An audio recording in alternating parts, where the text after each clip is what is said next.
Hear ye, man. Welcome to the show. If you would not mind, go ahead and find yourself a spot, get comfortable, grab a snack, do all that good stuff that we need to do, and we're about to get started. It's not important who I am.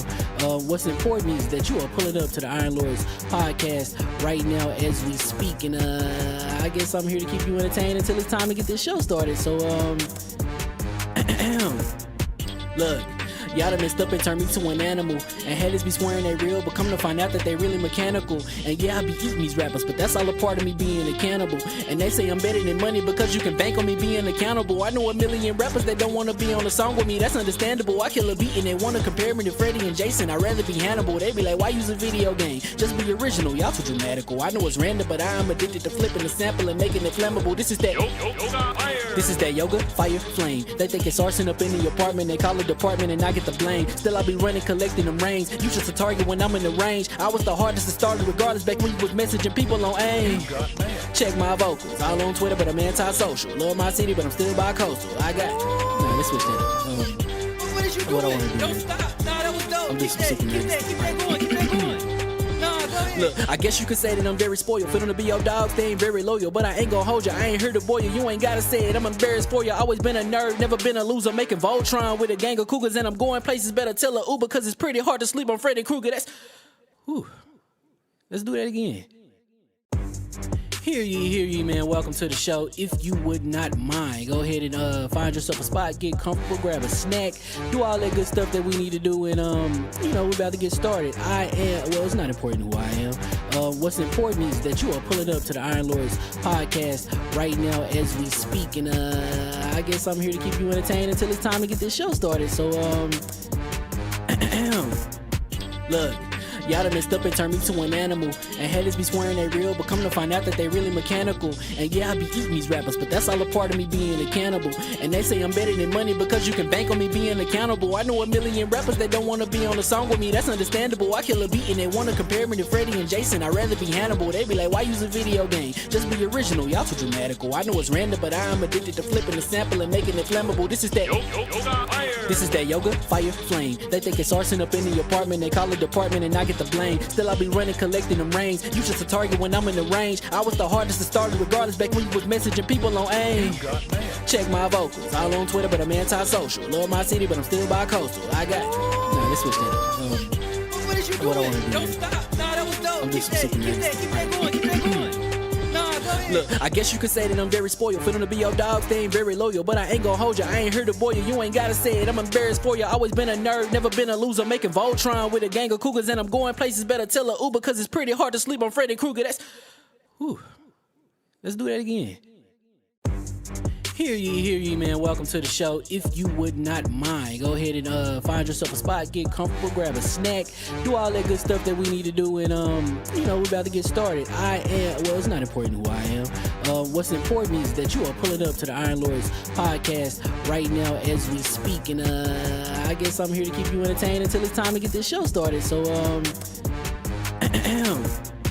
look, y'all done messed up and turned me to an animal, and haters be swearing they real, but come to find out that they really mechanical. And yeah, I be eating these rappers, but that's all a part of me being a cannibal. And they say I'm better than money because you can bank on me being accountable. I know a million rappers that don't want to be on a song with me, that's understandable. I kill a beat and they want to compare me to Freddie and Jason. I'd rather be Hannibal. They be like, why use a video game? Just be original, y'all too dramatical. I know it's random, but I am addicted to flipping the sample and making it flammable. This is that yoga, fire, flame. They think it's arson up in the apartment, they call it department and I get the blame. Still I be running, collecting them rings. You just a target when I'm in the range. I was the hardest to start regardless back when you was messaging people on AIM. Check my vocals, all on Twitter but I'm anti-social. Love my city but I'm still bi-coastal. Let's switch that up. What is you doing? What I want to do. Don't stop. Nah, that was dope. Keep that going.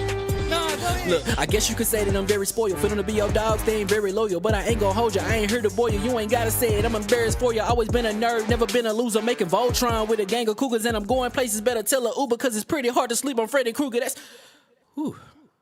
Let's do that again. Hear ye, man. Welcome to the show. If you would not mind, go ahead and find yourself a spot, get comfortable, grab a snack, do all that good stuff that we need to do, and we're about to get started. It's not important who I am. What's important is that you are pulling up to the Iron Lords podcast right now as we speak, and I guess I'm here to keep you entertained until it's time to get this show started. So look. Y'all done messed up and turned me to an animal. And haters be swearing they real, but come to find out that they really mechanical. And yeah, I be eating these rappers, but that's all a part of me being a cannibal. And they say I'm better than money because you can bank on me being accountable. I know a million rappers that don't wanna be on a song with me, that's understandable. I kill a beat and they wanna compare me to Freddie and Jason. I'd rather be Hannibal. They be like, why use a video game? Just be original, y'all too dramatical. I know it's random, but I'm addicted to flipping the sample and making it flammable. This is that yoga, fire, flame. They think it's arson up in the apartment, they call it department and I get the blame. Still I be running, collecting them rains. You just a target when I'm in the range. I was the hardest to start regardless back when you was messaging people on AIM. Check my vocals, all on Twitter but I'm anti-social. Love my city but I'm still bi-coastal. I got, let's switch that up. What is you doing? What I wanna do? Don't stop. Nah, that was dope. I'm just Keep that going. Keep that going. Nah, go ahead. Look, I guess you could say that I'm very spoiled. For them to be your dogs, they ain't very loyal. But I ain't gon' hold you, I ain't here to boil you. You ain't gotta say it, I'm embarrassed for you. Always been a nerd, never been a loser. Making Voltron with a gang of cougars. And I'm going places, better tell a Uber. Cause it's pretty hard to sleep on Freddy Krueger. Let's do that again. Hear ye, man. Welcome to the show. If you would not mind, go ahead and find yourself a spot, get comfortable, grab a snack, do all that good stuff that we need to do, and we're about to get started. It's not important who I am. What's important is that you are pulling up to the Iron Lords podcast right now as we speak, and I guess I'm here to keep you entertained until it's time to get this show started. So look.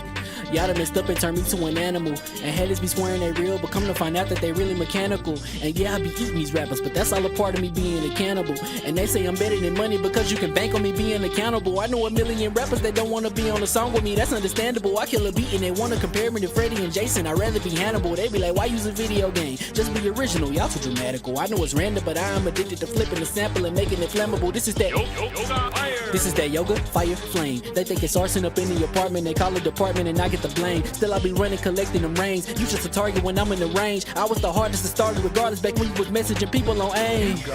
Check my vocals, all on Twitter but I'm anti-social. Love my city but I'm still bi-coastal. I got, let's switch that up. What is you doing? What I wanna do? Don't stop. Nah, that was dope. I'm Keep just that super going. Keep that going.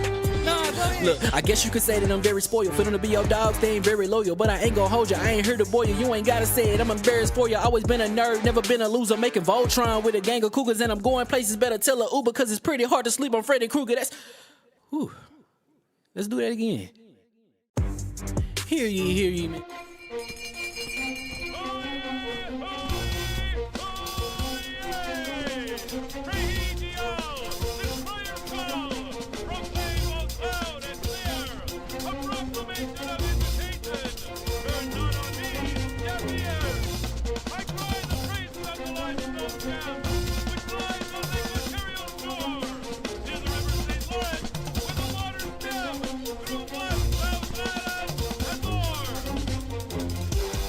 I'ma just chill and watch them and eat snacks in the attic. I wanted to chill with the pack and be like a young whoop, but then they would mistake me for addict. If I can imagine it's cool to give you some advice, then invite your girl to your squadron. Cause if you don't give her that option, you gon' be single player like Sovereign. You gon' get tossed in the bushes by King David. Royalty and not a pretender. Detrimental to an elemental, what's an avatar to a knee bender? I gotta be me though. I know it's my destiny, work to Carnito. Who cares if you fly, if you still a mosquito? You swear you ain't stunting, but really be Steve-O. You like to collect stuff and that's cool, but I got bad news. Even if you really was that dude, King David still be the king of the statues.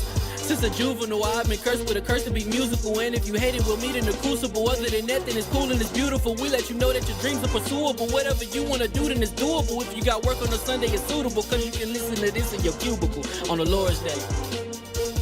Woo. If you got work on a Sunday, it's suitable. Cause you can listen to this in your cubicle on the Lord's Day.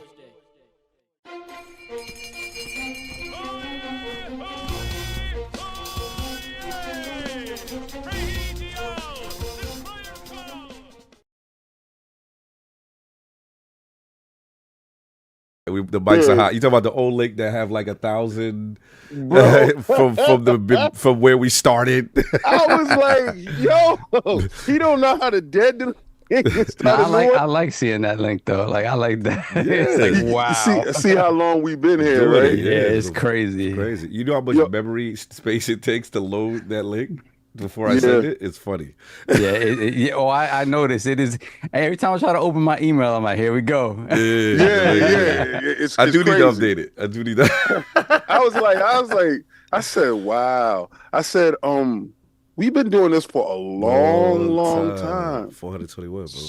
That's crazy. It's crazy. And you gotta encapsulate it in. We very rarely go outside of the one per week, right? So that's serious. Yeah. Like to get to 400 and some change, just going once a week. Yeah. And then looking at it, right? It's like, okay, we try to make up for it by going 12 hours on Sundays. but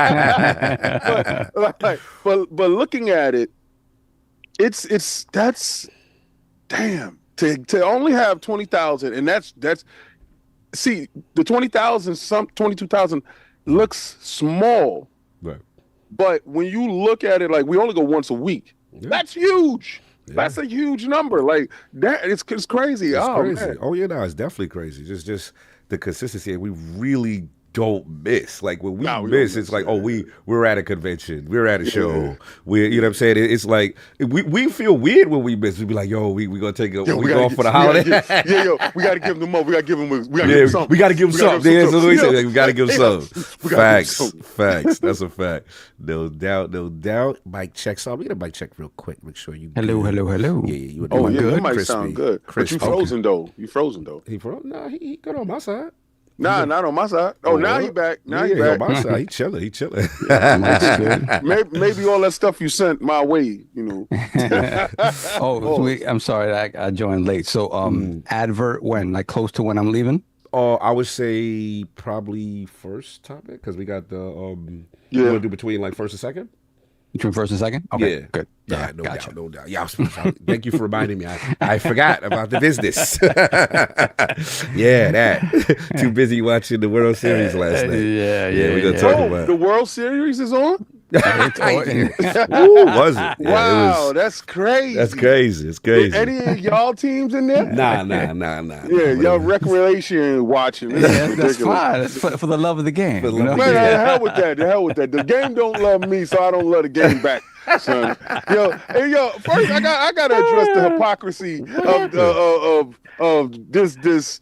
I'm watching baseball for the love of the sport, right? Boy. All right. As if he don't watch boxing for when his man don't box. As if he don't watch boxing. Continue though. Continue. No. Listen, I watched two bums in the street fight. Don't do that. Don't do that. He watched his baseball bums in the street for the championship. Yeah. So me thinking about it, I'm like, I really can't stomach my team not being there. I feel you. Like. One dude hit me in the background and was like, "Oh, I didn't know you was a Jets fan." I said, "Yeah, the hell with sports." That's how I get with the Mets most of my adult life. Is like, yeah, baseball doesn't exist when they're not good. So I feel you. I feel you on that. I feel like I think God treats me like He treats Randy Moss. He don't love me, man. When it comes to the Jets, man, he don't love me. One of the best of the game. We're gonna get into it, man. Remember that time I told you? I got off topic. Remember that time I told you that there's no way the Patriots is gonna win the championship because God don't like Randy Moss? Yes, I remember that. And you was on your Book of Eli nonsense. Yo, so I'm in the house getting ready to go to work, but I'm watching football. None of my teams is there, but my level of hate for the Patriots preceded my fandom, right? So I'm sitting there, and I'm not a Giants fan by no stretch of the imagination. And up until that point, I could not stand Eli Manning. I thought he was soft. I thought he was weak. I thought he wasn't made of anything. But that moment when he was there, so me and Cobb on the phone for the whole fourth quarter, and he like, this is it. He said they're going to solidify. They're going to be the only ones that did it. They're going to send them bears to the bushes. I said, it's not going to happen. I said, God don't like Randy Moss, and this is Eli's moment. He ain't kryptonite. Yo, when he threw the ball, and Tyreek caught it with a jerk. Yeah, remember when we used to play Madden? Nice to do baby Paul. Yeah, the little cheese play over the middle with the tiger. Or the 3D Madden too. I remember that. So I yelled down, it's the book of Eli. I remember Eli. that. He threw the ball. He caught it on top of the head. I said, it's over. The game is over. They going to win. Yeah, that catch was crazy. Cog was like, nah. That catch was crazy. That was when we used to play Madden back in the day too. And like whoever had Madden, they'd be like, yo, whoever had boss, like, yo, I'm gonna boss it out on you because his stats is crazy. That was Kent. That was Kent. Yeah, boss. I'm gonna boss it out on you. Yeah, because boss was a cheat code. There's two players in Madden history. It was him, but Michael Vick was number one. Like, if you had Vick in his prime, Atlanta, red uniform, number 7, that was a cheat. You had to play dime. You had to do all type of cheat codes to stop him. I really felt that the world conspired against him because they didn't like him in Madden. They had to get him up out of there. Shout out to VA in the building. We got to start this thing here. And we are live. And welcome to the Iron Lords Podcast, LLC, and lordsofgaming.net, episode number 421. It's another glorious Sunday. We're back at the round table on the Lord's Day. And today, we've got those next generation Xbox details and no multiplayer paywall. Interesting. Arc Raiders, huge success. Dragon Quest 1 and 2 remake, and Asus responsible, actually not Asus, Xbox FSE devices to talk about. So we're going to get right into it. So let's introduce the four. Oh, we're missing one. We are missing one. I did speak to Attic prior to Bushes. I know he wasn't feeling well, but shout out to him. Hopefully he will join us in progress. I spoke to him earlier this morning, and I know he came back late. He was clubbing. He wasn't clubbing. I'm just saying, but he came back. You late. Don't know how the West Virginia club be. Boy. He said he was out last night. 'Cause I spoke to him last night. We was chopping, and then he was like, yo, I'm out. And I'm like, all right, cool. And then he hit me with that 5 in the morning, that groggy. I said, all right, I see what's going on. So we see what's going on. Hopefully we'll join us in progress, but we still got the rest of the Lords here at the round table. Came back to the trap house. You feel it? And of course, we have our most technical gaming Lord, the solo gamer lives for the single player selfish experience. And also, the Sostradamus, the Lord of Clarity, Messiah, and Lord Patron of the Iron Bank. Sostradamus himself. Lord Sovereign, how we doing? Doing good, man. Doing good. I was a little under the weather yesterday. Like the stomach was wilding. I woke up, I was not feeling good. I was like, I'm not doing anything today. Saturday's usually my errand day. Run around, see family, spend the day with wifey. She had to work. So I was like, I woke up, I was like, I'm toast, man. Flu going around. I know I got that flu going around too. Yeah, so I just didn't feel great. Take a flu shot. Now y'all So I ain't doing that. I've done it before. Yeah, I've done it before. I just, it's just year to year sometimes. Every now and again, that voice pops into my head like, it may not work for what you have, right? I'm just like, damn. My thing is, I'm wholly against injecting myself with the virus that I don't want. Yeah, I know. The one you're trying to avoid. I don't want to get it, but I know by injecting me with this stuff that got it, they're going to give it to me. This is stupid. Yeah, I know. Well, but that's science, I guess. Shout out to science. Yeah, right? Yeah. Shout out to science. So what I did, I was like, you know what? I'm going to do nothing but sit on the couch and play video games today. I like that. And that's what I did. That's actually what I did. I like that. So I was playing Ghost of Yote all No multiplayer? day. No multiplayer. No, thank you. You got... I appear offline. Thank you. Oh, man. Talk to me. I was playing Yote all day, man. Yeah, so up until yesterday, I had only played, I would say maybe like 2 hours. So it was like the intro you part. and the other dude that was playing it. Yeah. Oh, here we go. Oh, you always got to. Oh, I've never seen somebody take something to the grave. You're going to take this to the grave. And watch me when I do it. To the grave. So, yeah, man, playing Yote, and talk to me. Like I said, I like Yote more than Tsushima. Yeah, it feels more lived in. It feels more. I don't know. I think. I mean, first for me, like again, I just never a big fan of Jin Sakai as a character. I just thought he was dry.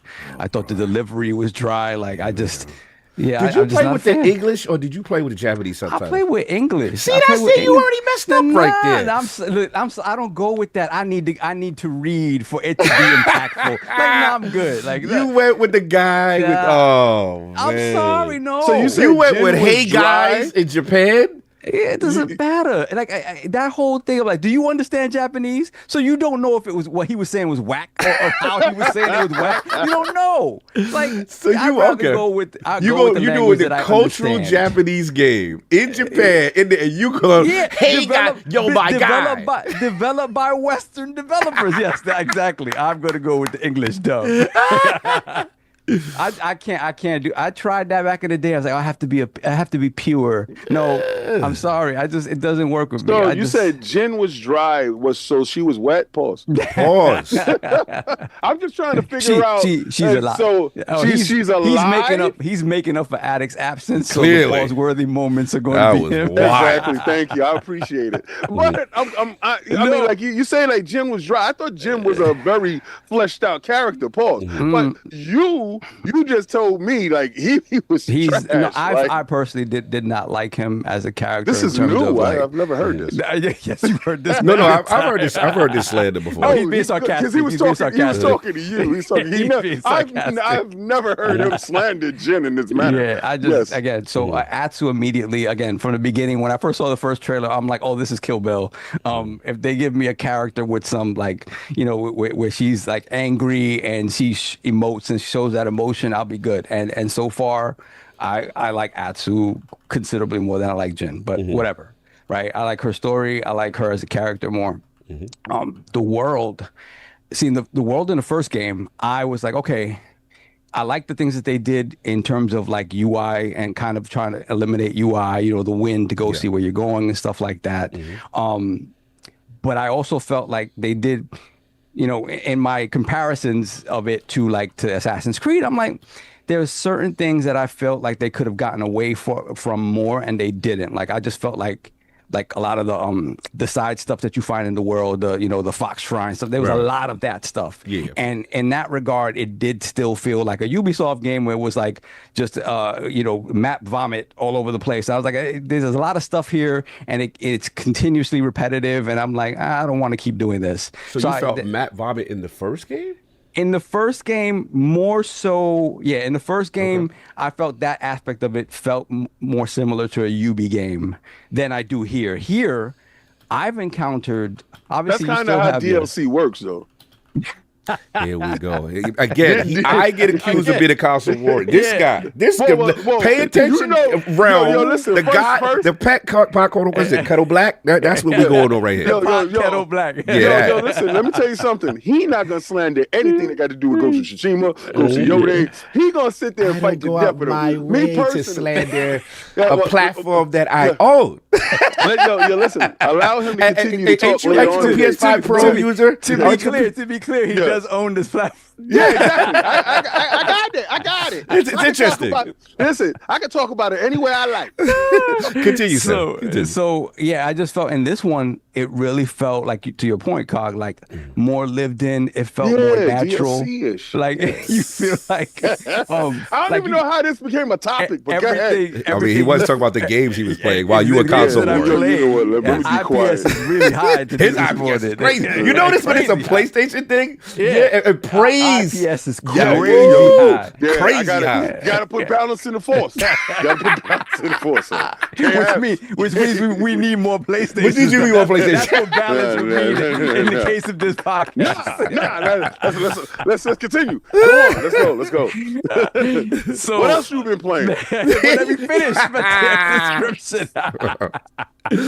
As you were saying so. So yeah, no, but this one, it just feels like it just kind of feels like I've been playing like 5-6 hours, and everything that I've run into feels kind of different. Finished. Jesus Christ. Everything I run into feels like new and different. Like even side story stuff, like bounties and stuff feel like unique. They have their own unique little story arcs, and they usually kind of arc back into the main story somehow, right? Everything kind of leads back to Lord Saito somehow. And so I love that because it feels more organic, right? the game is absolutely gorgeous, especially on the PS5 Pro. Oh my God. Like it is gorgeous. My only little nitpick, I was mad at this. I wasn't on Xbox? No. The water. Like I jumped into the river, came out, and I was bone dry. They did. Shout out to realism. Yo, it'll be in the next DLC. Go Sapote. Did you? Matter of fact, you did get it when you get in the hot springs.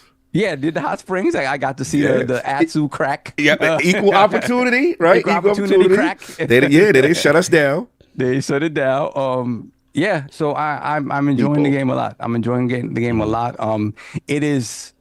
I feel like I haven't, the way I've upgraded her so far, I feel like I haven't gotten a lot of different like sword combos and stuff like that. I have the dual swords now, and I have the regular katana.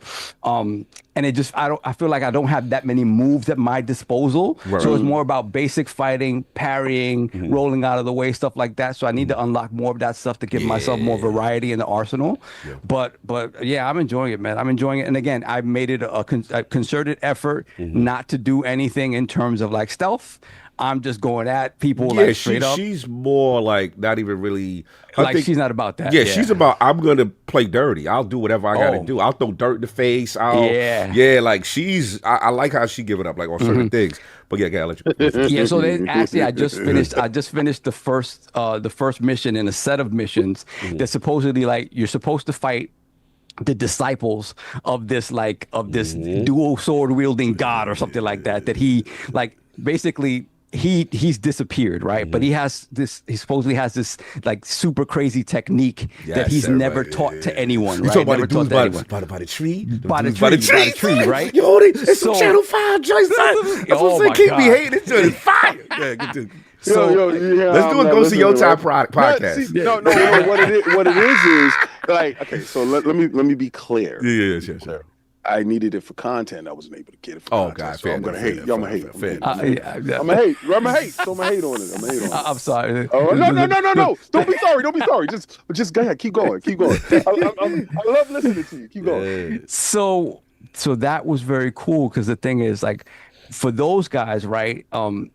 I don't cheat with them. Yeah. No dirt in the face because I'm like, you keep it honorable. Yeah, because you're honorable because you those guys are like, all right, what they're trying to become better, right? They're trying to ascend, right? Yes, they they're trying to keep fighting until their master appears, right? And deems them worthy of teaching them this technique. Yeah. So I don't cheat with them. But anybody else, if you're a Saito clan member, you get dirt in the eye, all that, sake bottles in the face. All that. I'm chucking katanas at your chest. The dude for the tree that he had all the bodies piled up. He was like, I didn't get to him. Oh yeah. You got them dudes. Them dudes. Yeah, the rodents is crazy. So I ain't gonna hold you. Okay. I see that. So I'm thoroughly enjoying the game. I think they improved upon the first one in pretty much every way. I think. So I'm excited to keep playing it. But again, we'll see because I normally don't get that much time at home. So that's why yesterday I was like, what am I gonna play? Can I play something? Should I play something that I can play on my ROG, or should I play something that only at home? So let me play this. Right. Well, you can stream it to your ROG if you happen. No, I have that, but I did it. It's fun. It's absolutely fun, just streaming current PlayStation games that aren't on PC. My wife will have a heart attack if that PlayStation turns on when I'm not here. Oh yeah, what's going on? It's a demon, Diablo. Diablo. Yeah. So besides that, I a little bit into the Outer Worlds, mostly on the ROG. Okay. With running very nicely on the ROG. Yeah. Now you're talking my language. What else? Outer Worlds, Silent Hill F. Wow, bro. Yeah, and it runs nicely on that ROG as well, man. Nicely. So I have it on the laptop at work and on the ROG. So the ROG will be like on my way, like going from one job to the other, or like my little break or whatever. I'll put the ROG out, and it runs very well there. And the last thing I got that I played a little bit of was the Mortal Kombat Legacy Collection. Oh, talk to me about that. Her thing. Yeah, man. Just memories again. They take a trip down memory lane. It just we all were there when Mortal Kombat became a thing, Mortal Monday, and me, I was kind of a hater back in the day because I'm a Street Fighter fan, and I'm like, what is this BS? Like I was like, all right, they murder people, this, that, and the other, and I could appreciate it for that. But when people started having the argument about it's better than Street Fighter, I was like, you wasn't feeling that? Nah, I was not about that. I was not about You wasn't. that. I never knew this. I never knew the deep lore. I had beef with that. I was like, no way this game is better than Street Fighter. Okay. But again, I found love for it. But it is. Oh, we talk about Mortal Kombat now. Sorry. Yeah, Mortal Kombat. Yes. Yeah, So, I heard that it has a lot of problems. Well, like how? Like what? Like mine? No, people. Brand fun. I saw a video from Max, and I think Maximilian was saying like the input lag from a competitive standpoint. Yeah. You know what I'm Okay, saying? It's okay. bad. But then the main thing is people are saying like there's The no online like is a problem. Yeah, there's no like dedicated lobbies for each game or something like that. It's just like throw it in the pot so you could be sitting there all day kind of thing. Oh, and they just okay. so they just said Yeah. they just wish that they would have launched it with the online features kind of ready to go. There's stuff they're gonna add later and lobbies later and, and there's so many games. I felt when it came to that game, it wasn't no rush because ain't nobody cared that you were making a game as far as you needed to get it out the door now. So that's where I'd be like, shareholder type of thing. Like passion games and games of collections of this magnitude reminds me of the Master Chief Collection. You have to get it right. Right? Because fans of it is going to buy. Regardless of whenever you drop it. But then, casuals, it's like, oh, what's this game that y'all been talking about for so long? They jump in and purchase it, and they experience the worst end of it because it's not a finished product. Right. And in this day and age, when you say, okay, we can ship a game that is broken in some form, but we'll fix it later. Some people don't got tomorrow, bro, right? So why don't you get it right today? I really do not like that stuff. I swear to God, I don't. So I was kind of praising you yesterday. I don't know if your ears was ringing because, again, guys, I had, asked for something, and, as a good parent should, happened. There are reasons. I found out exactly why, and it was my fault, right? So I was like, oh, snap. But anyway, I gotta fix that. By the way, that's being fixed as we talk. I gotta go on Monday. I gotta go face to face on Monday. Now I wish it would have been told to me before, but I gotta go face to face on Monday. But anyway, so that aspect of it, when I heard it, I was just like, oh man, he saved me from the dungeon. Because I would have been upset because I wanted to play it online. Remember, I wanted for Fight Night Fridays, and I wanted to play people online. They said it's kind of atrocious in some aspects, and I'm like, okay. Yeah, well, they do have rollback netcode, right? So, I mean, the base of it, how they rebuilt it at its core is great, but I guess it just needs more time to cook because rollback netcode, it is kind of it is like the gold standard of netcode when it comes to fighting games, right? So yeah, it goes to show you. Did you get Virtual Fighters? Did you try Virtual Fighters? Because Virtual Fighters, Virtual Fighters, I had for a minute already. Yeah, Virtual Fighters. Yeah, the new one, Reroll World Tour. Okay. Yeah, because it was just, I think it was just the update was just coming to console now. But on PC it was already there, if I'm not mistaken. So I have it already. That's great. But yeah, I mean it goes to show you that I know about this because I was just playing single player, messing around with it. Yeah, it did not affect your experience. It did not affect my experience. And of course, the big thing for me was the documentary, right? To learn about the history of Mortal Kombat and how it came to be, and the sort of background of Ed Boon and John Tobias. And all the guys that worked on that.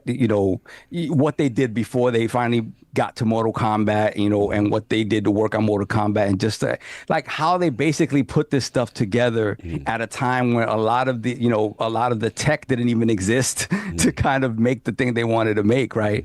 And it is very cool just to see that the documentary aspect of it and go take that trip down memory lane.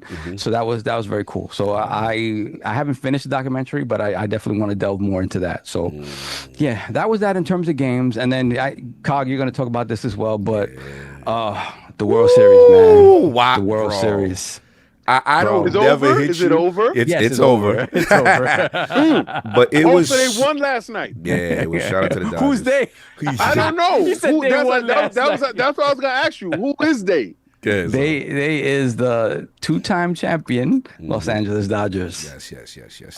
The one that beat your Yankees and my Yankees last year. My Yankees soundly last year. No, that's not my Yankees. Oh, you disordered them? You don't longer met? No, well, I'm a fan. See, I've learned, I have evolved as a fan. He's a fan when they win. Okay, got it. No, not that. So don't listen to him. But that plays a part. Winning is a good part of it. That plays a huge part of it. Winning plays a part.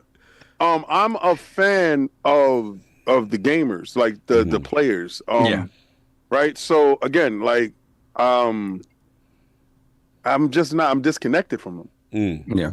You know, I don't think the Yankees do a good job at marketing the players. Before they did, like before you knew who everybody was and what everybody was doing, and they had a real hand in New York City, and I thought that was Steinbrenner's brand.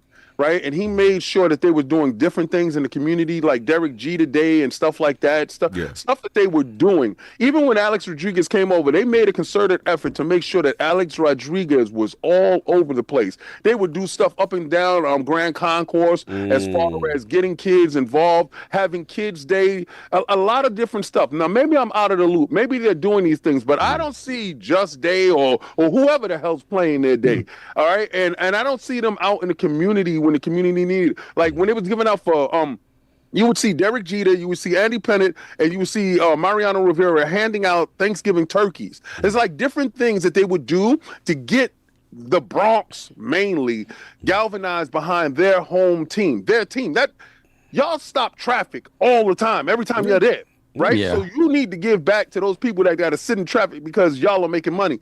But again, I don't see it. And if I don't see it, I can't be connected to it. So I disconnect from it. So again, that's why I was saying, like, who was playing and who won. Well, the thing is, to that point, it just feels like, you know, not since the Derek Jeter era they haven't had a group of homegrown stars that have come up and been stars together at the same time. The way that happened, that was a very serendipitous sort of thing that just very hard to repeat, right? Oh yeah. So now you're in an era where you have Judge, you have the catcher who's homegrown. Yeah, I call him Just.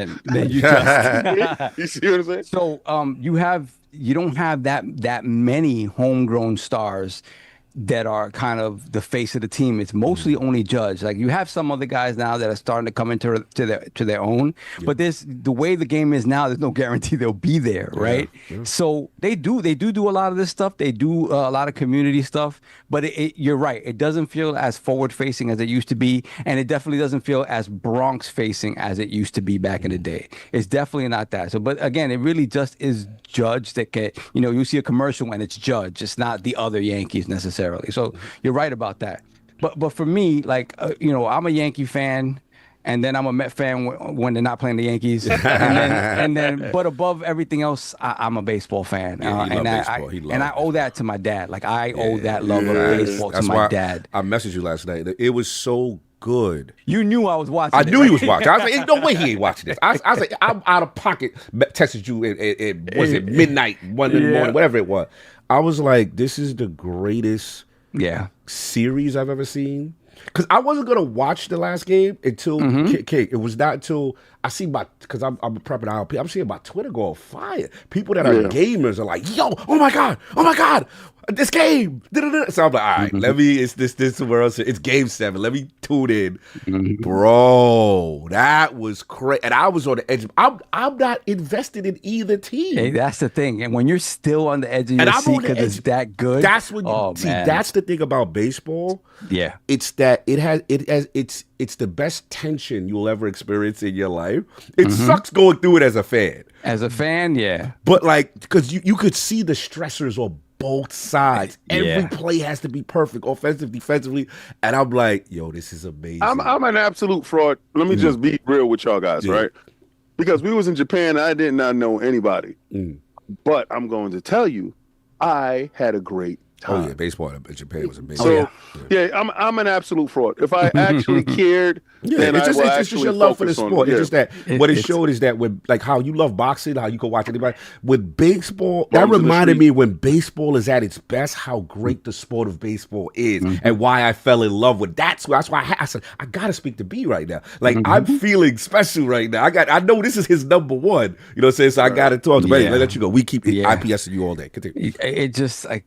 Again, so for me, I usually go with the team that beats my team. Like you beat my team, I'm rocking with you the rest of the way, right? That's what I do. You beat my team, I'm like, yo, you beat my team, big up. I'm gonna rock with you this way. Now, I had made an exception in this case because I was Canada. I was for the six. I had playing my Drake records. I was trying, so I was like, I hope they do it, man. But let's get it. I had initially made an exception because I'm not a fan of Vladdy's like outsized hatred of the Yankees. Like I didn't know that. Like he has this hatred of the Yankees. Apparently, he feels there was a racial slight when he was young. That you know, like Papa and like they didn't want him in the dugout, like young Vladdy in the dugout. Like it was a thing. It's kind of the same thing that happened with Griffey Jr. And you know, again, I can't say that it's not true or this, that, and the other. I just feel like like organizations change, front offices change. Obviously Steinbrenner, when you see all the love he had for like Daryl and for like Doc and stuff, like Steinbrenner did not feel like a racist to me, right? But you never know, like, you know, up and down the ladder who's who and who treats who like what, right? So he has like this hatred for the Yankees. Like I'll retire before I play for the Yankees type of thing. Know that, So I'm like, man, forget Vladdy, right? But then I thought about one thing, and it was Donnie Baseball. Don Madden, he's nearly 40 years in the game as a player, a coach, a manager. Never whiffed a World Series, never took it. So for him to get there and to be 2 outs away and not get it is heartbreaking. But I was rooting for him. I'm like, man, he deserves a world championship. And then at the same time, watching the series, I'm like, yo, man, these Jays got heart, man. Like, they had heart, bro. They got heart, and Vladdy stepped up. Like Vladdy's a special player, man. I can't even front. So to see this team, it was supposed to be this David versus Goliath, and for them to basically, I mean, they lost the series, but they was blow for blow. That's what I said. Nothing to be ashamed of. I think they outplayed them. I think for the most part. They just didn't capitalize on the opportunities when they had them the few times. And that is the mark of the champion there, right? That's why I have to give the props to Dodgers, because their back was against the wall, and most other teams would have folded right there. Yeah, they would have folded. Yeah, and they just never quit. Every single at bat, you know, Miggy Rojas will be forever now remembered. He's in law for them. He's in law for you know what he's in law for? That throw. Bro, I was nervous for him because he's shaking. Because I've seen series end with a bad throw to home plate with his arm on the line. I was like, oh, and that's right there. That exemplifies the beauty of baseball. It is a game. It literally is a game of inches. Pause. Out of control. But it is like any little thing, any little mistake, like.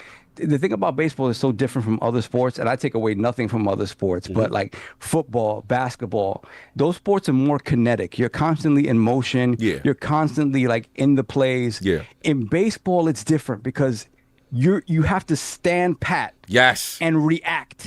Right. Whether if you're at the plate, you're reacting to a pitch coming at you 100 miles an hour, right? And if you're in the field, you're reacting to a hit ball that's coming at you at plus 100 miles an hour most of the time.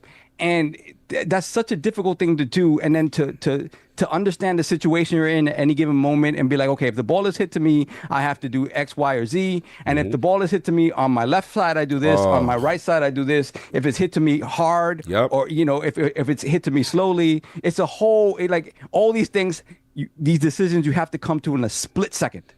And that's why I love the game of baseball. And everything I love about the game was exemplified in this series. Yes. Man, you know, again, and it was easier, quote unquote, easier to watch. Yes. Because it wasn't my team. I don't want to go through that stress that them two went through. I don't need that, because that's the thing about baseball. When you in it, it will destroy your life as far as the stressors and every pitch, and you're hoping and you're praying. And salute to them too, man. Yeah. Big props to both teams, both deserving to win. Yes. Somebody had to lose, and the Dodgers showed the heart of the champion right there, man. Like you can't take anything away from them. Yeah, I see some comments in the chat like they stole this one or they bought another one. It goes to show you, 400 million or not, they were this close to losing, because it all on paper, none of that matters. Facts. It just matters what happens on the field. Facts. And any given night on a baseball field, on a professional baseball field, anybody could beat you. Facts. And shout out to the Dodgers. Like, now that we've been to Japan, the Japanese pitcher that he pitched 3 days in a row. Yeah, Yamamoto. Yamamoto was So that's the one that the Yankees tried to get. Everybody tried to get him. I'm going with Ohtani. It is what it is. I salute to them. Amazing series.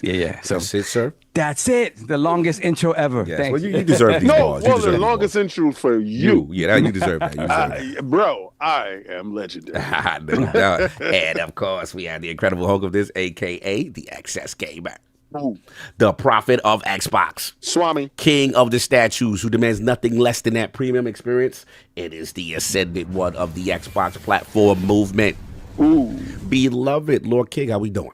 I'm doing fantastic. The fact that I told people a long time ago that I have ascended and I was on a platform and dudes was like, no, we still down here fighting. How'd that work out for you? How did it really work out for you? Now that we all have to move to the platform. We're being told we're called Xboxers. Did you see the new commercial? No, we're Xboxers. Oh, yeah, it is. I'm gotta send it to me. Gotta send it to me because I gotta use that. We're Xboxers. We're Xboxers. They coming for you now. They coming for you. They coming for your demographic. Xboxers. Some people love this. I was just like, what are we doing? What are we doing? Well, you know what it is? What we don't realize is the marketing is actually genius in the sense that it's preventing something from when it does happen. Because this thing right here, remember, they was like, this is an Xbox, that's an Xbox, right? So they're getting you in that stupid little mindset. I get a chance. Check the chat. I got you. I just gave it that. So when this device came out and dudes was like, it's not an Xbox. No, this is an Xbox. Like, so I like their little stupidness, and whoever's sitting there trying to be funny with it, it's kind of cool. You know what I like? I like the becoming of something, because the ending of stuff sucks, right? So they got enough money to be like, Like, normally when stuff, like certain stuff would kill people, right? Hardware sales, if hardware sales was the whole crux of how they survived, right, they would have been they dead. finished all the time. Right? So the fact that they said, nah, let's flip this bag another way. I gotta give Phil Dominus Maximus Aurelius Spencer the first of his name. I gotta give him his props based off of the fact that, remember, they wasn't trying to give Phil no money. They gave him a dead horse and said, go win the Kentucky Derby. so he was just sitting there. He was feeding it his best grains. He was doing the best that he can. He had 3 studios, and he was doing the best with his little 3 studios. Phil was trying his best. How about if we do this, that, and third? And he had great ideas, because Phil had great ideas in his head, but they wouldn't listen to him. Like, they'd pull out, hey, Papa, how about if I had, nah, get out of here, Phil. Like, you go sit at the baby table. So that individual got replaced, and Stepdaddy came in, right? So shout out to young Odin. Satya and the Dollar showed up. Got to talk about young Odin. I don't know if you heard. We're gonna talk about that. We're gonna talk about that. No. But there's other things. I don't know what you're talking about, like with the, because they do like the what is it, like the Microsoft Summit and whatever this big thing is, where it's like the future of the company, and every year the CEO comes out. Yeah, this will be the first year he not gonna be there. So the rumors are that maybe that they're setting someone else up for it. I don't know about all that. Now Phil becoming charged. I don't know about all that, but that would be interesting. No. Remember, I had predicted that. Remember, what part of the 98% that I'm missing? Okay. Let me. All right. Let's get to that part. That might be front line. You already disrupted it. So no problem. All right. So I had said before, because dudes was like, nah, Satya is killing it. I said, there is a scenario where that can actually change. And dudes is like, nah. I said, well, the golden one, because the golden one, me personally, they kind of put him in a position. Now, Hiroki Totoki has done the same thing. Remember when they brought Hiroki in, but Japanese companies do it a whole lot swifter. He replaced the dude above him, the money guy. Right. And he ascended to the highest throne. So Hiroki's at the highest peak, and then he got Noshino and Herm and them down there, and then they hired the other one. I forgot her name. Yeah, but they hired her as well, like to go where Hiroki was. In this scenario where AI is of the utmost importance, they can actually take Satya and place him in a position where AI is the end-all be-all, and Phil ascends to that Satya role. If he ascends to that Satya role with Sarah's level of aggression and Mac Booty's level of stealth, they will have to actually hire somebody else to fulfill some parts of some roles, which will probably be the guy that Satya had put in place or whatever. Yeah, I heard like he's training up somebody or something. Yeah, he's in training mode right now. He put AIs rolling on him. If Phil get a hold, and I just want you PlayStation guys to think about it this way, right? Even though Phil is your friend, because y'all feel that Phil is your friend, right? Grind My Gears, remember that? Anyway, I don't know if he's still watching. Shout out to Grind My Gears. I haven't heard that name in a minute. Exactly, but I will never forget it because he said Phil was a nice guy. So anyway, nice guys, really. Anyway, so I just feel that guy in charge will kind of listen to what everybody is worrying about on certain things, because his level of gamer, like his gaming sensibilities is that's who you would want to be in position of authority, to have say-so, autonomy. That's what you talking about the whole thing. You talking about, I'm confused. Phil? No, if they place him in that spot of the whole thing, gaming will have a position, and then he will be focused on the whole overall whole of everything like that. Yeah, but that's, you know what? Listen, I'm not going to put nothing past somebody that came from absolute nothing. Right. I'm not gonna, and to make it to a place where whatever his mind eye said that he made it to. So I'm not going to take anything from him. Anything is possible for him. So just keep going. My thing is keep going, because the other side of that coin is he out of it. Yeah. That's why I keep trying to tell people. Right. So I want everybody to know. So my whole drag up to this part was I like the fact that no matter what, they still plays in the game. Because had this been before, when he didn't have no bread, he didn't get 36 studios, he didn't do all this other stuff, they would be gone, literally. All those people that saying Xbox is dead, y'all would be actually prophetic, because they would have actually been gone. And to see what they're trying to do and trying to morph in just to stay alive, it is beyond me to see it happening in real time. Because normally, listen, guys, I am old enough to see dudes drop a system and 8 months later, they're dead. Yeah, that's it. That's what people forgot. And it's like people weren't around for that. A lot of generation wasn't around for that. That's what it is. Dead, like out of here, dead. Yeah. So all these little channels that show up, Xbox is dead. And, no, I know what dead look like. Yeah, we know. We've experienced Neo Geo, 3DO, TurboGrafx 16, Dreamcast. I got a room full of what's really dead. So it's funny to me when people say that, and I'm like, no, bro, your console exists. Can you boot on and log in? Yes. Bro. Is your library there? Yes. You're not dead. Not dead holler at me with my with 3DOs and all the joints we had. We woke up and they were like, yeah, it's you go to the GameStop, what is it, EB Games? We have now moved your joint out of here, right? We're not selling, you can't log in. We're not making any games for you. Nothing. That's it. That's what dead is. That's just crazy. So what I was playing this week, all right, this weekend was Halloween weekend, and it fell on a Friday. And I'm sorry for all those people that go to Xbox Frontline News. I did put up a video for you guys. I did go live on Saturday, but on Friday, for Frontline Gaming streams, it was no Fight Night Friday. All right, so I didn't want to do a couple of things, but the king had messed up because I thought certain subscriptions was canceled. You good? And apparently, he's still here. The death, You good? death grip is crazy. Nah, I'm not good, so I got to fix that though. But all right, because it had an impact. It has a direct impact, right? So regardless, He said it has a direct impact on my ability to get games. Damn it. Yo, bro, nah, that's not no joke. That's not no joke there. All right, so yeah, the effect of that got to be fixed. Anyway, so fighting games did come out, and next week we will be playing fighting games. Don't worry about that, guys. We'll be right back at it. I'm in a weird flux mode. All the access that we have been getting with games and playing games in the background has a direct impact on Frontline Gaming streams, where I'm not able to stream because I'm playing NDA game that I got to get done. So far, I have nothing to do this week. Now, the game that I waited for, The Outer Worlds 2, the game that I said I did not want to be on no NDA. I want to play this in the open. I want to be outside in the open with her. I want the world to know we date. Right? I don't want to be offline king. I want to be online king with Outer Worlds 2. I want you to know who I'm with. Yeah. I did not touch her. Damn. The game is there. I downloaded it. I downloaded it on every console. I downloaded it on every console that if whatever room I'm in, I could pick up and play. You ain't that part. What's taking your time? I gotta blame Sovereign. What'd I do? Yeah, no, this is all your fault. We was at Tokyo Game Show and we was at the Devolver Digital booth. Now, at the Devolver Digital booth, they had 5 games. Now, you know me. I want to get all the interviews I can.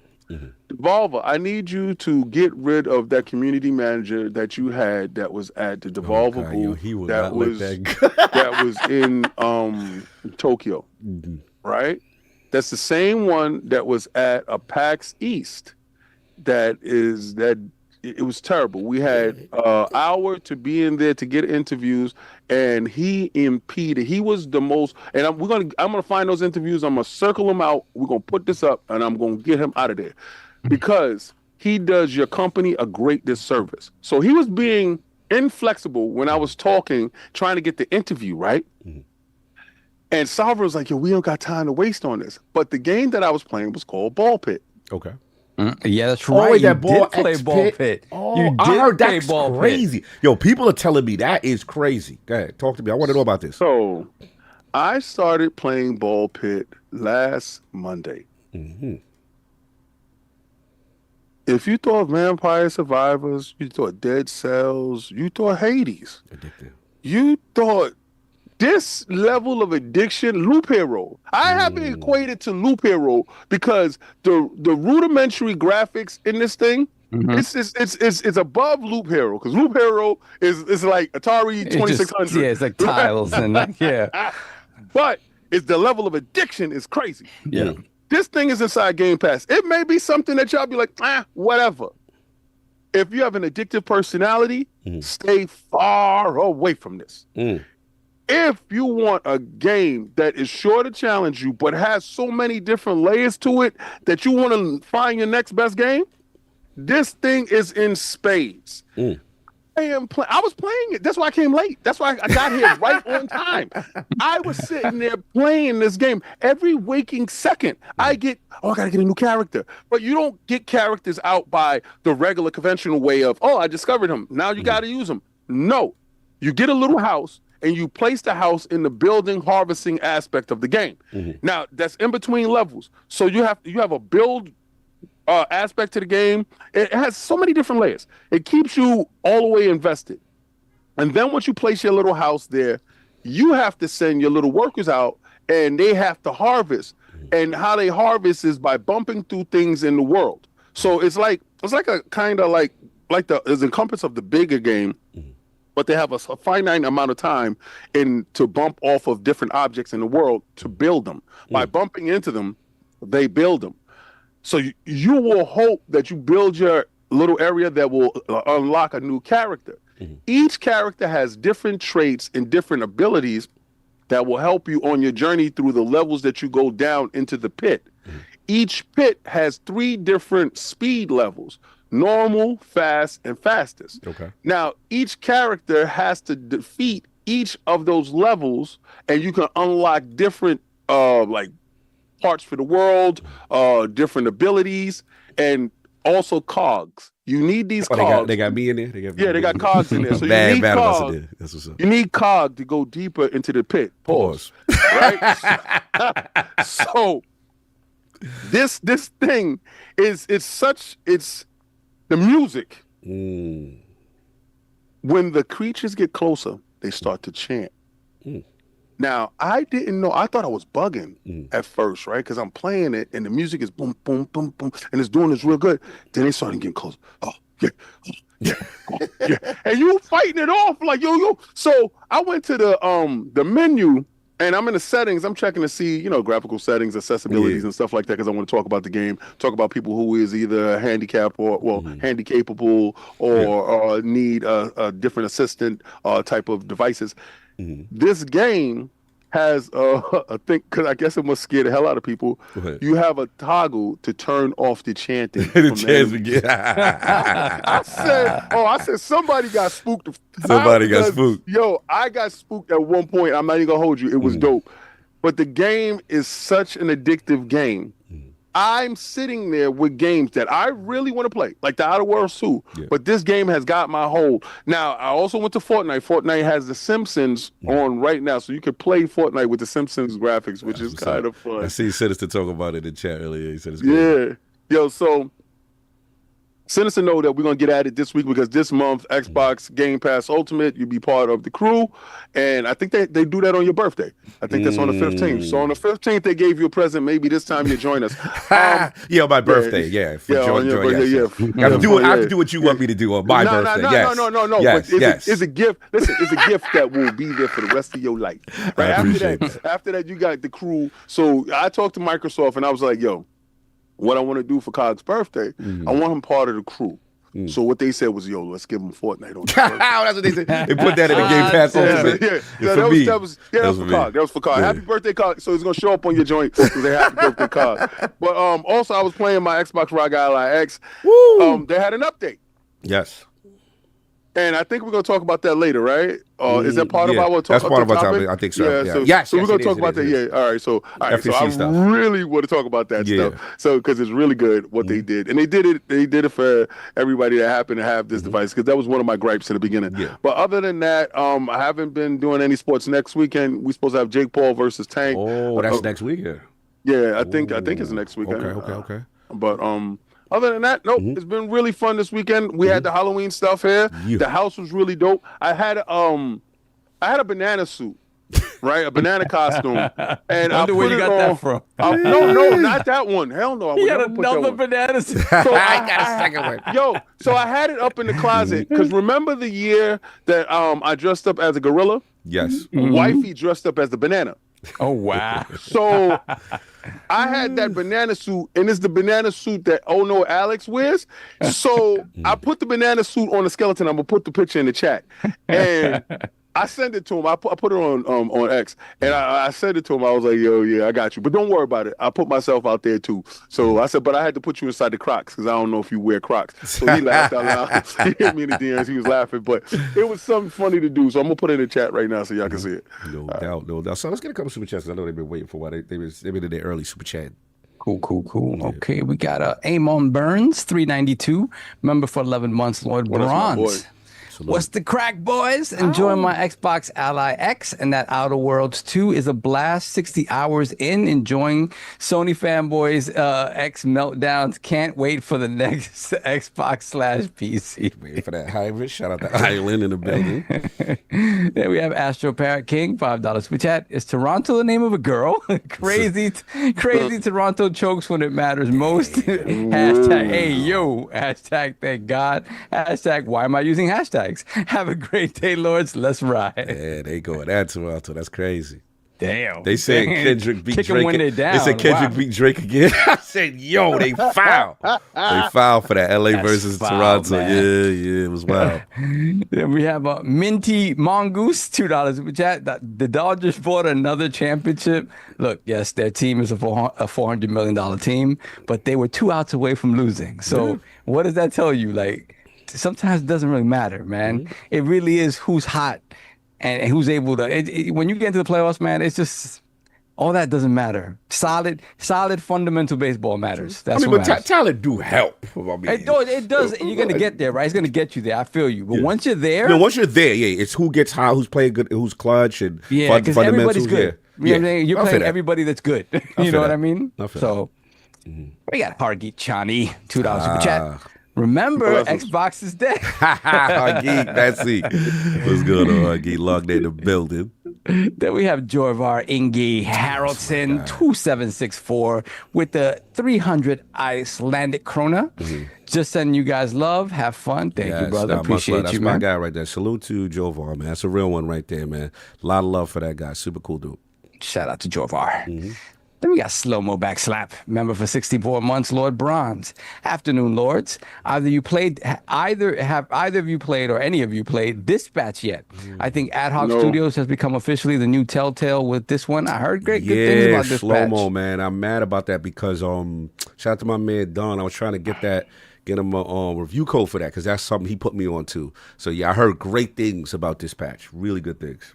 Yeah. Did they say that was going to Game Pass or something like that? Or sure. maybe I remember maybe hearing about it for the first time at an Xbox showcase. But Wait, you get confused with Replace? not Replace. No, Dispatch is the superhero superhero kind of Telltale-like game. Yeah, That's I didn't know Dispatch. about Game Pass. People are going crazy about it right now. Yeah. Then we got Hollywood Rules 2673. $5 super chat. Happy Sunday to my New York City, West Virginia cousins. Wishing the best pod, period. A great show. Thank you, sir.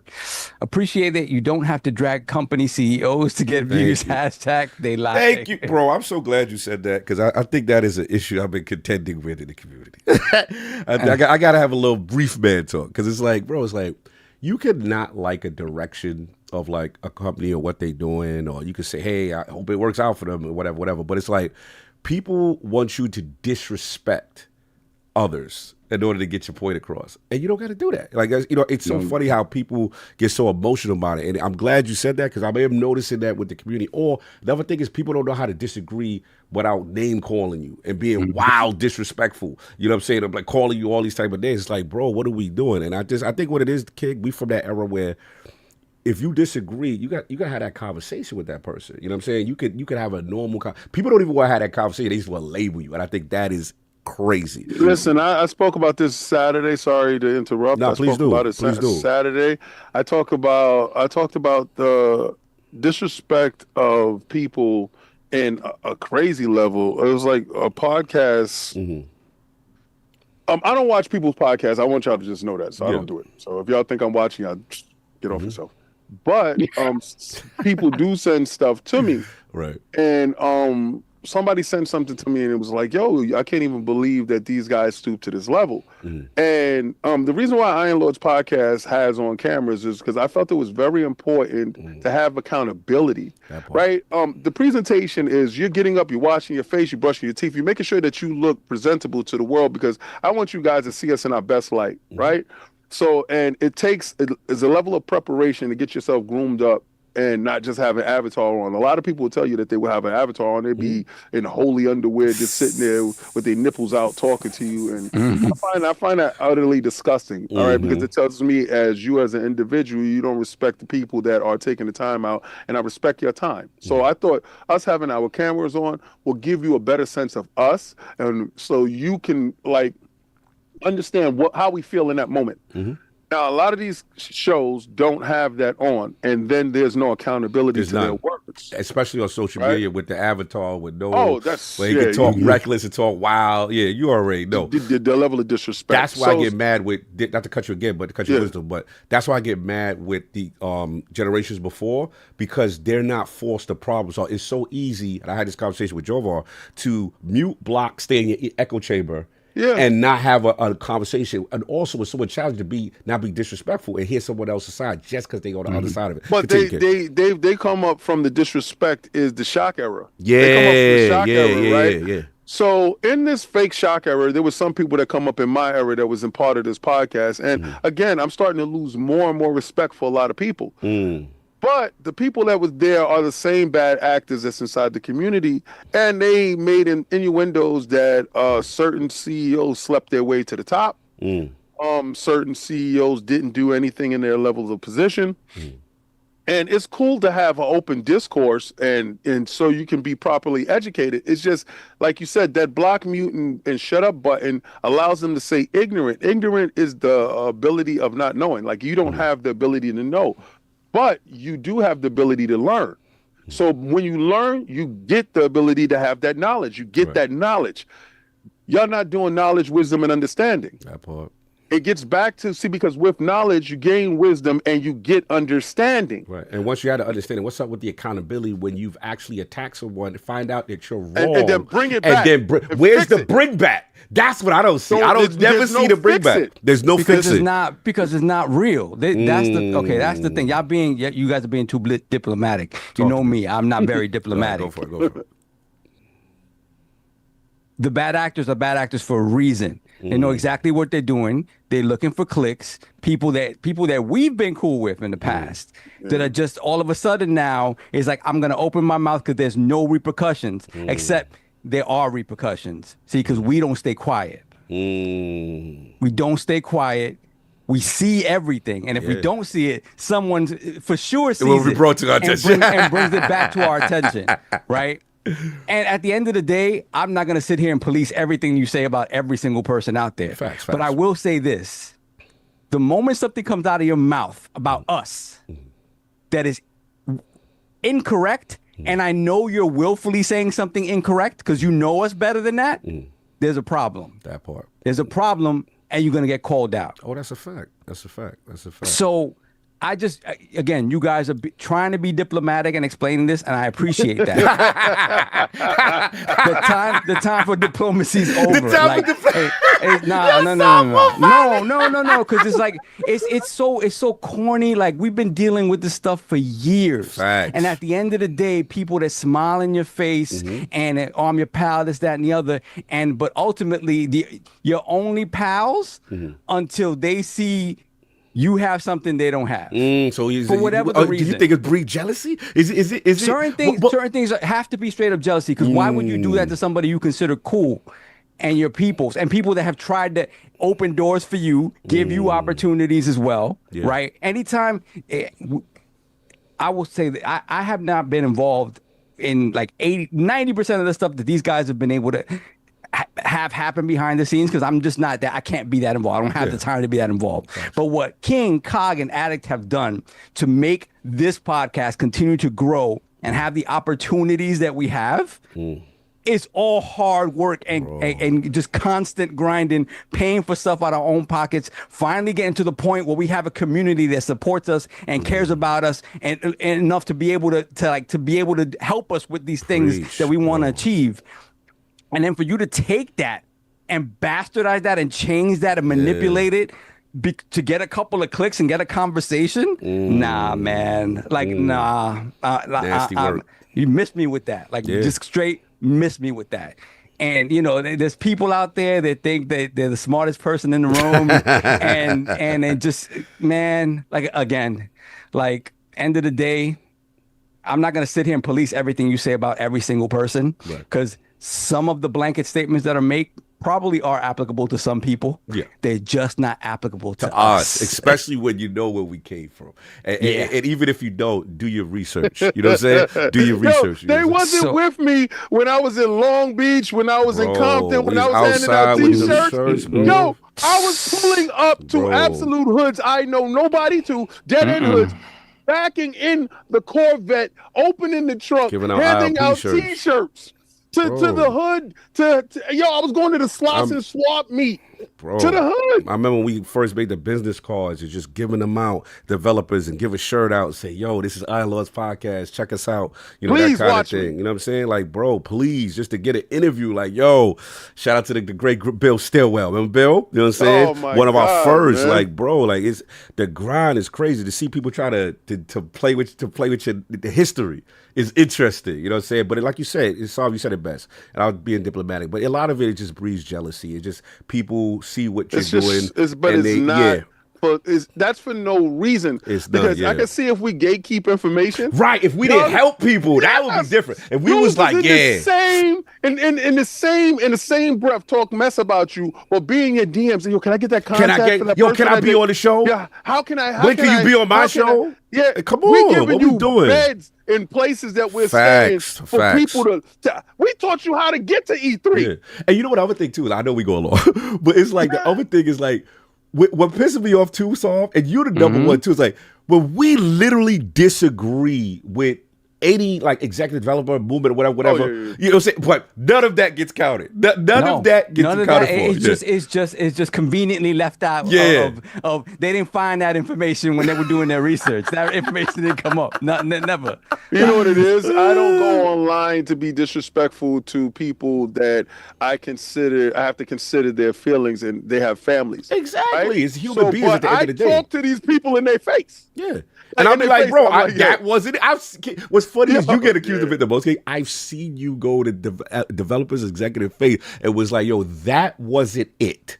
Yep. And I'm just gonna be respectful. Like, that's how you do it. It's the way you say things. It's how you do it. They go to the proper channels to do it. There are correct ways to do it versus being disrespectful. That's why we're respected. Because it's like, yo, when we go to listen to iLords, we gonna get the real from y'all.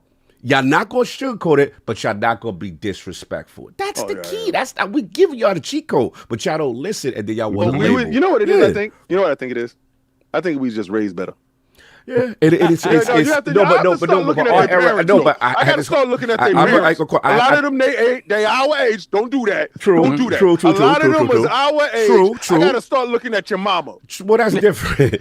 That's different. But a lot of it also, the majority of it, I feel, is remember we're from the era where you got to come outside. And you disagree, you got to speak to that person. You got to walk past that person at school every day. You got to see. You can't go on your phone and say, I'm going to mute you because I don't like you. And I'm just going to block you and I don't like you. Get your teeth No, muted. you got to, anything you said disrespectful, you got to see that person. And you got to keep the same energy when you, and that they not from that. And I think that's the difference because we know anything we said here, there's a chance we will have to see these people. You know what I'm saying? So there's a level of decorum, there's a level of respect. That's just what I'm talking about. But anyway, enough rant. Sorry. Professionalism. ILP, you know what I'm saying? It is what it is. You know what I'm saying? Real talk. Minus Lord, we went 2 hours. Minus Attic. We going longer. Sorry. So let's continue with the super chats. Let me see. We roll back these super chats. Yeah, I apologize. Then we have Mofo Trex 93 $2 super chat. Threw up yesterday. The Dodgers won the World Series. Jesus Christ. You still call him Mofo Trex? It's Mofo T-Rex. Sorry, I keep doing that. I would have messed it up too. You know what I think about it for? Because I think of Jurassic Park. Yeah, and he be like, it's that Mofo T-Rex. My bad, T-Rex. I was doing it correctly for a minute, then I just Okay, then we have Hollywood Rules to $5 super chat. Salute to the general, the ascended one. Sav, I'm the reverse. I root hard against the team that beat mine. Yeah, that's me. Baseball in general is poor. Yeah, no, I always feel like, look, if you beat my team, man, big up. Like I gotta rep you, you know what I'm saying? It gives me a horse in the race, when I'm watching the game. Even though it doesn't matter, I love baseball, I watch it, but it makes it more exciting for me. You're a better man than me. As I'm hating. Hope you sip on the banana peel fall.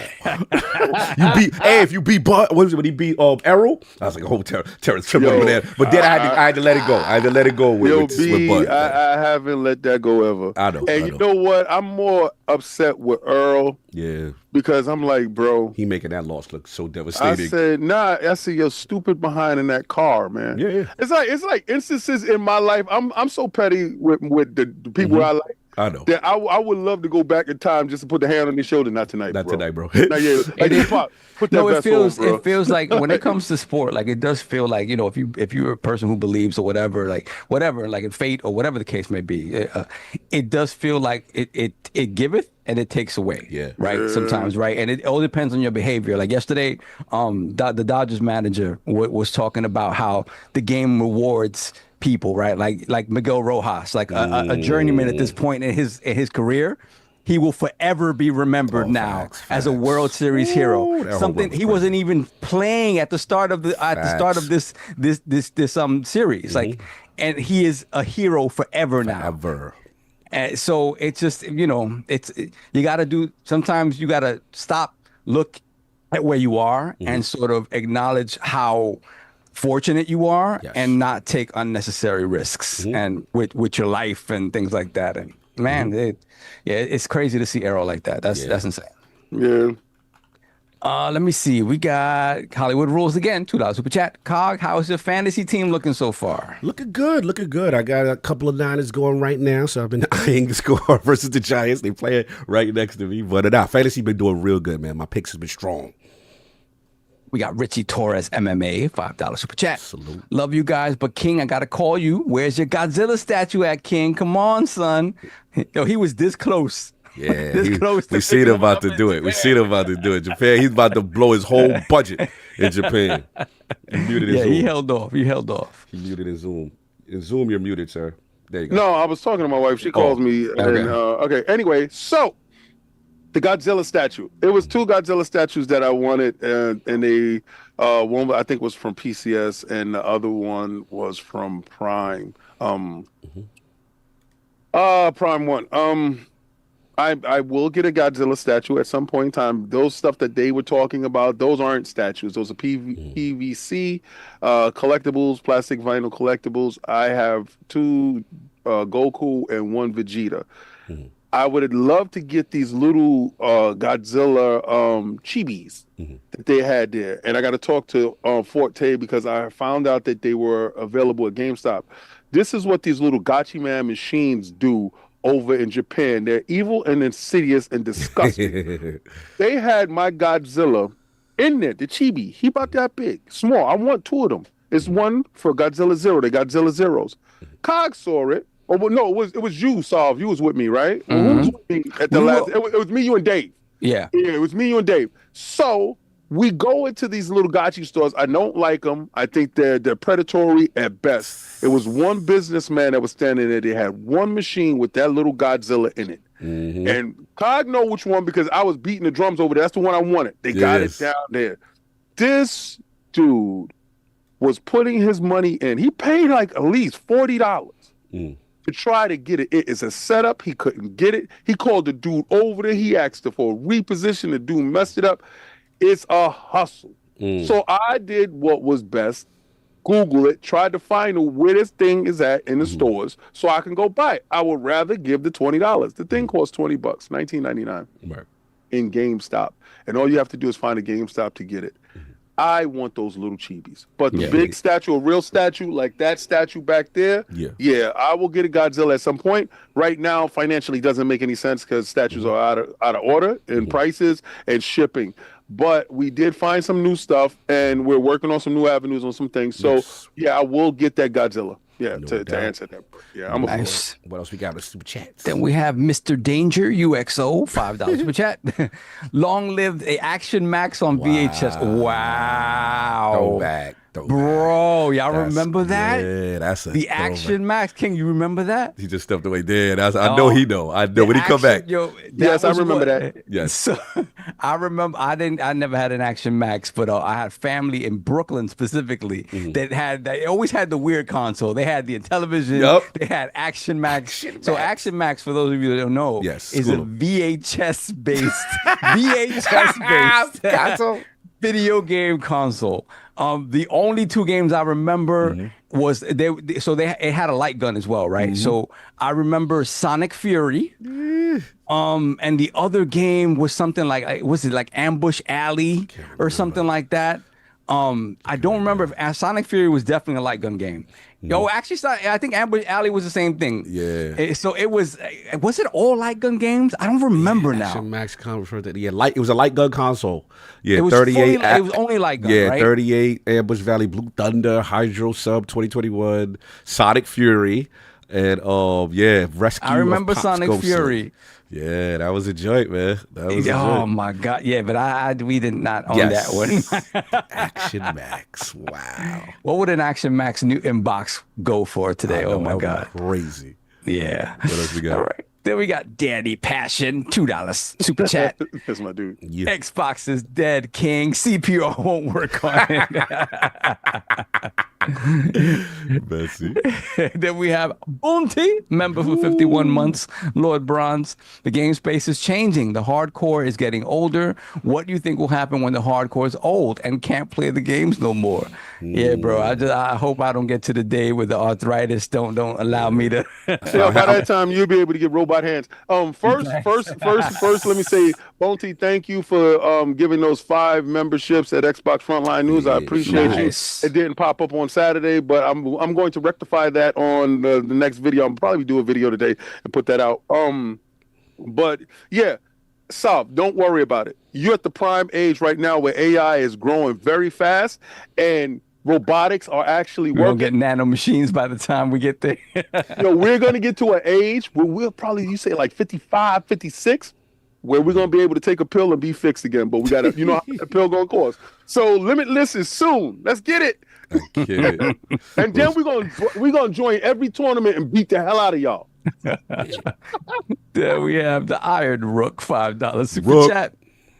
I missed the first 35 minutes due to not setting an alarm, but I'm awake and I'm here. Happy daylight savings. Shout out to daylight. shout out to Shout out daylight. to getting an hour back. Like an hour, that little hour help. I ain't gonna hold you. Yeah, shout out to Rook, man. You in here now. That's what's up. Kyle, can you turn AI on right now or no? The problem is if I turn it on now, it's gonna read all the the old old stuff. okay, yeah, so never- no, I okay, know never it. I know it. We have a Keezy Boo Boo, $5 super chat. Sav, can AI read this? Ooh wee. Sorry, bro. I know. It'd be funny when they do it sometimes. Then we have Bounty, once again, $2 for chat. Buck. TTS them need for have respect. That's what we Shut talking up. on talk. Salute. Then we have 108 Dragons TV, $2 super chat. Hater will hate, they never understand the grind. Yes, right. Part. You My already know, man Brooklyn. I knows. see you. I see you out there rocking them in them pictures. Salute. Yeah, you already know what the grind is. That's my guy. Exactly. Then we have Cameron Scott, $5 super chat.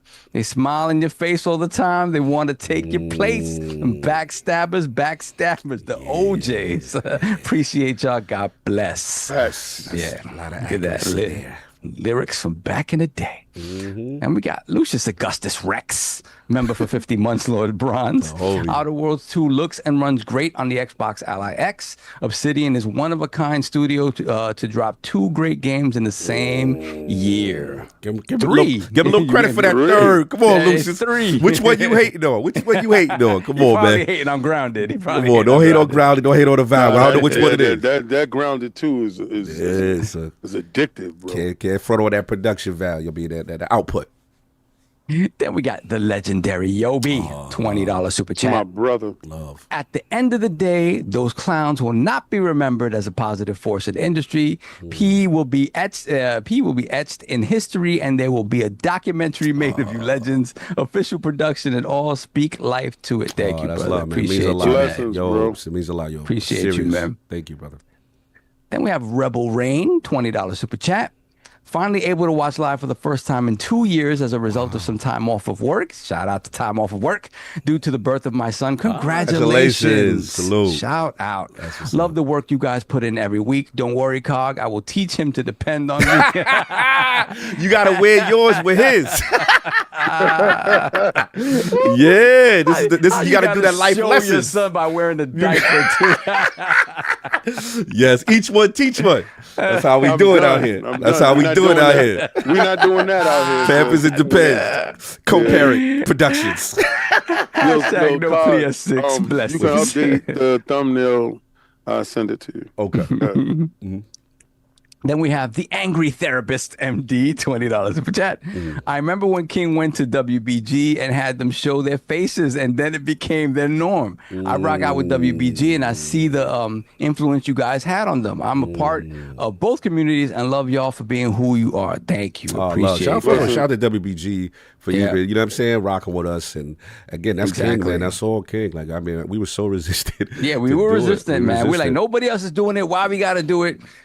He was right. He was right. It literally changes everything. And then, like I said, you got to stand on stuff. It's just real man stuff. And then from the promotion and the marketing standpoint, it's tremendous. So, yeah, salute to the king. We got Champagne Supernova, $5 super chat. Have a great show, gents. I've been loving the Xbox ROG Ally X. The ergonomics are unprecedented. Cog, point that camera down and show us how you grip it. Yo, don't be worried about what I'm doing, man. Chill. Yeah, Champagne been very loose lately, man. He's been very loose lately. It catches you off guard at the end of the super chat. You're like, oh, Jesus. Wow, man, right there. So we have the legendary Yobi once again, $10 super chat. Lord Sovereign, you will be fine. It's all in the mind, sir. I got a care package I'm gonna send you for. It's a book about health, the official stuff. I'll get your information soon. Love. What am I mad at? I don't know what he's talking about. Health, oh, under the weather. Under the weather, maybe maybe that's what you're talking about. Okay, cool. Because my mental health is okay. Thank goodness. Then we have Bonti once again. Let's put the crest in the chat for Bonti sending 10 ILP memberships. Shout out. Shout out. That's love. Thank you. Appreciate you, brother. Then we got the Iron Rook once again, member for 7 months, Lord Bronze. I'll bankroll a juicy ooh-wee for the realm when the AI is back. Y'all disgusting. They are out of control right now. Y'all disgusting. Salute to the road, man. And I didn't do my intro because the super chats were piling up. I didn't want to go that far. But yeah, man, still your boy Lord Cognito here, the gaming ninja. Not telling you what you want to hear, but what you need to hear. Shout out to Father Dude. We had Gene on. We were talking about the Halo because he got a chance to play Halo Campaign Evolved also. So we got a chance to talk about that. And as far as games, Outer Worlds 2, I think I'm on slower pace because I'm kind of almost doing every side quest. So I'm on like the 3rd planet, I think, right now. It's starting to heat up. I got more companions now. Some of these companions are wild. I ain't go for wild funny. And then as far as there's another game that I can't talk about just yet that I'm excited to talk about soon. We got some really cool stuff in there. Shout out to Outbreak Gamers in the chat. I see you. Salute. But yeah, other than that, what I was gonna do is probably switch the order up because I know Attic, we had him for Dragon's Quest, but I want to be respectful. Hold on 1 second to what we got going on. So give me 1 second. Just make sure we got any super chats, anything else I just want to miss before I set this other thing up. We good on that? Yeah, we're good on super chats right now. All right, cool. Give me 1 second. I got to do some behind the scene business. And yeah, we're going to switch up the order a little bit, y'all. We're going to switch it up. Yeah, that was from Far Q. That was my man who did that. Oh, that was him. Okay. Yeah. So I'm giving you your respect right now because he's watching right now, and I'm pretty sure that he did like I did when I looked at it, and I was just like, ew. And he's like, nah, let me fix that up. Let me send that to him. Yeah, well, so I already put a request in for the fix up on some other joint, but don't worry about it. All right, so look, we're going to switch up the order a little bit because, like I said, Attic, hopefully you enjoy this process. Our brother is not feeling well, but hopefully you enjoy the progress. But we got to switch to ARC ratings, man. This is a hot one. And first of all, true transparency, the Lords of Frauds here. We have all not played it. But I have to talk about it. And I see some family has joined. So let's get a mic check right quick. No doubt. Up? E, what's up, man? Yo, E, hashtag no PlayStation 6. You know what it is? We're going to run it up on these. Don't do that. Why? This topic has nothing to see who's console warring. This is what he's about. Yo, listen. You gotta let him talk. Let him talk. Let him talk. Let E talk. E, how are you doing, sir? The best part was he's hashtag no PlayStation 6. I'm hashtag PlayStation 6. The internet is full of a whole lot. The internet is full of a whole lot of dumb. Right. Like, there's a whole lot of dumb out there, but that is a very civil, simple argument. PS6, not PS6, and we're like, see what happens. I think your chances are very good. E. It seems like I got my odds in my favor. Yeah. Especially how Arc Raiders is doing on the PlayStation platform. It's pretty well. I feel if you put your knees on it, it'd be great. Hey, if there's a PS6 and I can get your knees, I'm also up for that. So you know, That'd be dope. Yo, we it's doing a it? win-win. Yo, it's a win-win for you. yeah.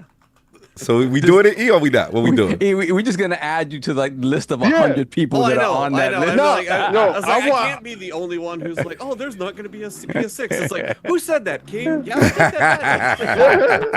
Yo, listen, you know what's so funny? It's because, all right, so I get to interact with E very small. Like, it's not so much, right? But I found out that he was like, he'll see it. And he'll say something. Yeah, he don't be like it when you. He will jump on your timeline and be like, nah, sir. We got to get back to reality. I was like, oh, wow, really? I said, so he made, like, quiet as kept, he made me go harder. Right? So I was like, yo, I'm going to get more interactions with you. I said, yo, I don't get a chance to be on, the campfire. So I was like, you know what? Nobody's on the campfire. Right Yeah, now. no one's on the campfire. Bungie's not on the campfire either. We know about that. But, listen, don't bring us sore points. But I was talking about back then when I started it, because I started it back then when y'all was doing it. But he started responding to me, so I had so much fun when it was happening. So it's so great seeing you, and I haven't had to have the on-air interaction with you. So I'm gonna save this part right here, and it's gonna mail it to you when it don't happen. Save it, clip it, and I will go ahead and put a smile as my reply emoji. So anyway, look, man, we got to talk about it, man. It is one of the biggest successes right now. And yeah, man, Arc Raiders, man. Shout out to Tweaktown. Shout out to Derek Strickland. Just want to give a brief TLDR. Arc Raiders currently #1 bestseller on Steam. Hits over 264,000 players day one. Nexon and Embark Studios hit the top spot on Steam as Arc Raider conquers the storefront with a breakout launch. So they said, Nexon's Arc Raiders, the $40 PvPvE extraction shooter, has quickly become Steam's top-selling game. Again, with over 264,000 players at launch, surpassing Battlefield 6. The multiplayer title also ranks number 11 on PlayStation 5 sales, highlighting strong market momentum and player engagement. So yeah, they were just talking about that. And they said that obviously about the figures, and obviously we see the community. That's why I wanted to have you on, because me and you were talking about it. Since you got a chance to play it, so I just want to get your feel. Like, what's the feel about Arc Raiders? What's the hook? What has the generally Sov-like personality on the planet who does not really do the competitive scene? What is it about Arc Raiders that has you hooked?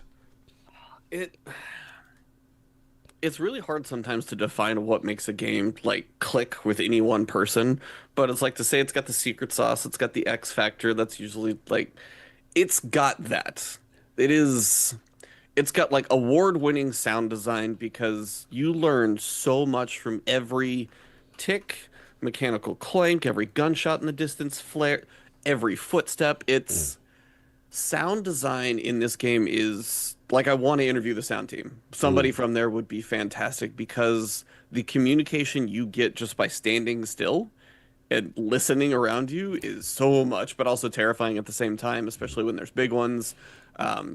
So like the sound design alone, but it's gorgeous, the variety to it. And I will tell you, haven't played Tarkov, haven't played Hunt Showdown, not an extraction shooter, as Cognito said. So wild. Oh, I know, believe me. It's like, this is one where I was like, extraction, and I'm like, I don't know. And then there was a play test before the Service Slam a little while back, and I got to play it because I was busy, like we all are, covering way too many things. And I got to play for like 30 minutes, and 30 minutes. Not to mention another game I got to play a little bit. Yes. Leave that separate. Yes. It was like 30 minutes. I was like, oh, this feels kind of cool. And that was it. And I was like, I ran out of time. It was like late at night and I had to go to bed.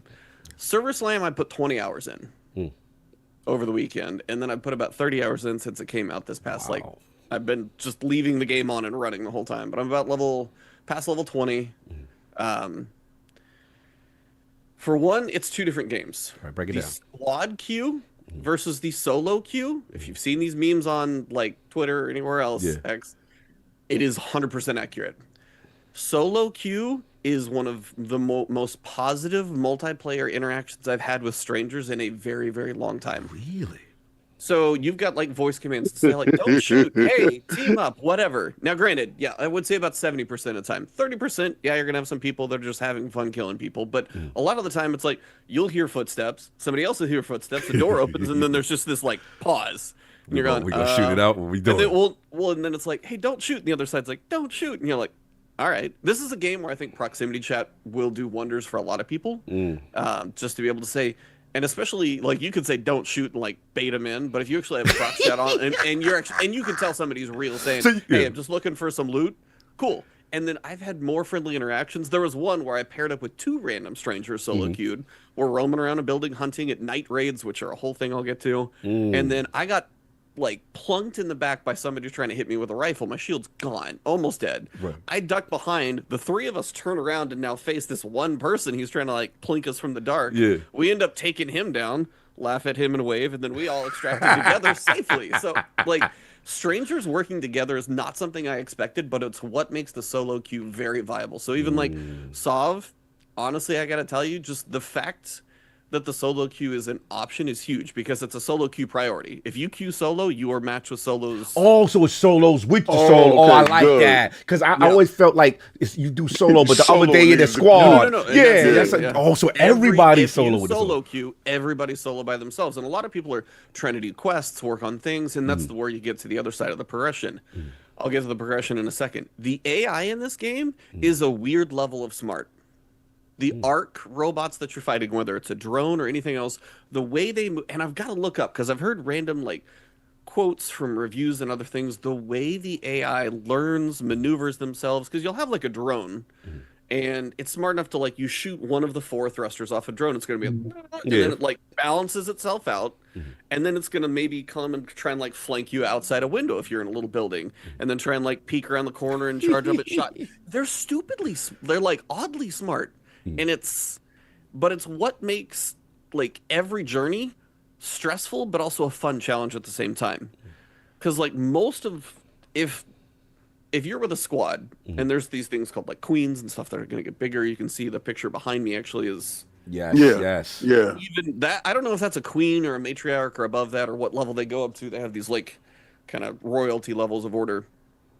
The big enemies they're going to take big chunks of like launcher ammo that I don't even have yet at level 20 and haven't unlocked. And the teamwork to take the thing down and everything is going to be. So that's crazy. When you got to work with the human players to go up against the AI, like these huge. And right now there's a map that I haven't even opened. They're opening it this month. Like they've already got a roadmap for these first 2 months, which is pretty impressive. So that's a map that might have even something crazier on it out there. We'll just have to see what's out there. But it's the AI that makes everything you do a threat. Like that's where the audio kind of plays in because you hear this like ding ding ding behind you. It's like this weird little like mechanical, electronical like ding, ding, like click, and you're like, oh, crap, something spotted me. So then you're like, okay, you got to first maybe you're in the trees and you look up for it. Well, sometimes it's a little thing that spots you. You're like, okay, let me find a tree to kind of duck behind and dodge the little taser shot. I think it was yesterday when I was playing. I was in the swamp, and there was like, "Oh, there's a little guy," and then you hear this. So like hovering. Wait, are they snitching for the big robots to come out and kill you? They do.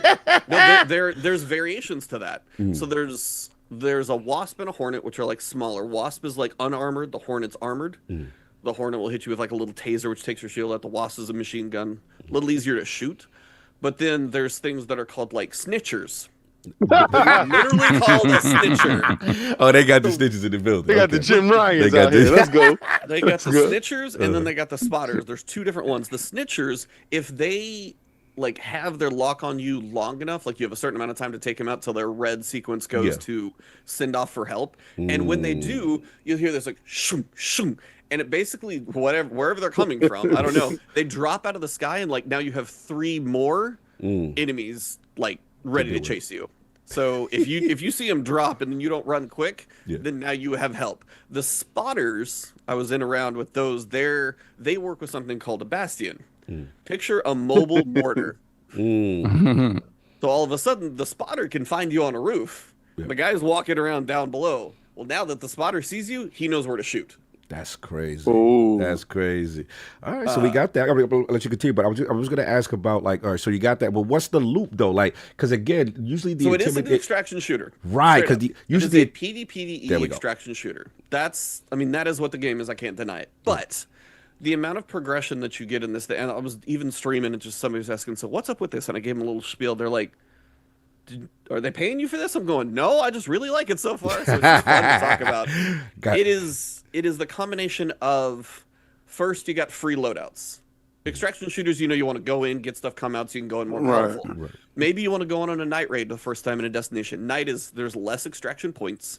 There's more arc threats, the machines. Right. So you're like, okay, let me take a free loadout in. Well, you make it out with the free loadout. Now your little backpack, you can exchange that for a better one just because you did a free loadout. But you survived. So now you get a free upgrade just by surviving once with free. You can keep the weapon you come out. Like you go in for free and you extract, everything you got's now yours. Oh, that's what's up. I got a free gun, free ammo, had stuff like that. So the free loadouts are fantastic to explore, test things, you know, see how you, or, you know, you just go on tilt and you're like, oh, I just got wrecked, lost everything. That way you don't load up again. You can go in with free stuff because those solos give you a gun, some ammo, bandages, a shield recharge. So you don't feel as like penalized so much. No. Like, okay, you can still come in there with something with these free loadouts. And if you get the drop on somebody, like if I'm creeping around buildings, I've walked up behind people before and been like, hello, and then like, huh, and I'm like, don't shoot, and they're fine. But if I wanted to, I could have been no loadout and right behind them, even with a basic gun. Still probably would have won the drop on them, just because like it's all still close enough. Right. Now, if they got the drop on me, I wouldn't have a chance. But your time to kill is decent enough that, like, if they get one shot and then you can get around a corner, there's a chance for you to survive. For you to still survive. So it's okay. So you got that. So have you experienced the shiciness? Have you experienced people like, damn, they robbed, they got me? I've got picked off, dropped in places, happened, but I will say, like, the scale tips into solo being nicer. Gotcha. Squads. That's what king people is. Squads. That's Dark Zone. That's Division Dark Zone. It's on like Donkey Kong. Absolutely is. That's what we like. We like that over here. And you can, pockets. Now, if you get to like an extraction and you kind of like chat it out, you might be okay to like work together for those. But there's plenty of like squads and that's the memes. It's like, you know, halos and sunshine and rainbows and stuff for the solos, and then over here it's just death, destruction, and mayhem for the squads, and that's the difference of the two. And I think that kind of works really well because solos you can go work on quests, and I'll get to the progression in a second, because there's a lot of things, progression, stuff to go look for, certain objectives to do.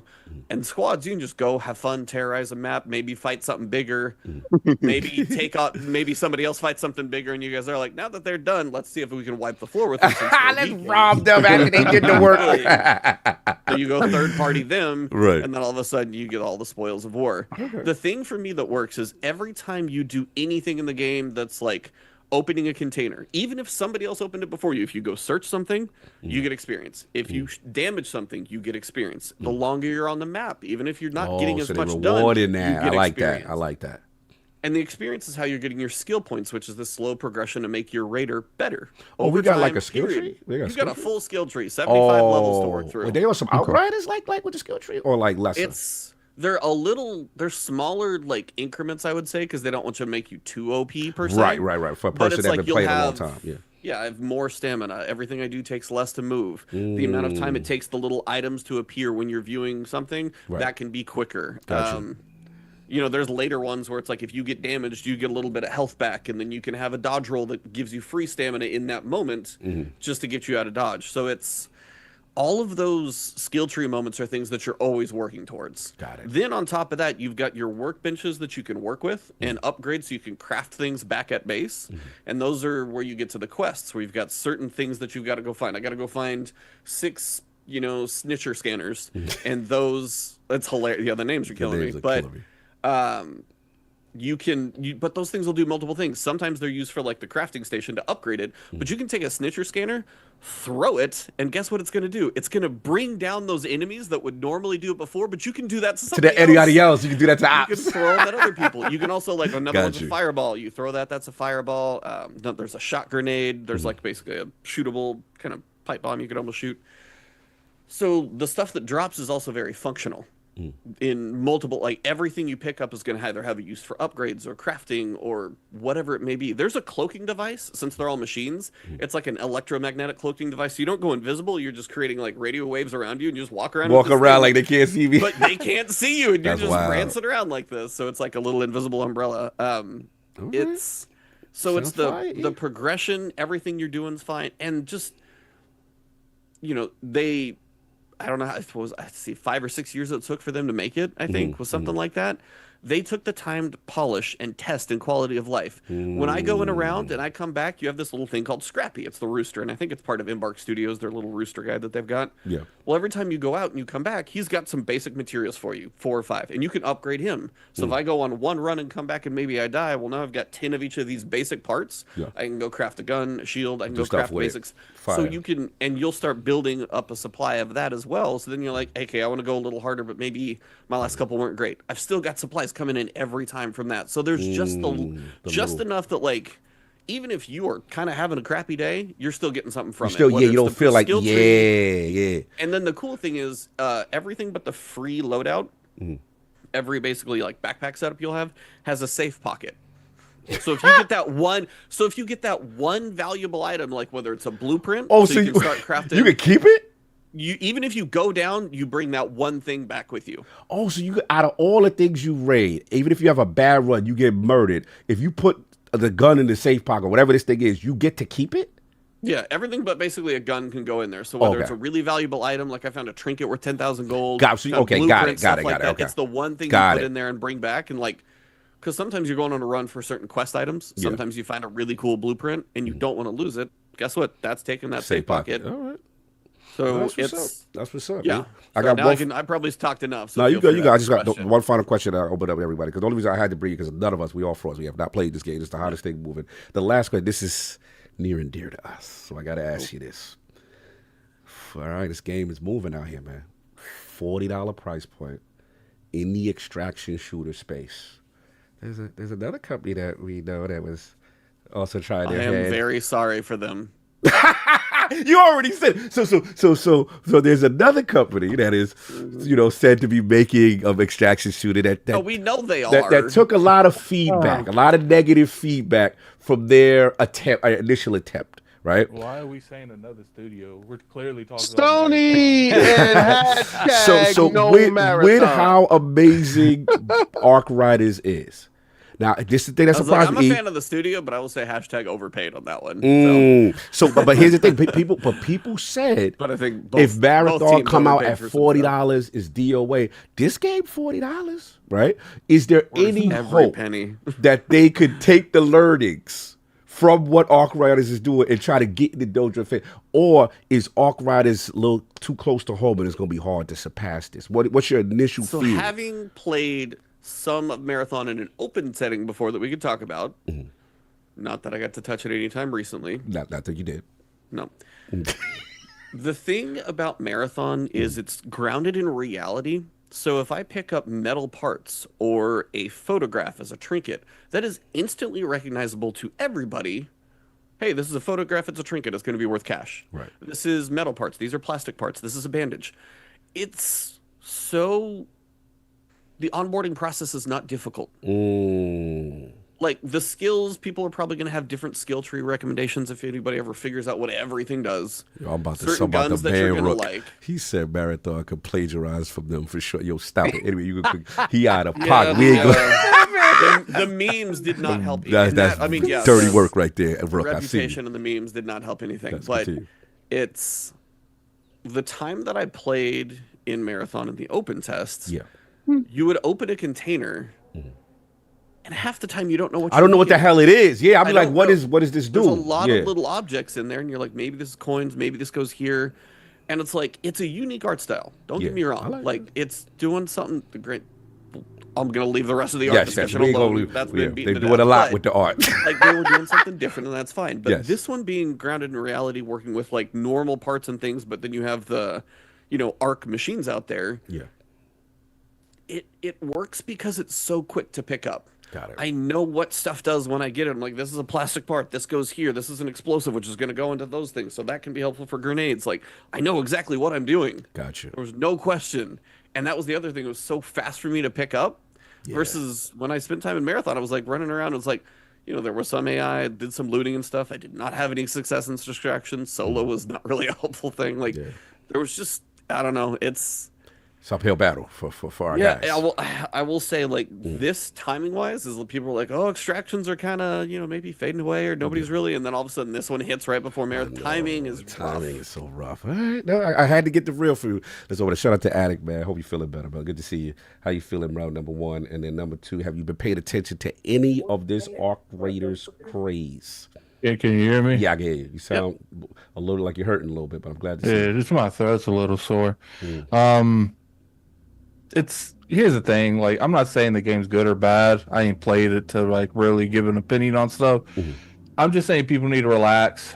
Oh, the hype. How many times a year do we see people like crazy hyping something up, and then 3 months later it's got like no one playing it on Steam? Like, and I'm not even saying anything bad about it. It's just like I've noticed, especially with like games as a service trends. Like, people jump on that stuff. They leave the Fortnite. They leave the Apex Legends. They leave the Marvel Rivals. They all play mic this. Is high. He's good. What? No, your mic is high. He was peak. He was okay for me. Turn it down a little bit. Just a slight, but he's all fine to me. But, yeah, I just got to see, like, how this game does stuff in, like, a couple months. Nah, he too low now. Nah, turn back up. You too low. Now you too low now. Yeah. You was fine where he's at. Kid is just, he got to get his hands right. Is that better? Cog is losing his hair, and don't worry about him. Is that better? Yeah, it's cool. Yeah, it's cool. Perfect. Yeah, so that's my big thing.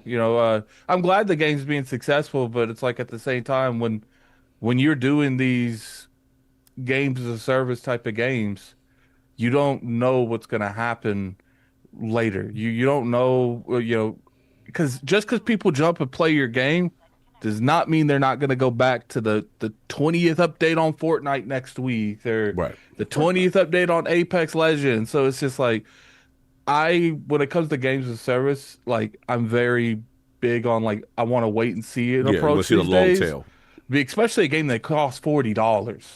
That's what surprised me, that it's doing so well. It's like, I hope the game does well, but all I do know is, it's number one on Twitch. Everything's number one on Twitch when it comes out half the time. Why you hating though? Why you hating on the success though? Why you ain't popping? I'm not hating on. I ain't played nothing to hate on nothing. Now, if I played it and I hated it, I'd be hating. Right now, I'm hating from the bleachers because I ain't played the game. I ain't on the so pop some bottles for them. So they outside. So if they beat Battlefield, they don't need me to pop bottles. They got people like Ebontis to pop bottles. He said guilty as charged. Toxic positivity. That's what Cog wants you to do. All right, fair enough. No, so Sav, man, you see E talking. He does not play multiplayer PvP at all. He got single player games I play. Exactly. He's just like you. And he says, "Yo, solo queue, Sav. You need to see what's going on. What's up?" Yeah, no, that's not happening, bro. It's not happening. But shout out to them though. Shout out to them. I will say this. So E, like, because the thing about these games, right? When you look at this and you look at like Tarkov, right? Yeah. I think what a Destiny gets right is just that sort of carrot on the stick, feeding guns to other guns to make better guns, and like that loop of like progression. And you mentioned that there is a skill tree here that you progress, and I'm assuming you keep those skills throughout. You continue to get better. Yep. But in terms of like the loot, right? If you escape with something, right, it is 100% still possible that in a future run you lose that, right? There's no way to bank that stuff and that you have it, you got out with it, here it's yours, you're not going to lose that. So here's the difference, and I think another reason why this is working for me is the crafting blueprints. So there is a base level, like it takes 5 metal parts and a couple other plastic parts, and that's like what I can get from the rooster after a run. Basic stuff to craft a heavy ammo bolt action rifle. Hits like a truck. You need heavy ammo when you're taking on the robot enemies, the Ark. And it's a really good one to have. Is like if you're taking 2, that should be 1 pretty much guarantee. Okay. There is a green tier. So you got tiers of loot. You got your common, uncommon, rare, epic, legendary. The tiers are in there. So you've got that progression to work through. I've got two of them so far that I've saved because I haven't taken them back in because I really like them. But again, now I've got one back up. It's called an Anvil. Picture a Destiny hand cannon. We're using heavy ammo, 6 shots instead of 1 this time. Still hits like an absolute monster, but now you're getting a little more ammo use out of it. When I get a blueprint for that, which again, that's part of what you're hunting for is these blueprints, then I can craft it every time. So now I found this thing that I like, I can craft it, and then now I can have that better experience of every run that I go So even into. if you actually, if you actually lose the gun, you have the blueprint to be able to make it, again, fairly quickly. Blueprints are separate than guns. Like you got to just find a blueprint on your own, but you find that blueprint, you can keep that. Right. Nice. And that's where, for me, that's where, that's one of the big hunts right now is blueprints. Like I found 2 on 1 run. I was looking for the exit as fast as I could. No question. Provided you have the materials for said blueprint, then. Yeah, you've got to get that. And that's where kind of like more and more runs. Like, hey, if I want to craft that, then you can go. But some of them are not too bad. There's also the refinery workbench that I got. As you upgrade that, you can take some of your lower materials, condense that into something more rare. So that's where that whole progression loop comes in. There's something I'm always working on. Whatever I pick up is either going to a workbench upgrade or crafting upgrade. Now I got a blueprint recipe and I know what and there's just little tweaks. Like if you track something for a blueprint or an upgrade for a bench, you can, anything that you pull up on your screen is going to have this little eyeball icon on the item saying, hey, this is a tracked item. Make sure, prioritize this in your inventory. There's just a lot of little things they've done quality of life wise. They had to do a lot of testing to get this stuff where it is. It's the little things are right. That's when we squadding up. That's it. Let's go. So I think that's the cool thing for me. Like when you look at a Tarkov, right? Tarkov is huge, but it's still kind of in its own little bubble. It's not huge, industry wide. Why everybody's talking about Tarkov? Like Tarkov is one of those things you hardly hear about, but it has this consistent, however many thousands of people playing it. And I think with Arc Raiders and with Marathon, they're trying to figure out how to homogenize that type of game in a way where it's more popular across the board. And I don't know that's ever going to happen, right? I think you have to continue to lean into, hey, what's the carrot on the stick here for people to continue to come back? Because I think, the idea, you attract a certain type of player that's okay with constantly going in and not getting that huge progression you would get from Destiny runs and things of that nature. So it's just a different type of game that I think attracts a different type of player.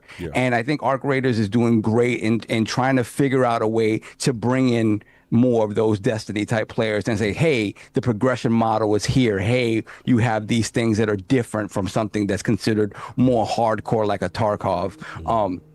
Because again, that's the gold standard, right? So I think this is great. And to Addict's point, yes, it's true. When something new comes out that's good, it's polished, it plays upon something that's popular already, but is doing it slightly different, you're going to get, a lot of people interested, at least at the onset, right? I think the fact that you have this many more players playing now at its launch, even, when the beta tests were going on, whatever, speaks a lot to, the changes that they've made along the way, along development, to sort of listening to the community, trying to figure out where this game lands, right? So I think that's a very positive thing. In addition to that, I also feel that, hey, putting out this huge roadmap, right, and showing people, hey, this is what we're doing, is again a big plus in order to let people know, hey, people that want to be invested in these type of games and maybe want an alternative to a Tarkov or want an alternative to their Fortnite right now, or to whatever else they're playing, if they're playing Battlefield or whatever they're playing, or Apex. I think I'm weary of continuing to make games in genre and these type of genres that cost millions upon millions of dollars to produce and then fail right out of the gate just because there's no bandwidth. There's not enough bandwidth for people to come out and play and be attracted to these games and be pulled away from the games they're already playing. But I think, hey, I mean, the extraction shooter is still that. It seems like it's still that a difficult nut to crack in that regard, where it's like, how do we make this appealing to a broader audience? And like you said, I think Marathon has its, Marathon made something that's very grounded, and obviously Bungie gameplay is in a lot of ways second to none. But I think in looking at Arc Raiders and kind of remembering what people were talking about, you know, the early sort of play tests of Marathon, they have a lot of work to do in order to be able to be that shooter that sort of walks that line and allows it to be something that is going to attract the person that loved Destiny and also attract the person that kind of plays a Fortnite or something like that. It's tough because this type of shooter has always sort of been defined by that push and pull of losing your loot permanently, right? And it's just one of those things where I think it feels like Arc Raiders is on the right track in trying to attract people and saying, hey, you're not going to lose everything. Hey, you have this progression loop. We'll see what Marathon does. We'll see how it looks when it, you know, we finally sees the light of day again. But yeah, I think it's just the extraction shooter in general, just what the industry has made that type of shooter into. It's kind of it's a tough thing. So, you know, let's see how Arc Raiders looks in 6 months, and let's see what Marathon looks like when it, you know, reemerges. But it's interesting because, again, I think it's just it's a hard sell to try to put this type of game in the same echelon as a Fortnite or as an Apex, because it's the carrot on the stick that people love, right? Yeah, so no doubt. I hear what you said, King Man. Hear what's going on. This Arc Raiders outside, tremendous launch. What E was talking, wasn't any of that appealing to you? Yeah, it was one of the games that I did see that I didn't initially know what it was about. I didn't know that it was a extraction shooter, but it reminded me of The Division with overarching Terminator feel to it. Yeah, so, I'm getting Terminator, Skynet, the robots is here. So I'm like, yo, I'm down for it. And then, you know, the squad up aspect of it, or the play solo, you know, all the stuff that he talked about was really good. I want to know if he's just going to do a 5-team chat based upon this, because I think it will really play well. I know you have to get a couple of months to see if it actually is going to have legs and stuff like that, but maybe so, because the level of intrigue from myself is very high. I did see it on Steam. I did want to play it on console when it came out to console. So now I'm really more intrigued to buy it. It looks good. It looks like it plays well. I want to know if more people are going to stick with it in the long haul. Right. That's the only big thing. Yeah. The $40 price tag. Yeah. When games of these magnitude are supposed to be what we have used to is free to play, but smaller companies are initiating the $40 price tag. Now, I think $19.99 is the absolute sweet spot in order to have a larger group of people to play. Maybe they weren't looking at that. Maybe they did the balance sheet and the balance sheet came out to $39.99 and it works well for that. So I would say, you know, a $20 deal is the best deal for these type of games. I felt that same way when it came to Marathon. And the only reason why we're talking about Marathon is to give comparisons to extraction shooters that are going to be vying for the same eyes, the same interactions, and I don't know, this the same engagement that they're looking for. I didn't get the same feeling from Marathon, and it has everything to do with the art style. The art style of Arc Raiders makes me think of how if we never went to digital and we stayed analog. It gives me an old Star Wars feel of that's what it looks like to me from the outside. I didn't get a chance to play the game. In my head feels like Blade Runner retro synth. I don't know what words to put on it, but even the music tones at times like hits too. It feels and it looks very analog. If even in the artwork what they put up, the artwork with the colors that they're using is analog, old style type of artwork. If we never crossed over to digital, is a period of time and is a what if scenario. If we never went digital, we would go the way of Star Wars. If you actually look at Star Wars, they have a lot of analog computers when they're doing stuff like that, but they still have technology that takes us to different levels. So I look at this and I like that feel, that 70s, 80s type of feel to it. It gives me that. And I don't know, maybe it's something that I dive deep into. I would have loved for it to be offered in one of the two services, be it PlayStation Plus, be it Game Pass, me preferring Game Pass, just to get a greater sense and a greater fan base to stick with it. The same way Outsiders paired up with Xbox, and that was huge in getting that group, going. Yeah. And they brought it back after it left out of Game Pass. So I don't know. I don't know what the legs looks like on this thing. I know from the aesthetics looks fantastic. Now, from somebody that actually played the game, they said the gameplay is there. They say the level building, the as far as you're able to do different things to your character that can actually put it on a path of different. Like, we can have the same level character, but your character could be specced out in a whole different way in how you play. I think that is better, like for the gamer, because it personalizes the character to how your play style is, and it's not a generalization of how the character should play. So they're giving you those tools to yourself. So I don't know. Arc Raiders looks really good. It looks like something that maybe at some point we do, like, some little community things with this thing. But I'm always interested in games like this. But I do think the free-to-play model is a model that works well in this space. I just don't think that certain companies are able to forego the fee. Now, I do say that I think Sony is in a better position to forego the fee for PlayStation Plus people. Take the game, drop it aside PlayStation Plus, but also offer it for those people that don't have PlayStation Plus for sale, in order to, because they have control over that, in order to get a greater sense of more people inside of Marathon. So again, I want them to be sponsored or marketed by one of the big two. I know I'm not. And I don't even worry about that Switch. That Switch ain't even thinking about this stuff. Switch it out. But no, they can't do this. But I do want one of the big two to actually reach over and help out, because Steam doesn't have a service that can actually galvanize eyeballs on it in that way. But I do think that these two offer those subscriptions that will allow a greater fan base.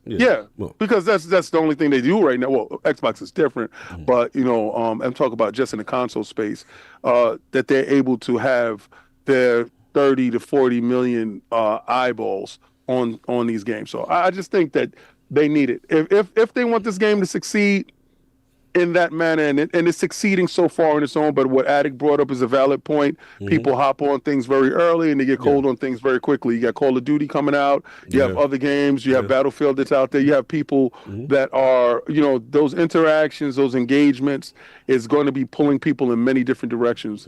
So, and Fortnite is undefeated. When it comes Fortnite's a thing, for sure. But I wanted to ask you a question actually on that. You mentioned the $40 price point. This is more just a conceptual thing. The concept of being able to pop in and out of your free game library, whichever platform you're on, means you can, at least it has been, I feel like I've heard, people will not finish and stick with as many things, but they can sample a lot of things. Right. If you stick that, and that's where it's like, the $40 price point, not cheap. It's not 70, not 80, not 60, but it's that middle ground. 20 is the point where I would wonder, it's the perception of a $20 price point to me that makes somebody wonder, is like, does that $20, does it have that like quality to it? Is that more of an indie game you're trying to get people in there, or is the 40 where they're trying to establish a price point for, hey, this is a live service, but if you buy it, you're gonna probably put a little more time into it, but also it's the perception more of the quality you get with that $40 versus where $20 falls in a lot of people's heads. It's just I don't know where that lands, but it's an. I kind of disagree with that. I feel like if a game is good enough word of mouth, it doesn't matter what that price point is. If it's 20 and people, this game's lit, I love playing it, it's great, you should try it out, people will pick that game up for 20. Doesn't matter what that price is. Yeah, because wasn't Silk Song was like $20, I think. Yeah, it doesn't matter where it's at. If the word of mouth is there, people will buy that. Well, I mean, I can understand exactly what E is talking about when it comes to that 40 versus the 20, but I think, and I'll definitely understand exactly what Attic is talking about as far as making a great game. I think if the perceived value is there, right? Let's say the $20 price tag, right? And you do over give when it comes to that $20 versus the 40. I honestly think that that'll go a lot further, but the purchase proposition versus the free proposition is a great conversation, because a lot of times you have more samplers when it comes to free because there's no barrier of entry. There's a commitment that's being done when you actually press pay for, right? And that level of commitment kind of forces you to actually sit there and give this $20 commitment, $40 commitment, that playthrough, that try, to actually justify that price tag. Whereas the free is just like anybody can show up in the club. And I get it, because I'm one of those premium people that and plus, I'd rather a store, like a door front, to have a price tag coming in opposed to a free door.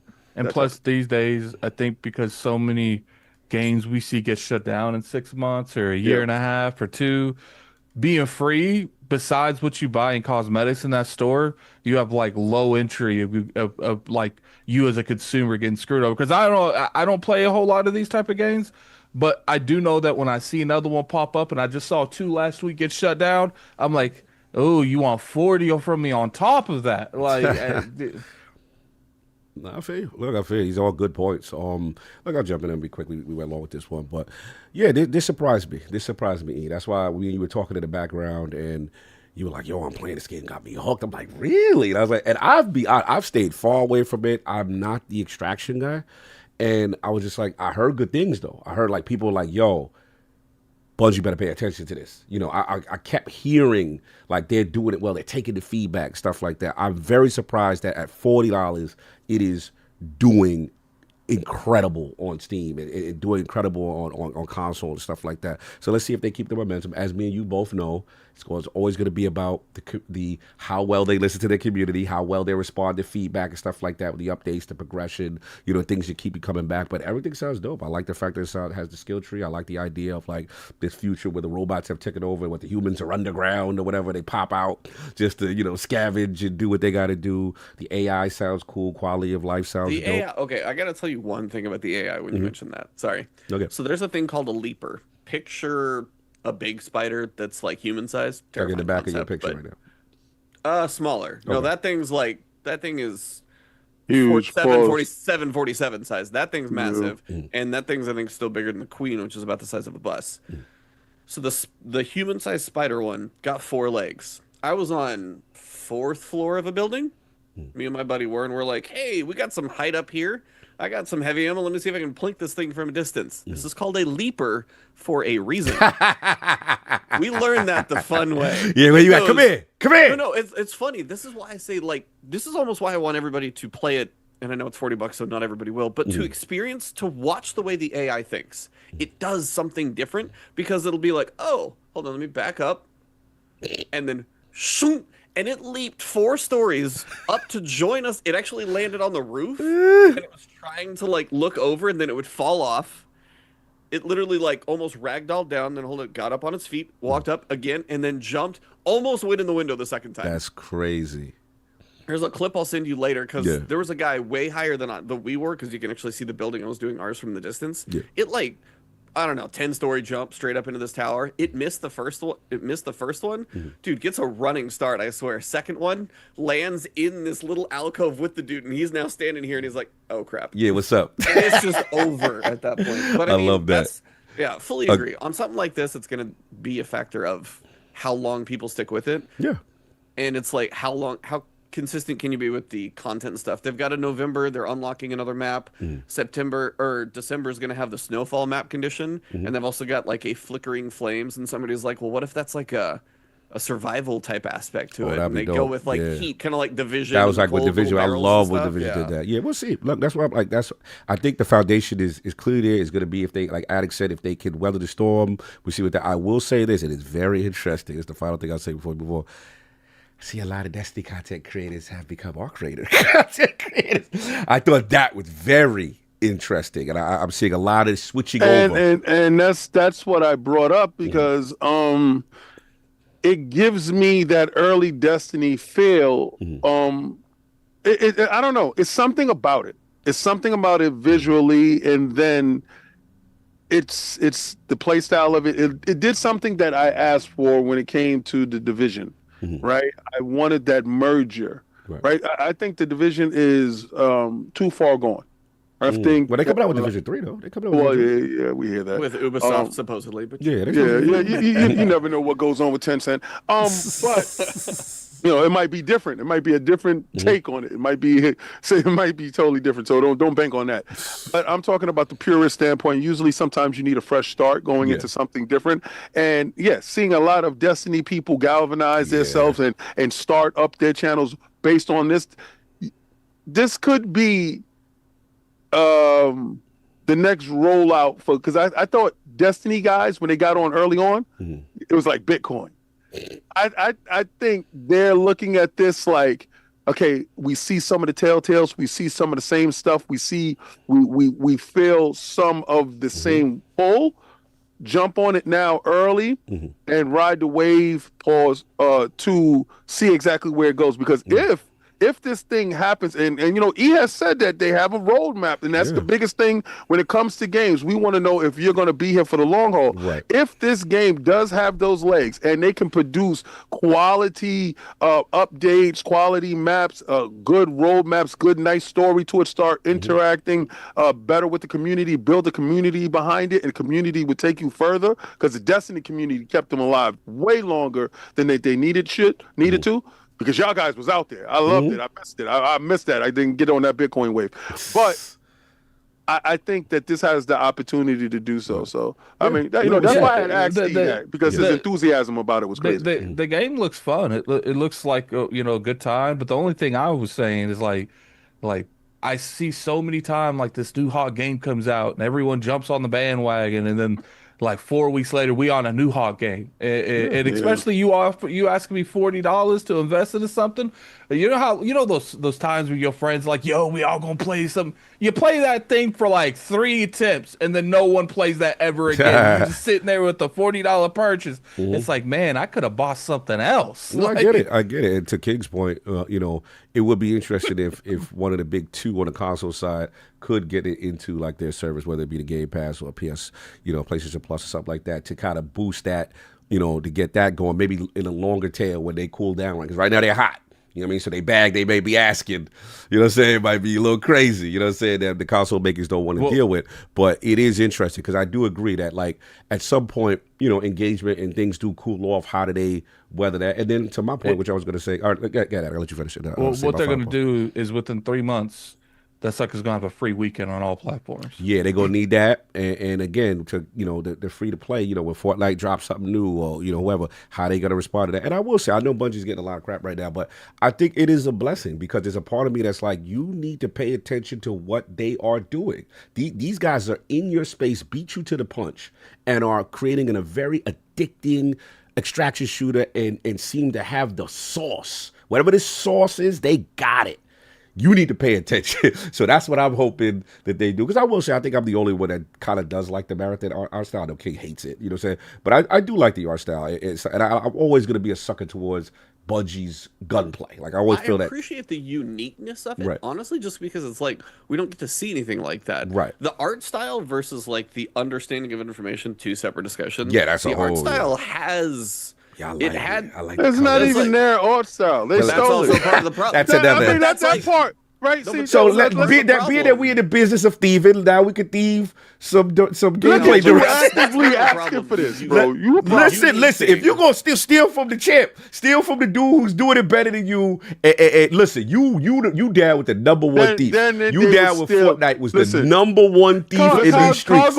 Carl go backs up with so much. Be like, yeah, steal that stuff. Bro, we sat there and they sat there and copied PUBG homework. Escape from talk off. Then steal from that. All right. Because that is the undisputed champ. Make your graphics look like that. Let's see how far you really get. But people in the talk off community get mad at performance. This game seems to be running well. That people, isn't it performance on? They all should go over the marathon. My rig is not a good factor. Oh, because you a soft guy. You the high end. You can't make a computer better than mine right now. All right. Pretty much. So. That's right. No PlayStation 6. Oh, I still have a PlayStation. But that's the only thing you need. You only need a PC and a PlayStation Pro, and you're good. That's right, because they both Xboxes. Oh, yeah, you see how he threw the shot. The funny thing is, the Xbox is a lot of things. The only thing they don't show is a PlayStation. That's the one thing that's not on that list. Everything else. Y'all out here console. I'll send you a picture. Anyway, like I was saying, listen, if you go steal, take a page out of Fortnite. They sat there. They said, "Oh, you want to use our engine, PUBG? Sure, we'll help you out." Copy. Oh, that's y'all. Okay, cool. Chicken dinner. Let's go. But we call it something else. Now, I'm just joking. My God. But all jokes That is one aside, of those things for Marathon though. I'm with you though. It's like the art style was unique, and then they just have that giant glaring bruise on their face from that, and it's like, that sucks. No, that sucks. You can't be out here stealing artwork and doing all this crazy stuff without the credit and all that. But anyway, that's all I got. We went long on this with E. I appreciate you, brother, for coming through. Yeah, no problem. Happy to say hello to the crew. Little bitty last word. You know what I'm saying? I know we've been out. I've been out of commission for a minute, but it's always good to pause. Campfires. There's not even coals or embers left right now. It's a pile of dirt, and we'll have to see about we refugees until they get it together. Right now, I'm just raiding topside. So there you go. I will see you all in Speranza. I hope, because even like Sav, I looked at Tarkov and I was like, nope. But I got the chance to play this for free, and it was like it took me 30 minutes to get a feel. It was like all I can say is if you spawn in and you can hear some of what's going around in audio, couple shots over here, a little machine war over here, and then there's like a Gatling gun south going on behind you. You're like, there's a lot of shit happening, and I haven't even moved. So it's a lot to take in, but I am very surprised how much I like it, and it's the solo queue and the progression for somebody like me that is making it stick for me. No doubt. He appreciate you, brother. Nice. Always love, man. You already know. Have a good one, everybody. Hashtag. Brother. You guys are too much fun. and David, always keep it real, man. But you do, which I love. I got something. I'm gonna send it to you. Right, I was trying to send it to you while you was on the show, but I got you. Do I need? No, I'm doing that. Don't worry about it. Okay. All right. Solved. Have a good one. All right, good talking to you, brother. Let's go. We gotta pay some bills. You want to do super chats first? Yeah, we do a couple super chats, just 2 more super chats, and then we'll pay the bills, and then we'll go on to the next topic. So we got God's Hitman, $5 super I ain't chat. see him in a minute. Putting it down for the Lord. Why do devs need an Xbox dev kit if the new Xbox is more like a PC? Yeah, again, it was a nothing burger, as we all said. The dev kits, if you want Xbox dev kit, you get one. Like, it's not a big thing. Then we have Champagne Supernova, $2 super chat. Cog calling it Arc Riders. DMX, Arc Riders, Rough Raiders.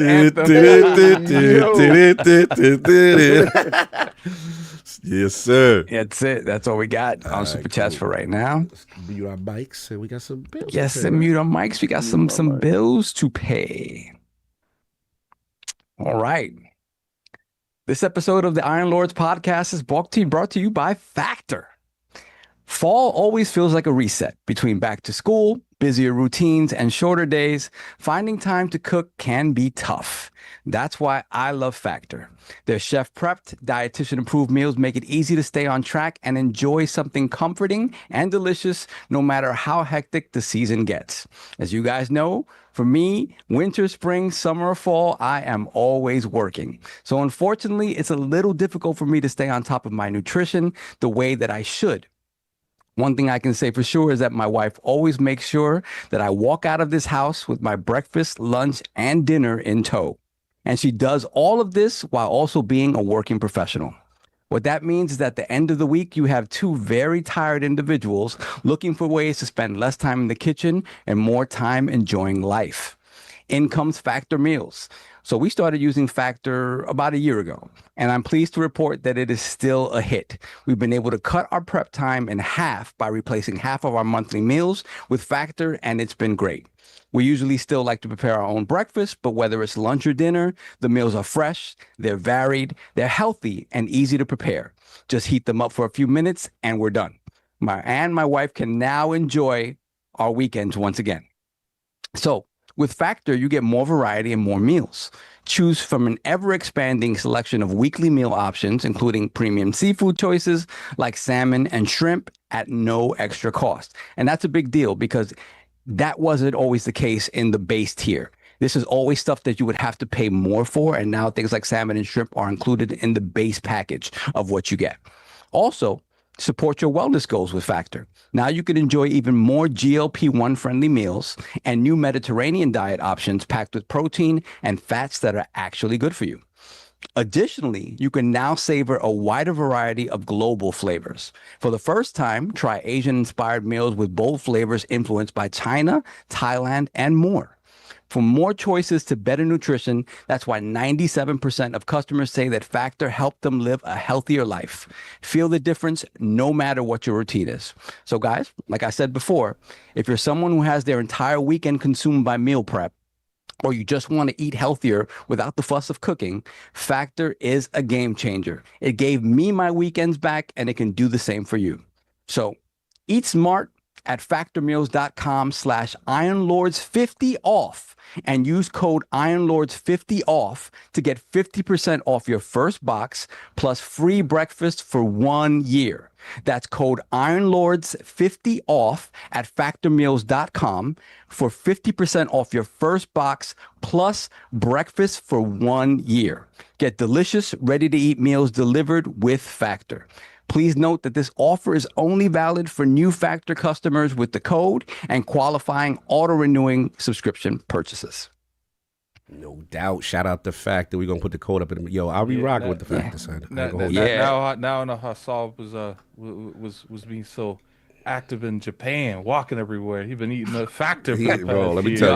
I'm not gonna front, man. That Factor, that it really has like saved like my wife and I, like especially like Sundays, like even Saturdays, like the meal prep she's so obsessed with the meal prep because it makes the week easier, right? But at the same time, your whole weekend is gone, so you feel like you're working 7 days a week. So when we started incorporating Factor, like, bro, like again, every other week we get the 20 meal plan, right? Which is you do the 20, okay? The 20, right? Because it's 10 for each of us, right? It's the lunch and dinner for each of us for a week, and so we do our own breakfast, because breakfast, again, like I walk out of here super early, and that's quick for her to prepare. Breakfast is fine. Yeah, breakfast is you gotta fire try to too. eat chorizo bites, bro. I'm telling you right now. Oh, I see. For me, I love stuff like that. Wifey, Take like the sponsor thing off. We're still talking again. So for me, like, and she likes her zen time in the morning, like prepare her breakfast, have her coffee, sit out on the terrace. So she doesn't mind that part. Okay. But like lunch and dinner, like we're still running around, and it's just hard to sit down and sort of like focus. It's been a game changer, because now, like, we finished our breakfast meal prep, in an hour or two maybe, and then we're done for the entire weekend, and then we have the weekend to ourselves to do whatever. And it just, again, as opposed to being in the kitchen all the time, man, like and the meals. The great thing about Factor, right? Because I didn't mention this, and it wasn't in this particular ad read, but I know I've mentioned it before. The thing about Factor is that, like, the meals are always fresh. They're cooked, they're packed, and they're shipped to you. Baby. 100%. They're never frozen. They're never ever frozen. Like they send them to you right after they're cooked. They're kept in a temperature controlled box or whatever. They ship it to you, and then you could choose to freeze them if you want when you receive them. But we put them in the fridge and we just eat them, and that's it. And so they're still very fresh. They've never been frozen. Delicious stuff. If you want the little higher end stuff, you want steak, you want filet mignon. Which they got that. But you got to pay. You got to pay a little bit more, right? But I like the protein shakes. Yeah, I like the protein shakes. They have a whole bunch of things. They have the nutritional drinks. The fresh squeezed cold pressed drinks. Sick. So all right, so what I do is, for members on my channel, I give them, the Factor meal stuff. I give them these. And once a month I'll go and I'll put it out for them.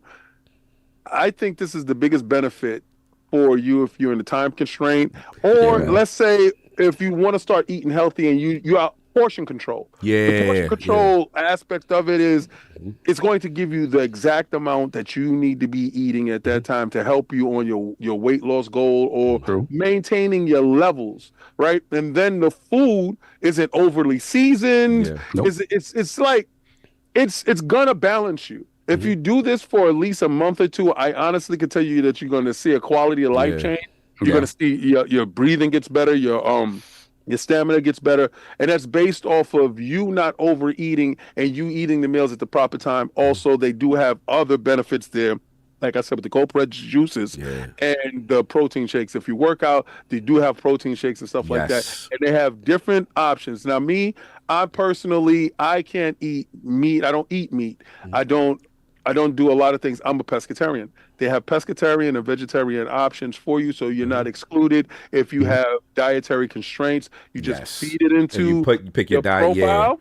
And for And me, not to cut you, but they got because I have diverticulitis, so I got to be very careful with the meat. Like Soft said, they incorporating the Mediterranean diet. That's perfect for me. that's perfect for you. Yeah, so that I don't have too much of the red meat and stuff with the stomach.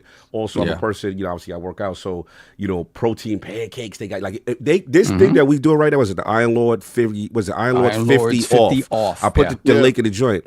They giving you free breakfast for a year, bruh. Yeah. I'm about to sign back up. Factor, what's up, man? Like I need that deal.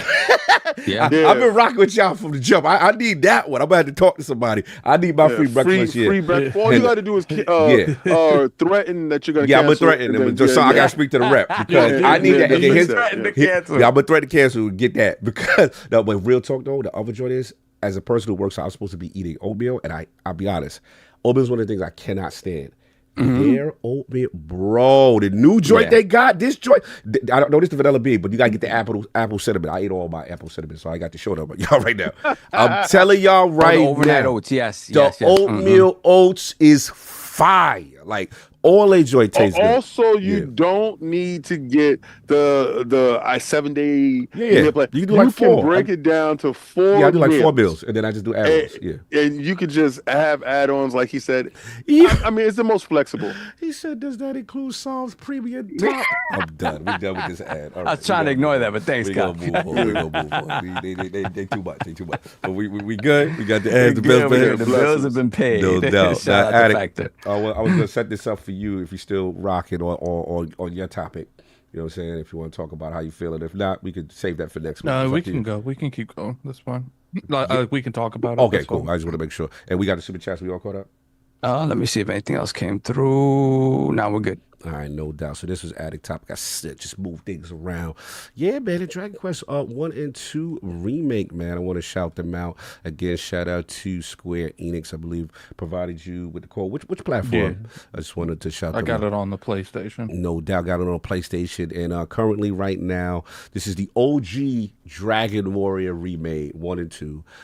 Currently sitting at an 84 Metacritic. I just want to give the little quick synopsis before I give it to you. So it's the stunning reimagination of the first 2 legendary adventures in the Erdrick trilogy, brought together in one package. Dragon Quest 1 story, thanks to the heroic efforts of the legendary Erdrick, the Lord of the Underworld was defeated and peace returned to the land of Algard, I can't pronounce it. Yet the peace is not to last, as the diabolical Dragon Lord has risen and unleashed hordes of monsters on the realm once more. Now descendant of Erdrick, it is your destiny to defeat the new evil and rescue the world from its plight. So talk to us, Attic. You've been playing it for a while. How far are you? Have you made it to part 2? How difficult it is? Because I know we talked offline about things, difficulty. Yeah, so Let's talk about it. I beat the first one. Okay. I'm on the second one. First one, okay. Yeah, so the first one definitely had like not a difficult spike, just like a uniqueness that I've never seen in these type of games. Transparency. Never really played the Dragon Quest games. The only one I played was, I think, 11, the recent one, and I love that game. Like that's up there with like Expedition 33. Like that game is phenomenal. And so I played Dragon Quest 1, and I found out real fast because I'm like 2 hours in. I'm like, man, am I ever going to get another party member? Like, what's going on here? Like I'm still doing 1v4s and stuff. Like I'm getting into like harder difficulties, and I feel like I'm feeling like I need a fourth person or a second person. So I'm sitting here, and then after about, I would say after like 5 hours, I'm like, now I'm looking it up. And then I Googled, I was like, where is the other party members of Dragon Quest? And Google pretty much came up and said, no, there ain't none. You're doing that by yourself. You the party. You're doing that solo. And I'm like, what? Like, so yeah, very difficult type, because I'm used to playing these type of games where it's like I build my party to complement each other. But when it's just one person, they ain't no complimenting. So it's took it a little bit getting used to. The story's good. I really enjoyed what I played of the story on the second one. I ain't played a whole lot of it because yesterday I slept a lot. But that first one, I will say that even though that there's a huge type of wall that I had to learn. Essentially, the only way I could get through that game was like, okay, I gotta grind. Like it's just Yes, it's old school. You got to grind. yeah, I just gotta grind. And once you get to a certain level and like people aren't like 3-shotting you, and that's another thing. This game does not limit where you can go. So you'll go and be like, yeah, I'm getting 1-shotted. This is definitely not where I'm supposed to be. No skulls pop over their heads or nothing like that. Like I like when Destiny, when you're in a place that you ain't supposed to be, Yeah. you got skulls over their random heads. encounters. Oh, okay. So you don't see the skulls before they. But one thing I will say is like, what I respect on Dragon Quest is they never ditched the turn-based scenario. Like it's interesting playing a turn-based game now and knowing that even though that they do have like a more action-paced than the older ones, the newer ones, they still have an ability you could turn a turn-based. So really, really enjoyed that, and I really. So far of what I played on Dragon Quest 1 and 2, like phenomenal. It shows me that like coming from like the Final Fantasy person that never really it wasn't like necessarily a Final Fantasy or Dragon Quest. It was I'm gonna be honest, like for the longest time I didn't even know Dragon Quest existed. Yeah, that's the OG. That's the OG. So, after playing the first and second one, I definitely would have played these back in the day, but I literally didn't even know it existed. That's what's So, because I was so into like because the only things I really played on PlayStation was like God of War and like the Final Fantasy franchises. Like most of the time I was on like a Nintendo product. Gotcha. So, yeah. So you're a Nintendo kid. Yeah, I always said that. Like, Yeah, because he kind of missed out on the. We had the was it the Suikoden's and what was that joint? Was it Arc the Lad? What was the joint they had? Arc the Lad was dope. Yeah, they had they had a couple of joints. You know what I'm saying? But yeah, that was a release title, wasn't it? Arc the Square Lad. Enix Wow. but you said Square Enix was Suikoden? No, Suikoden. No, was that's Konami. Konami. No. We're just talking about RPGs. We talking about like in general. early general back then. PlayStation RPGs. Oh, man. Yeah, because we was on to different RPGs. If he was on a Nintendo, he didn't have access to those. Yeah, that's what's up. So real quick, Attic, about like Wild Arms. Yeah, Wild Arms. I beat Wild Arms. I beat all of them. I remember that joint. So like, is it that pixel art goodness? And how's the story?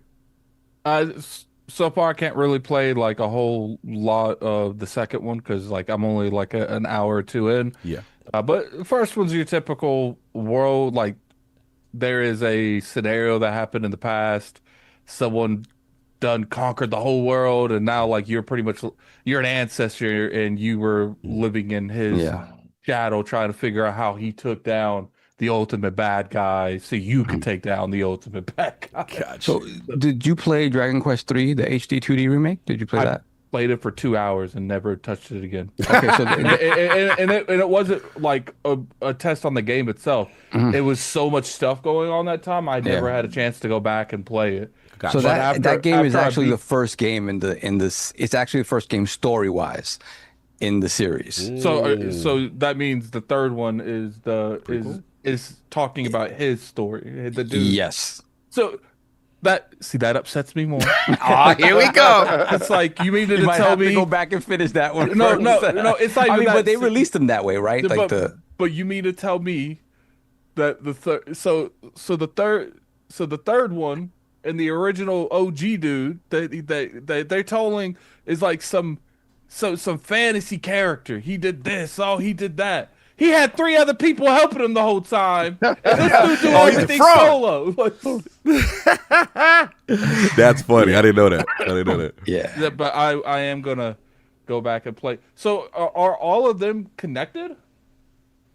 I don't know. They man, that I don't remember. I know the first and you're right, the whatchamacallit, the third and the first, right? Or the second. I forgot which ones were. Yeah, I played them a long time ago and then never went back. So it's like I never played them. Yeah, it's like that's for me. Like, Dragon I just Quest remember that 3 was like a prequel. Dragon Quest 11 has some of the biggest spikes I've ever seen in my whole life. Astro Politics 1 through 3 are connected. So Linear Man says yes, the first 3 are connected. Socratism says 3 is like a prologue. He heard. Yeah.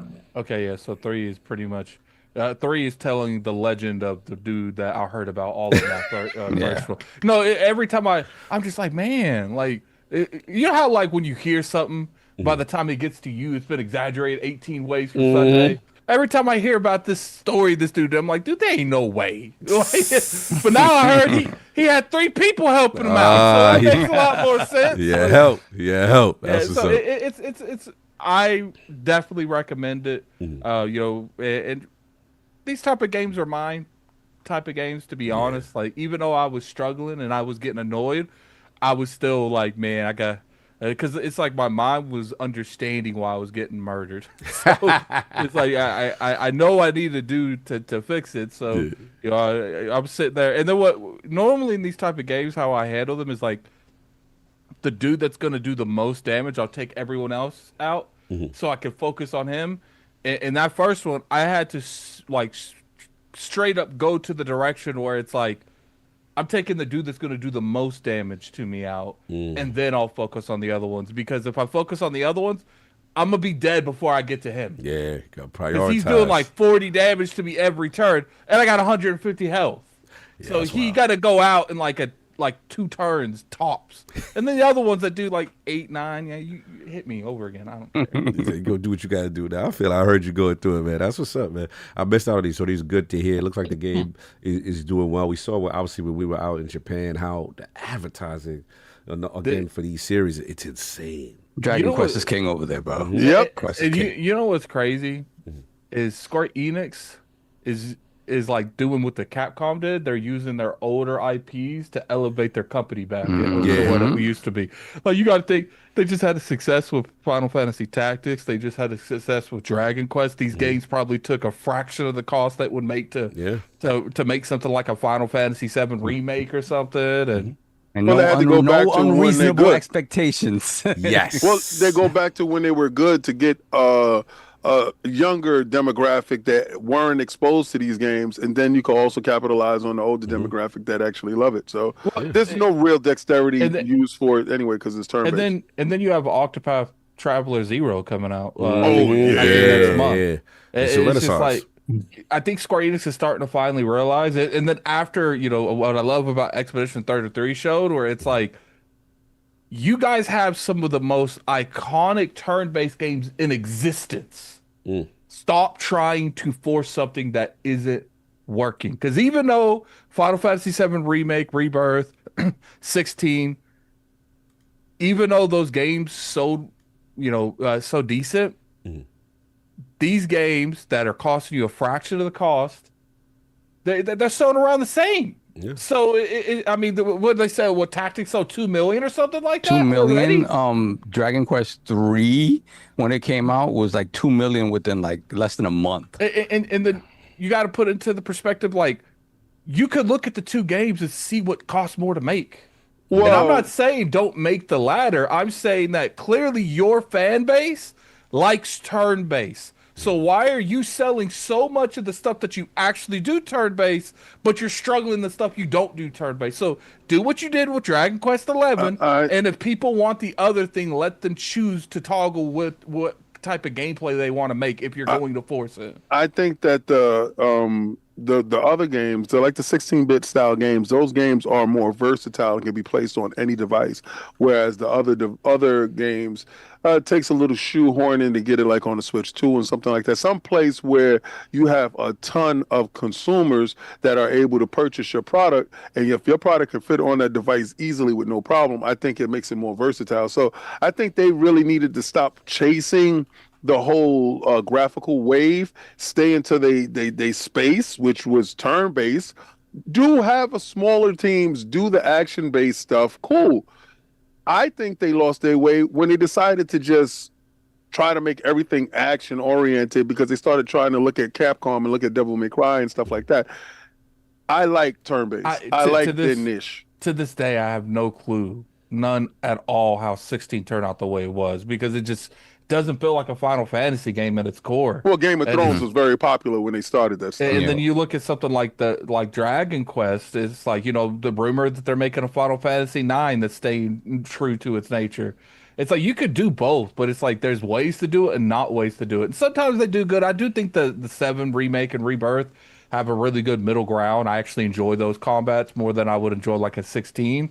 But it's like, have a middle ground. Don't like sit there. I don't like the spitting in the fan base thing that a lot of these companies do. In case you ain't noticed, when you talk about like the Halo stuff, when I see fan bases that attack the company that they're making because they're starting to try to like, you know, open it up to more markets or casualize it more, I'm like, look, man, I'm a guest. I ain't gonna speak for the fan because I'm not the fan. I was like, because I was burnt with Final Fantasy. If you go look, besides 16, and I think the story really carried 16. The majority of the Final Fantasy games have been very up and down on where they're going to be when they come out. So, when people complain about, that this isn't what this game's supposed to be, it's like, look, I give my opinion, but I'm a guest in your lore. I don't know anything about it. I've been very vocal on, like, I am not going to tell another fan base or tell another company that has a respected fan base how to run their games. No, I get it. I think, for me, I'm just going to add on real quick. It's interesting because it seems like now everyone's it's leading back towards, the turn-based thing, which is kind of That's why I'm so glad Expedition came out, because it showed those high-quality games can work in turn-based too. Yeah, and now you see, I don't know how you see the relationship with Final Fantasy and Expedition. They're very cozy. They did the art. Yeah, they're very cozy and stuff like that. So we'll see what's going on. But now this is dope, man. I missed out on these games, with the original Dragon War and stuff like that. But to see it kind of come back, to see it be reintroduced to, your generation, and you say, no, this is fire. I like it. I think that's super dope. So that's really all I got on it. I slept on these games. This is a personal thing, but you remember Marcus? Yes, Guyton. Wow, that's old day. That was our elementary school friend, and he was like he was we were RPG heads, but we delved into like the stuff that was kind of like top of mind, like whatever, either Sega Kids, Phantasy Star, stuff like that. But obviously Nintendo Kids, like Final Fantasy, stuff like that. But he was like, oh, this Dragon Warrior, though. Check out this Dragon Warrior. And I remember seeing it at his house, and I was like, yo, this kind of hot, though.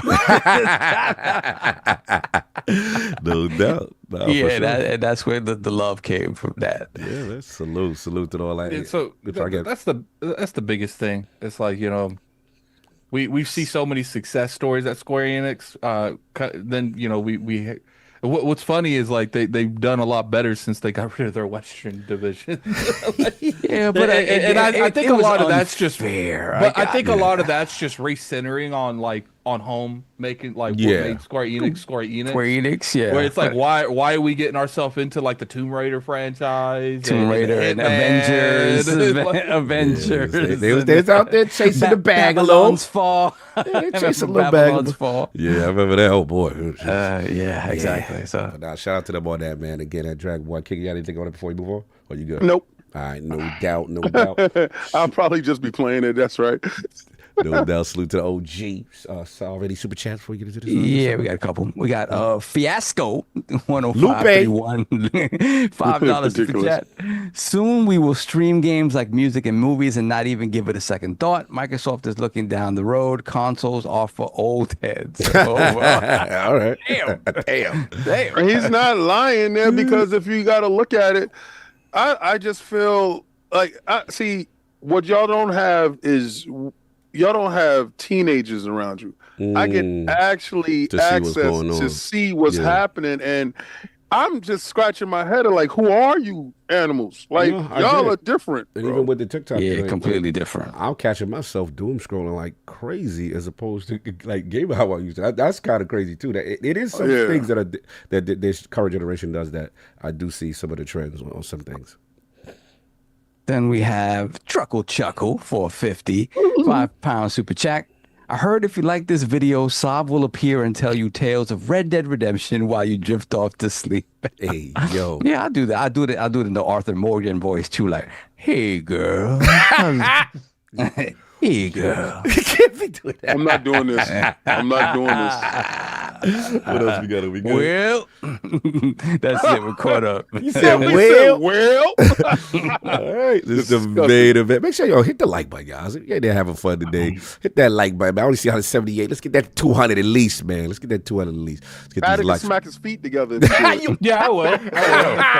You said, well, I go to bed with the how we doing it? We doing that for how many likes you doing for on the stomach with the feet up? We with doing the leg stomach clap? one for 300 likes. No, that's all it takes. We're not doing that. Oh, you already started this. You like, put the listen, genie back in the bottle. Listen, the genie is back in that bottle. We ain't doing you. You gotta let me roll, man. Hey, Nah, yo, nah, Astro nah, Paris nah, said, nah, what else like will a be clapping seal. together? I am done.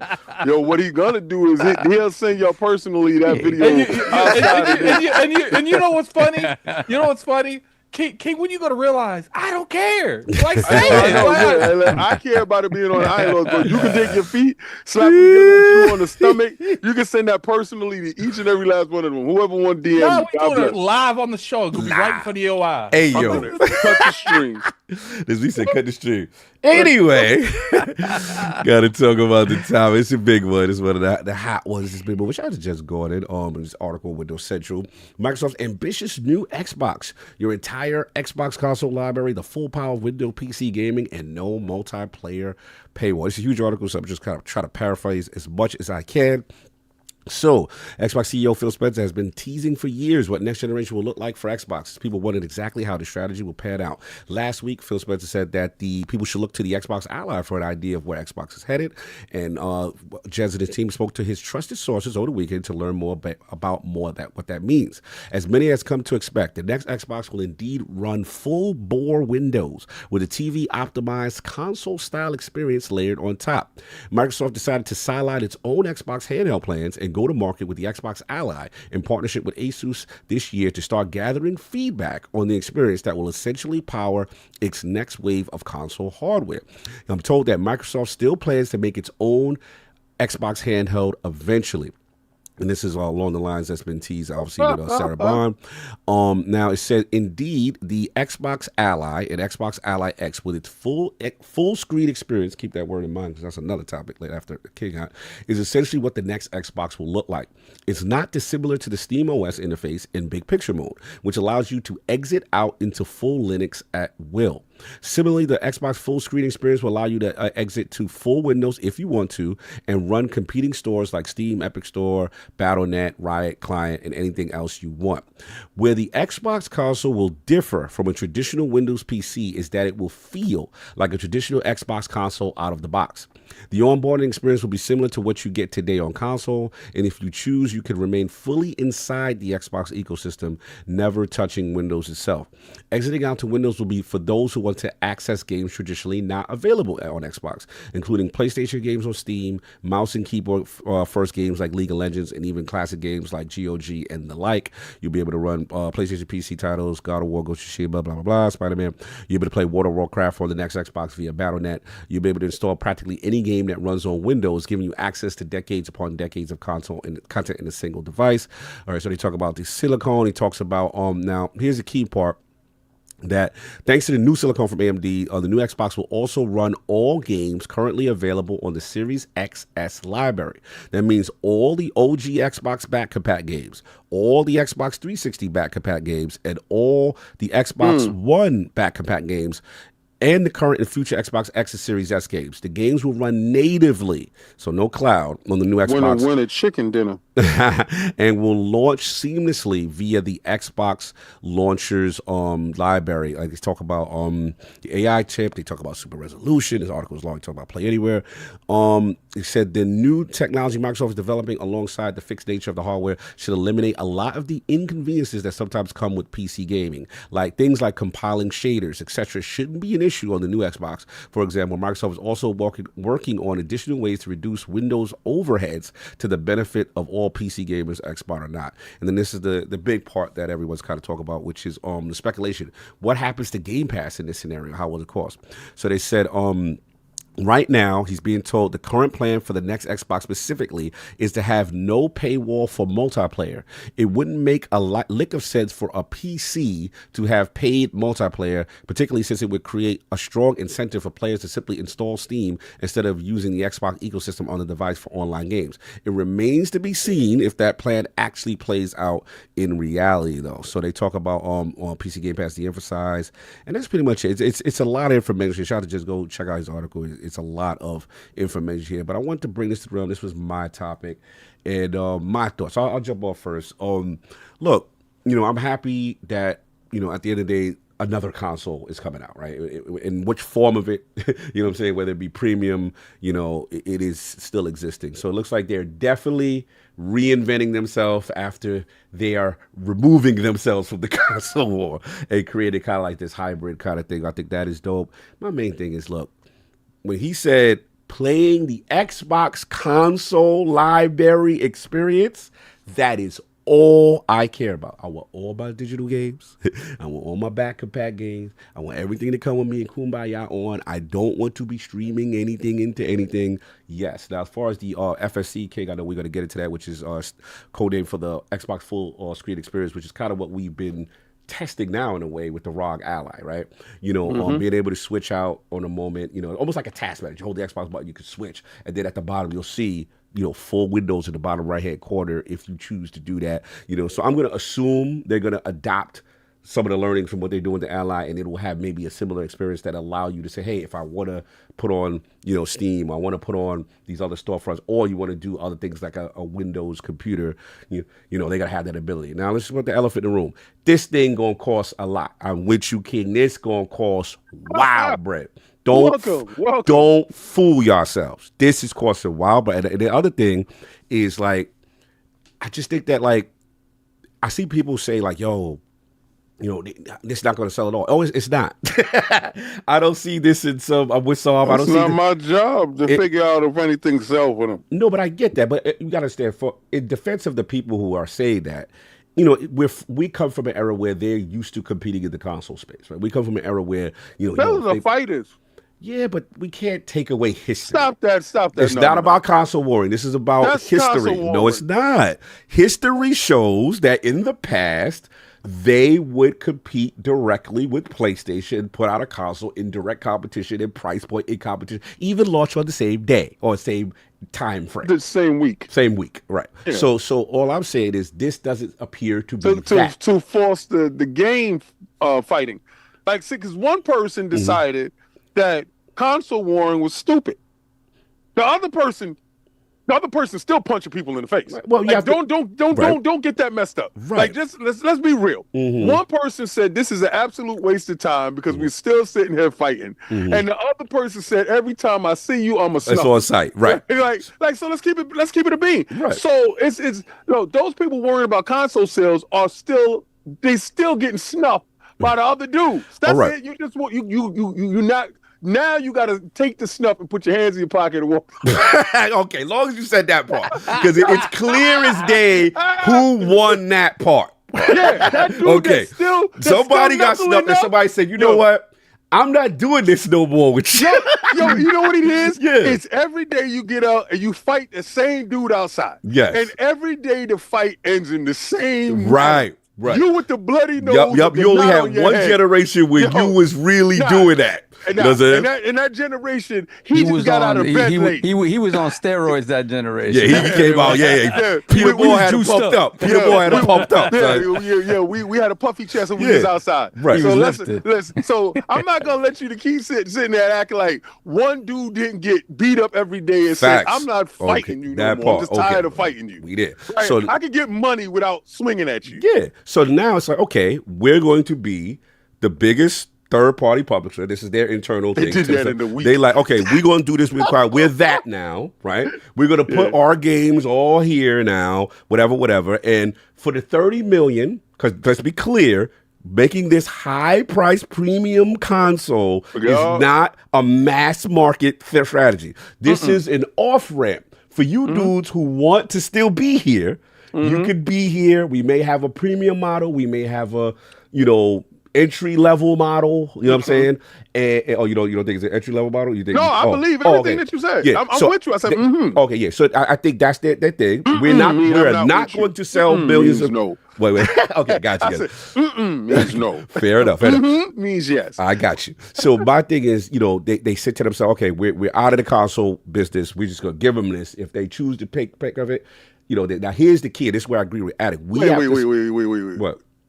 The hell you mean they out of the console? They're out of the console war. It is clear as day. The console war. Yes. They're making not one out of the console business. No, they're not out of the console business. War. They are not. I just don't want you to be clipped out here. No, for sure. You clipping. They are not out of the console business. You was a crazy clippable right there. No, they are not out of the console business. They are out of the console war, and they're out of the business of outselling other people's with consoles. We're not like them. They're not doing that, right? Let me ask you a question. Okay. How many rich people you see outside in the street just fighting each other? I'm not, and the dudes are gonna be like, "Well, those boxes is rich." No, they're not. And all the rich boxes is retired. Like, you look at Floyd. Floyd got enough money to leave. You get to the point where you make enough money to leave. I'm talking about broke people are still out there arguing and fighting. Right. The rich dudes figure out other ways. They make other people fight you. You got an OEM product that's gonna fight you. He hired the next guy to beat you up. I get it. Now here are the concerns though. There are some concerns, and this is where I agree with Sav and Attic last week, because when you now jump out of that, right, and you're now gonna be the publisher, you're gonna do that, right? The key now is, okay, you still got to try to make up this lost revenue, right, on some level, because not having, remember, they're for the era where you have stuff on your storefront and you get that 30% because, just for existing on the storefront. And if there's less consoles sold, right, you're going to have to make money. Now, one of the plans is obviously they're the biggest third-party publisher. We're going to put the games everywhere, so we get 70%, or I'm just making up the percentage, right, of if our games being on PlayStation and Nintendo. Okay, that's what we got to see. The other thing that I think they have to concern themselves is now you jumping into this hybrid space, right? You're in this hybrid space, so again, I know you're not trying to sell a ton of these, but you have to make it compelling for a PC guy. Like, okay, why do I want that? You know what I'm saying, kind of thing. I think it's fair to ask, what compels. Cause I would assume they still want people to buy this device, right? In a perfect world. So even though they're out of the console world, you still got to make it appealing for others to say, you know what, I would think about getting this or an OEM device that, is this hybrid kind of thing. And I think it is interesting. You know what I'm saying? So the last thing I'll say for me is, obviously just keep streamlining that experience. Take advantage. I would like developers to take advantage, at least, especially first party, of these bespoke features that their architecture will have. Right? There's going to be features that they're going to be able to do that I would like, the developers to really get to the metal. Because let's be honest, with the last generation, I know King gonna hate me when I say, but like, it was closer than the flops determined. Remember when we were talking flops last year at the beginning of the gen? Yeah. And then when Digital Foundry do the breakdown, you'd be like, all right, they kind of close. You know what I'm saying? It's not this huge disparity. Technically, it's not, because after we got a chance to look at I love the trial. Right. The trial gave us the parity clause. Right. Parity clause is they had to, and dude signed it. Their games couldn't outshine people. Right. Let's be real about what is written and what isn't. Now we get a chance to see what it looks like when that parity clause, because becoming the biggest third-party publisher means you're not beholden to any of that conversation. True, right? but that conversation is not held. But to it's them. weird though, because remember, we've never seen, I'm the biggest, but I still have a console. We've never seen this. That's how you do it when it's different. Like when you got money to do that, you can do different stuff. It's different. And again, in fairness, like we don't know how that worked. You know what I'm saying? That's what I'm trying to say. Like we got to see how it play out. It's like going to work and investing in your money. Right. We'll see how it works. It's different. Yeah. Now it's clear as day they don't want to take losses anymore. It seems they want to subsidize less. So. I don't think so. See, like, I got to give you pushback on that because, all right, go for it. Right, because, all right, so the Xbox financials, the Microsoft financials came out, and we noticed that Xbox was down 29% in hardware. Pew! Boom, boom. $113 million in lost revenue out of that 29%. But then they were up 1% in software and services. Right. That equated $5.5 billion. Right. So that that 29 I get that. resulted into $113 million was completely offset by the positive in that 1% in software and services. So now we know how much they were really making off of hardware being sold. But the bigger thing, people aren't talking about the larger closures of larger retail stores that actually facilitate the sales of these devices. A lot of Best Buys, a lot of Walmarts, a lot of Costco's, a lot of BJ's. A lot of them is being closed across the whole U.S. in mass. So, again, them talking about them not being available on shelves is the downsizing of what's available on stock. It's smalling margin of stores. I think they realize direct from consumer is going to be the way to go in a minute. Nowadays, and Sovereign can attest to this. Whenever he purchases anything, usually Sovereign sends it direct from distributor. Right. He sent me the PlayStation directly from Sony. It wasn't from anybody else, and it got here faster. Free shipping. Right. You say cut them out. You thinking they may cut them out and just do direct? I think they've been cutting out the middleman, and both of them have been doing this. Have been cutting out the middleman more and more as we go deeper into this generation. I think wholly into the next generation, it's going to be a point where you click on the app, you purchase it from them, and they will send it from whatever retailers they deem worthy on that small list. But if anything, it's going to come direct from distributor because, again, they cut out the middleman of the storefronts when they went digital. And I don't think that plays well with all of these stores, especially if you're not selling in the volume that is necessary. So that 29% is absolutely nothing. Them actually making the sales, I think the sales itself will be exacerbated by their partnerships throughout whatever industry that we have going forward, because we don't really know what the industry is going to look like. What we do know is digital is on the rise, physical is on the drop. I'm glad you said that, because that was my question for you after I was there, which is pretty much. No, I'll just finish my balls. You leaded me right up to what I was going to ask y'all. So that's my feeling on it. Again, I'm just happy. Hey, we getting one. It's going to cost a lot. I'll be there. I just care about the console part. We'll see. And I think. That's what I was going to say. The last thing I know a lot of people like, yo, I'm not interested in that. That's too much money. Right? Fair. Or hey, I don't like the decisions they're making. I'm going to PlayStation. Fair. I don't like the decisions they're making. I'm going to PC. Fair. Good. By all means, do what you want. But what I wanted to say was, I don't think people realize that they are. Like I'm going to show them and I'm going to stick it to them. They don't care.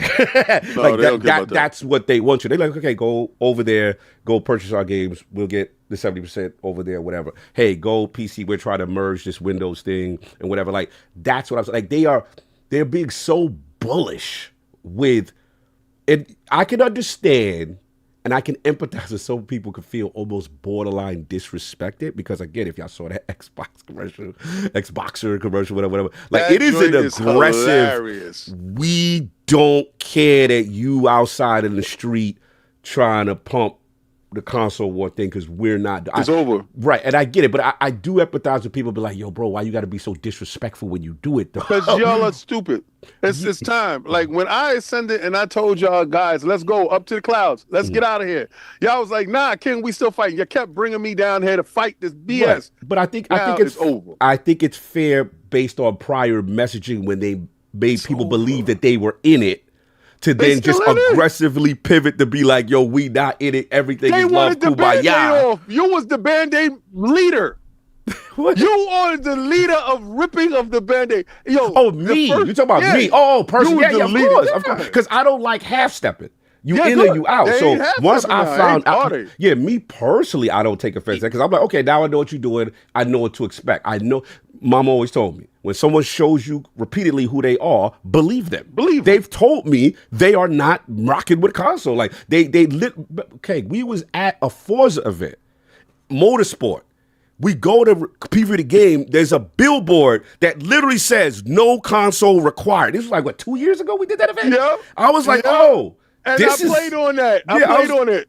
I was like, oh, they clearly don't care. Like they outside with this message. And to be honest, I thought that They this kind of pulled Xbox back off of that messaging. they though. missed. Yeah, but the new Yeah, joint. This that is an dude- Xbox is the most aggressive joint I've ever seen. Well, Putting that you know what toasters and fridges and Well, Yeah. you know what it is looking at the market conditions and where we're going. right, They are the leaders of getting ahead of stuff. right. Like even at the detriment of everything, they are the leaders of. Okay, we got to be first in the space because we don't want to be last in the space. Because somebody brought up Zoom and they brought up the Windows Phone, Yeah. right? And they brought up the laptops.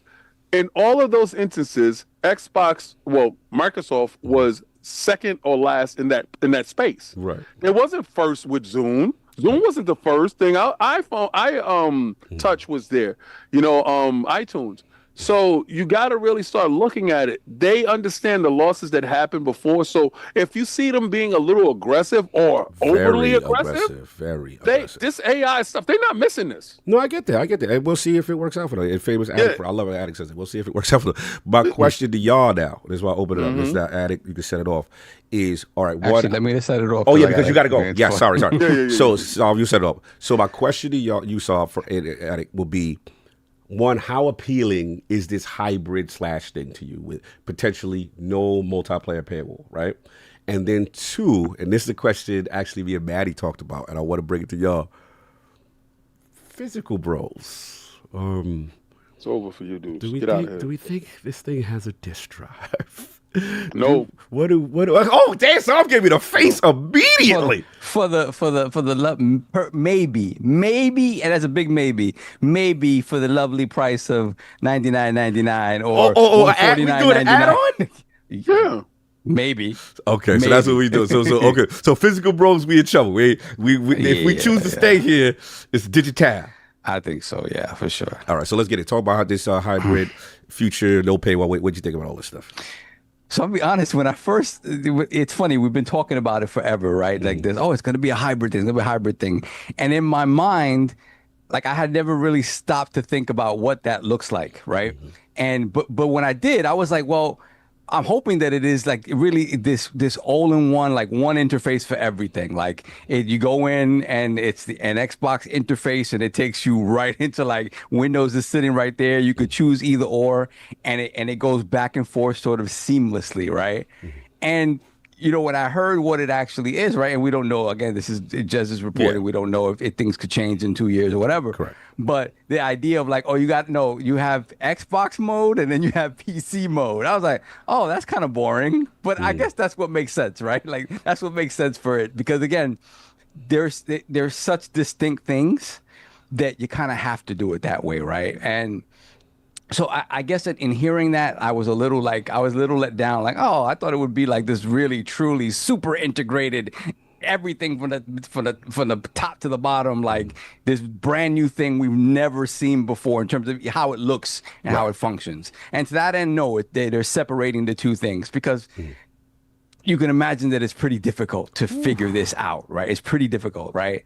So, so from that perspective, I was like, okay, all right, so this is what it is, right? So if this is what it is, then, looking at the Xbox Ally X, I'm like, okay, they still have a lot of work to do because as it's being described, it's supposed to be this seamless thing where you pick, you're like, I want to always be in the Xbox interface. I never want to see Windows at all, but it's full bore Windows running underneath it. According to report, that's what you see report. first, and you have to go make steps to go outside of it. Is what according to report. Sorry. That you have to take steps to go outside of Xbox or outside of Windows. Basically, outside of the Xbox full screen experience. Think of the Xbox full screen experience the way Judge described it. It's kind of like how Steam Big Picture Mode is, right? Then you have to take steps to go outside of that to get into the Linux portion of the Steam Deck. Yeah. So they're saying it's going to be that hidden away. Windows will be that hidden away. Okay, perfect. So yeah. So again, that's great. Hiding it and not making it front and center is a big deal, right? At the same time, you also have to make it so that it runs as quickly, as snappily, as efficiently as a console does. Yes. And when you're talking about running full bore Windows underneath it, see that's the wording that's a little funny to me because on the Xbox Ally X, you talk about, hey, running a version, a stripped down Windows that is not, tapping into all of these programs that you don't need for gaming in order to have that front end run more efficiently when it comes to gaming and that Xbox full screen experience. If you're talking the way it's worded, it's like, oh, it's just straight up Windows underneath it, and we're going to continue to sort of make work on that to make sure that it is seamless as possible and you don't feel Windows underneath it at all. So again, 2 years out, if we're assuming, it's still a lot of work to be done, because on the Ally X, it's still not there. It's good. It's and it's better than a base ROG Ally in terms of that type of interface. But it still needs a heck of a lot of work to entice the console gamer, right? To entice the person, the Xbox gamer, who's gonna go with them no matter what, right? Now, in terms of the price point. Price point is weird, right? Because the thing about it is, if you're looking at what the leak of the next gen specs are, right, for the Magnus, right? So you're talking about Zen 6 CPU cores, RDNA 5. They talk about up to almost nearly 50 gigs of GDDR7 memory. Almost 70 compute units. Like, it's a beast of a machine, right? And obviously, it feels as if it's going to be consoleized in terms of form factor, right? Then that means it's an SoC. It isn't a modular thing like a PC would be. So that's, again, when you talk about bringing the Steam machine back, right, and what the Steam machine was supposed to be, right? This is kind of the consoleization of a PC. So that's still going to be a first, and that's still going to be something that's interesting, right? From a number of different perspectives. One is that, yes, you haven't seen how that looks, right? Where it's an SoC in the same way that you look at a console now, but that SoC is still going to be expected to run Windows in a different mode, right? Full on Windows in a different mode. Now, when you look at those specs and you think about, okay, what is that going to cost me building a regular PC piecemeal?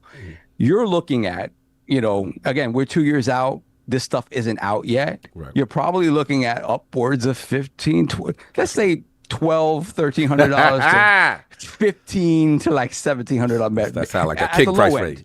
At the low end, right? So, because this is an SoC and it is this bespoke thing as opposed to a modular thing that you like you were building a PC, they have a chance there to create a niche where they have this very powerful piece of hardware that is more expensive than you've ever seen in a console space. But as a piece of hardware that also runs Windows, it might be depending on how they price it, it could be something that falls into a space where it's appealing for a PC gamer that was looking to maybe upgrade at that point in time and says, hey, this thing is very comparable to me putting up, if I look at this price for this, this GPU and this CPU and motherboard and RAM and all this stuff, mind you, and I'm saying this as this morning I saw, so somebody paid what? Or was asking $700 for 64 gigs of RAM. Hey, yo. So RAM is wild right now. Yeah. So if they can find a middle ground here, and okay, it's $1,000, maybe it's even $1,200. But again, you're broaching these sort of specs that in a comparable PC are much higher. You could create this niche there where the hardcore PC guy looks at it and be like, well, maybe I go with this. Maybe I go with this. Again, it's a matter of how they present it to, because you look at it and you're like, I don't think this is a product that they're going to mass market to anybody. Clearly, right? Based on a price point. But I think it would behoove them to think about that niche in the PC space. Because believe it or not, right? I like to talk about the 4090 and other stuff. The vast majority of PC gamers are not gaming on 4090s. You're right. It is not the case. Right. A smooth 3060 has been, kind of been the standard for a bit, and they're jumping to 4060s, 4070s. Right. So nah. that is not the case, right? So something like this that is high end, and again, I don't know where it's going to sit in the hierarchy by the time we get to it in 2 years and change or whatever. If they can find a nice price point, it might be appealing to a certain type of PC gamer that is looking to upgrade in that moment, and looking at a comparable machine that they put together, costing them anywhere from $300-400 more to maybe $600-700-800 more to build an actual PC. So I think that's an interesting space to be in, and I think we'll see how it looks. How appealing is it to Mr. Master Race? If it's as the first of its kind, I will be there. So you would get this over dust under my right. You would get this over a PC, Mr. 5090, Mr. Oh no, I'll have that as well. Don't get me wrong. But Xbox is offering you the best of both worlds. You'll be able to switch back and forth. You switch it? I'll have both, but I'll have both. All right. Next question. Disk drive. I don't care. What's the percentage? Well, give me some percentage. Let's do it. What percentage? Do you think? Yeah. 10% chance. This is PC. 10% chance. 10% chance. Are you saying that it comes with one? That it comes with one. I don't even think they do the dual SKU one without one with. I don't really I think it's going to be add-on. You can buy some kind of secondary device if you want it. If you want it, I think that's really where they stand. PlayStation showed that's probably the best way of handling PlayStation that. set it up. You want it, you're going to have to do this. Yeah, exactly. What about the back compat bros? Yo, I got games. I want to play 50 Cent Blood to Sand. What's up? In the word of COG, if that's what you want, we got a console for you. I got a console for you. We got a console for you. Oh, man. Y'all doing me like that? All right. And silly last question. I know you got to go. So, what the naming conventions are out of control already, right? I think did they name this? I think you finally just go back to Xbox, right? I mean, again, I don't know, right? They've always said there's no power greater than X. They've used X everywhere. Part of me feels like they're going to abandon the Xbox name because they've been really hardcore on the Windows gaming thing. Oh, Satya outside? Oh, they go. This is where Windows come. Oh, because Satya been talking Windows up. He outside with the Windows. Yeah, wow. And they don't like Steam outside. They don't like Steam getting all that percentage on the OS. Yes. Well, they have a lot of work to get to Steam. I had myself muted because I didn't want to interrupt Saul. Because I know get your boss over Saul. No. It's just y'all dudes are running really wild right here. let this man finish so I could just tear into y'all after. Oh my God, we running wild on the disc drive.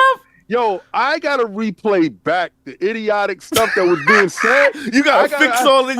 We doing too much. Listen, guys, I got y'all. I'm gonna go back retroactively and just shoot down their points because these dudes is bugging. Meanwhile, Attic and Saul are cooking, but continue. No, y'all cooking bad food. All right, so nobody eating that bland crap. Like so allow this a PC elitist to finish his conversation. All right. All right, so he can go ahead and go do what he got to do. Yes. So I can just tear into y'all. But I'm gonna mute myself because I was playing ball pit on my Xbox device while he was, spewing his nonsense. Hit that like button. Let's get the 300 likes. Let's get the 300 likes before King go. So I could rip it to you yet again. No. Listen. What I want you to do, Addy gotta go. I need you to just finish up, right? No. And I'm not gonna bother you. I don't want to hold you up. I want that smoke. So let's go. He want the PC. All right, so Addict, are you okay with King getting his bars off now? You muted, Addict. I can't hear you for some reason. You hear me? Yeah, I can hear you. Let me just say mine. Like, it's literally it's literally 2 minutes long. Yes. If you guys want my opinion on their console thing, there's previous podcasts. I don't believe in anything they're talking about. I don't think you can make money off of multiple storefronts. Maybe they'll prove me wrong. And if that's what they want to do, that's what they want to do. I am no longer in this console discussion. I don't care about it whatsoever. No, I still play on it. It's just, it is what it is. Like, I don't agree with the semantics behind the whole thing, but I'm not going to argue with a company that's chosen to do that. So they can go do it if they want to. That's fine. I hope it works out for them. And that's it. So wait, we're glad you get out. That was so easy. Are you interested in getting it? 2, disk drive or not, and name. So 1, are you still interested in picking it up? So Magnus, whatever this is. So okay, here's the thing. Supposedly there's rumors about them making transforming the Xbox app too. where it's going to be like you'll be able to like load the Xbox onto your Windows. So if that's true, I'm gonna be real with you guys. If they do that and they pretty much emulate the Xbox on the Windows thing, I'm done with the hardware. So you staying over here on PC? All right, cool. So if they do that part, because my issue has always been, it's not about a hardware, it's not about a platform. It's been about support of that platform, of that hardware. Fair. And if they give me that, then it is what it is. Now, second question, follow up. If the console-like experience is only on the magnets and they don't do that, are you interested? It just depends on what they. I mean, if it's like $1,500, no. Yeah, if it's 15, like we're gonna come with the strong 15. Absolutely not. And what if they come with this the 500? I mean, well, King says no. Like say the $600, $700. If it's below like $800, if it's below like $800, then you in. All right, but they wilding on $1,000 for you. Okay, gotcha. If it's $1,000 plus, you can keep that. You get ahead with it. All right, everybody outside for that $1,000. All right, join in. Yeah, IPS is hot, King. Disk drive. Yay, nay, percentage. Gonna be optional. Optional, so nothing in the box. We getting it's straight up tower. Nothing in the box. Nothing All right, in the box. Boom. What's the name gonna be? I don't know. Xbox done. I'm done. Shut his mic. I don't Seize know him. Seize him. He's a defector. He's an Xboxer. He's the guy that Xbox is coming. No, you didn't say Xbox done. I can't with you. Well, he didn't say what it comes down to. Like, I've never really cared about the name semantics to stuff.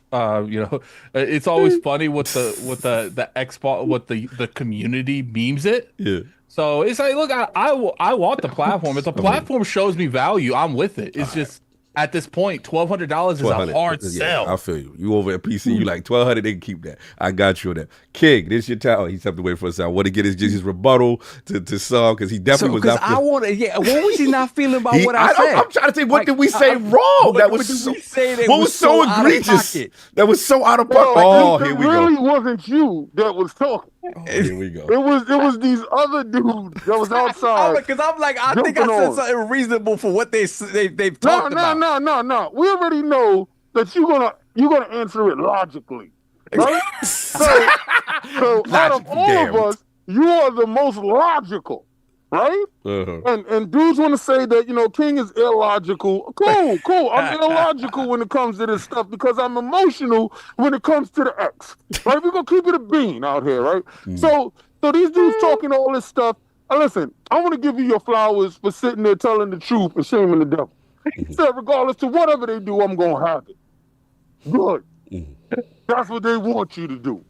All right, so this guy has purchased every Xbox that has ever come out, regardless to what. And if it's an Xbox, he gonna get it. Why? Because we all do it. All right, so that's out of the window. All right, as far as the disk drive, PlayStation already gave you the blueprint. Charge them more. All right, listen, Xbox gave you a console without a disk drive. Right? And they said, good, deal with it like that. Series S. PlayStation said, we don't like that backlash, but we can make monies off of these dummies. So let's put out a diskless one and sell the disk drive that we manufacture for $12 for $120. Right. Run it up on these bums. Xbox said, oh, snap, we can make money off of fools like that? Let's get it. So if you think you're getting a console with a disk drive, I brought my PC and it had 0 disk drive. I was looking for where to put the disk in. Oh my God, what addict right now. I can't. You walked into the real podcast. Talk to them. I can't. That's right. You walked into the real podcast. This is an addict. This is Scream Addict. Talk to them, King. I'm back to my fanboy ways. Go, King. He's back to fanboy. So Xbox does not want this for both of y'all. But y'all want a fan war, right? Y'all want a fan war. So listen, is this for who? It's for who got the money. Right? So facts. That's a fact. It ain't about you. If you sat there and said, this is how you know it wasn't for you. The moment you heard $1,400 and your eyeballs flinched. When you heard the price tag that it could be, your ass said, I ain't paying that much. It wasn't for you. It's not for you. It's not for the weak of heart. I have paid $2,000 for consoles that wasn't even half of this thing. $2,000. All right, I paid $1,400 for consoles that wasn't even close to this thing. Todd has been with me buying retro consoles before they came out here for $1,000 easy.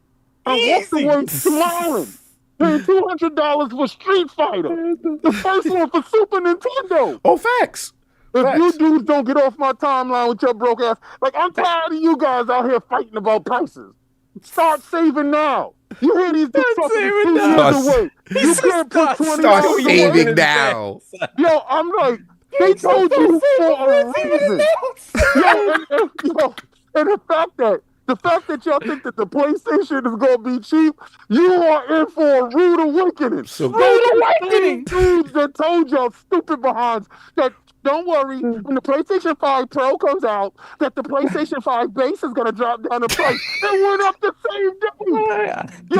I don't like Michael Myers talking. I don't like Michael Myers giving me console war advice. I don't like the Scream dude giving me console war advice. Well, the fact that y'all keep on thinking that the prices of these things is gonna go down, y'all are idiotic. The threshold has been broken.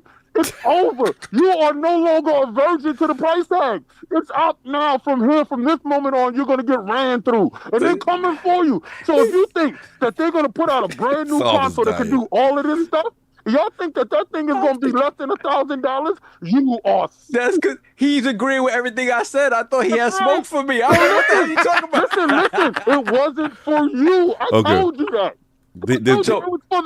So let me say one last thing before I go, and let me see if y'all agree with me. Yes, let's go. So you talked about the possibility of a second SKU, maybe a little more affordable, right? I ain't say no $1,000. He said that. Do you think there's still a possibility that second SKU, right, with 2 years away or whatever, could their handheld be ready as that second SKU? No. At that point, no. You don't think it would be that? I don't think so, because I feel that this is why the Ally exists now. They were not ready to jump in the ring with Big Steam. Big Steam OS. But could they be ready in 2 years when they're basically doing the same thing on console? Right, but I don't ever sees the light of day. Ooh, that's a good one. That's a good possibility. It's a possibility. They ain't making it. No, I think it's coming. I agree with King. Oh, so you with King? So y'all both on the side. So, where you at with that? Where you at with the dedicated? I kind of, because they can talk about it's been shelved for now, right? Because we didn't want to we don't want to put this thing out and it not be ready for prime time and it be ours as opposed to a partner device, right? Mm-hmm. But again, in 2 years, if in 2 years' time they're saying this is going to be ready for prime time, this is ready to come out, then you would think it would be ready to come out on a smaller device or whatever they were talking about, right? So, to King's point, it could very well be that thing is just dead in the water and it's never coming out. If they do something with a handheld, they'll just double down with Asus on the ROG Ally. I don't think they're going to make their own. Because again, it just feels like they're still doing enough. Mm-hmm. Where it's like it still feels a little bit like competition, even not, because again, PlayStation's probably coming out with a 2 SKU, one of them being a hybrid portable, whatever, right? So it's like if you do that, you're still coming out with something that's comparable, except for the price differences, right? So I don't know. I just feel like if that thing somewhere is still on the table and it is not buried, really, that thing's dead. 2 years, it could be that again, because I don't see. I hope it comes out too, because I know that's something that's important to you guys. Oh yeah, hell yeah. As far as dead bodies, dead bodies, I see a dead body when it comes to their handheld. I know dead bodies. But this is the thing, right? But this is why I can't really believe in them doing the second SKU again, because if they technically don't care about the lower end, right? The base. They don't care about putting out a device that competes directly with PlayStation. Then why bother? No, and that's a good point. That's a good portable thing, or it's something that everyone else, like the portable bandwagon is. Let me answer your question. Right? I get the chance to answer. I see where you go, and you make sense. I would have normally agreed. I felt the original plan was what you said, right? Which was boom, high end, 1,400, 1,200, whatever King is saying, whatever it is, right? Then the other SKU is the handheld, right? I think what happened is the Steam OS situation, they're getting lapped with performance, so that scared them out with that. And then I think that just changes into now this is Series S 2.0. We will still give them. Now, you make a good point where it's like, okay, if they're going premium, why even, consolidate or whatever? But hold on, let me finish. They've got enough learnings from the S to sit there and say, we have mastered this lower skew to still give someone an entry point in, because I know the shock value still is a lot for a 1300 or whatever high-end device. So if you give them the Xbox Magnus S, right, and say, okay, now I will agree with King, it's not going to be that sweet 300. Those days are over, right? Yeah. So I think it may be like 6, right? And let's just say that has less RAM. It's kind of the same learnings from Series S, but similar chipset, declocked or whatever it is. Maybe they still do that around the launch. I just think the dedicated Xbox handheld just isn't ready and may come. I still think it comes, but I think it comes later in the cycle. Let me ask you this. Yeah, we hear a bunch of rumors for a long time about OEM gear, like other people making Xboxes. What happens if the highest bougie one's Xbox and the other one, if it's rumored, is an OEM gear or someone else makes it? It's a possibility, because OEM is going to be in the building. We're going to talk about that, especially with the next topic. But yeah, it's a lot of factors. All of y'all, right? It could go either way. Still touch and go on a lot of things. This is just my prediction. As far as I feel like they got spooked to have the handheld already. I think they still know, to your point, you're like, yeah, they go on premium. Why would they care about it or what you call it? But I think there's a part of me that still knows that, one, they've created the lane by making a Series S. They know how to do that better than anyone else. They'll come up with a competitive price point that they think is fair for them, whether it be $700 or whatever it is. And they'll say, hey. No. I think it depends on how well the ROG Ally X does. If they see like huge interest in it and they see like just putting the Xbox brand on it means that more people are going to be interested, it might give them more of a an incentive to actually invest into that themselves. Yeah, we'll see what's going on. But I know you're going to get your balls off, so you got to go. All right, love you. I'll see you next week. Love you too. No I'm glad that you was there for that. I'm like, what did I say? Yeah, you was fine. It Michael Moore versus Twitter. It was cogging them, boy. It had nothing to do with you, son. Yo, they stayed doing that goofiness. I'm like, I can't. They can't go unchecked, bro. But here's the thing, like, I truly don't care. It's like whatever they do is whatever they do. I want the console to do well, but it's just like at the end of the day, like I don't agree with like a high-end premium thing, because it's like I said from the start, I look at corporations to do corporation things, and if something's $1,400 and 2 million people pick it up, I'm very curious if Microsoft year after year is like, you know what? Let's keep that going. Let's keep funding that. Let's keep. That might be the last one. Support this might be the last one. I've already said that. This could be the last one. Well, it's not even about. It's not even about like the continuation of a hardware. It's just about like the money that they put towards it, the money that they support it, the money that are they going to cut drastically back on that? Like there's more to a platform than just releasing it. Yeah, of course. I mean, you got to support it, right? They support the Surface. The Surface doesn't hold a quarter of the market. They will continue to support this. This is a pillar in their business model when it comes to what they're trying to achieve. That's why it's always inside their advertisements. Right. At the end of the day, I just feel like, they look at all these things as different entry points, whether you're on PlayStation, PC, wherever you are. They're like, look, you're there. You buy the games, you play for it. We really don't want to take any more losses on hardware. That's why, the prices have gone up twice with the, obviously that's tariffs and stuff like that.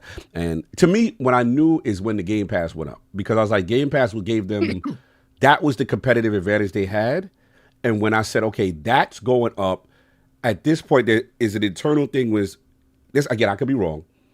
We want you to buy the game.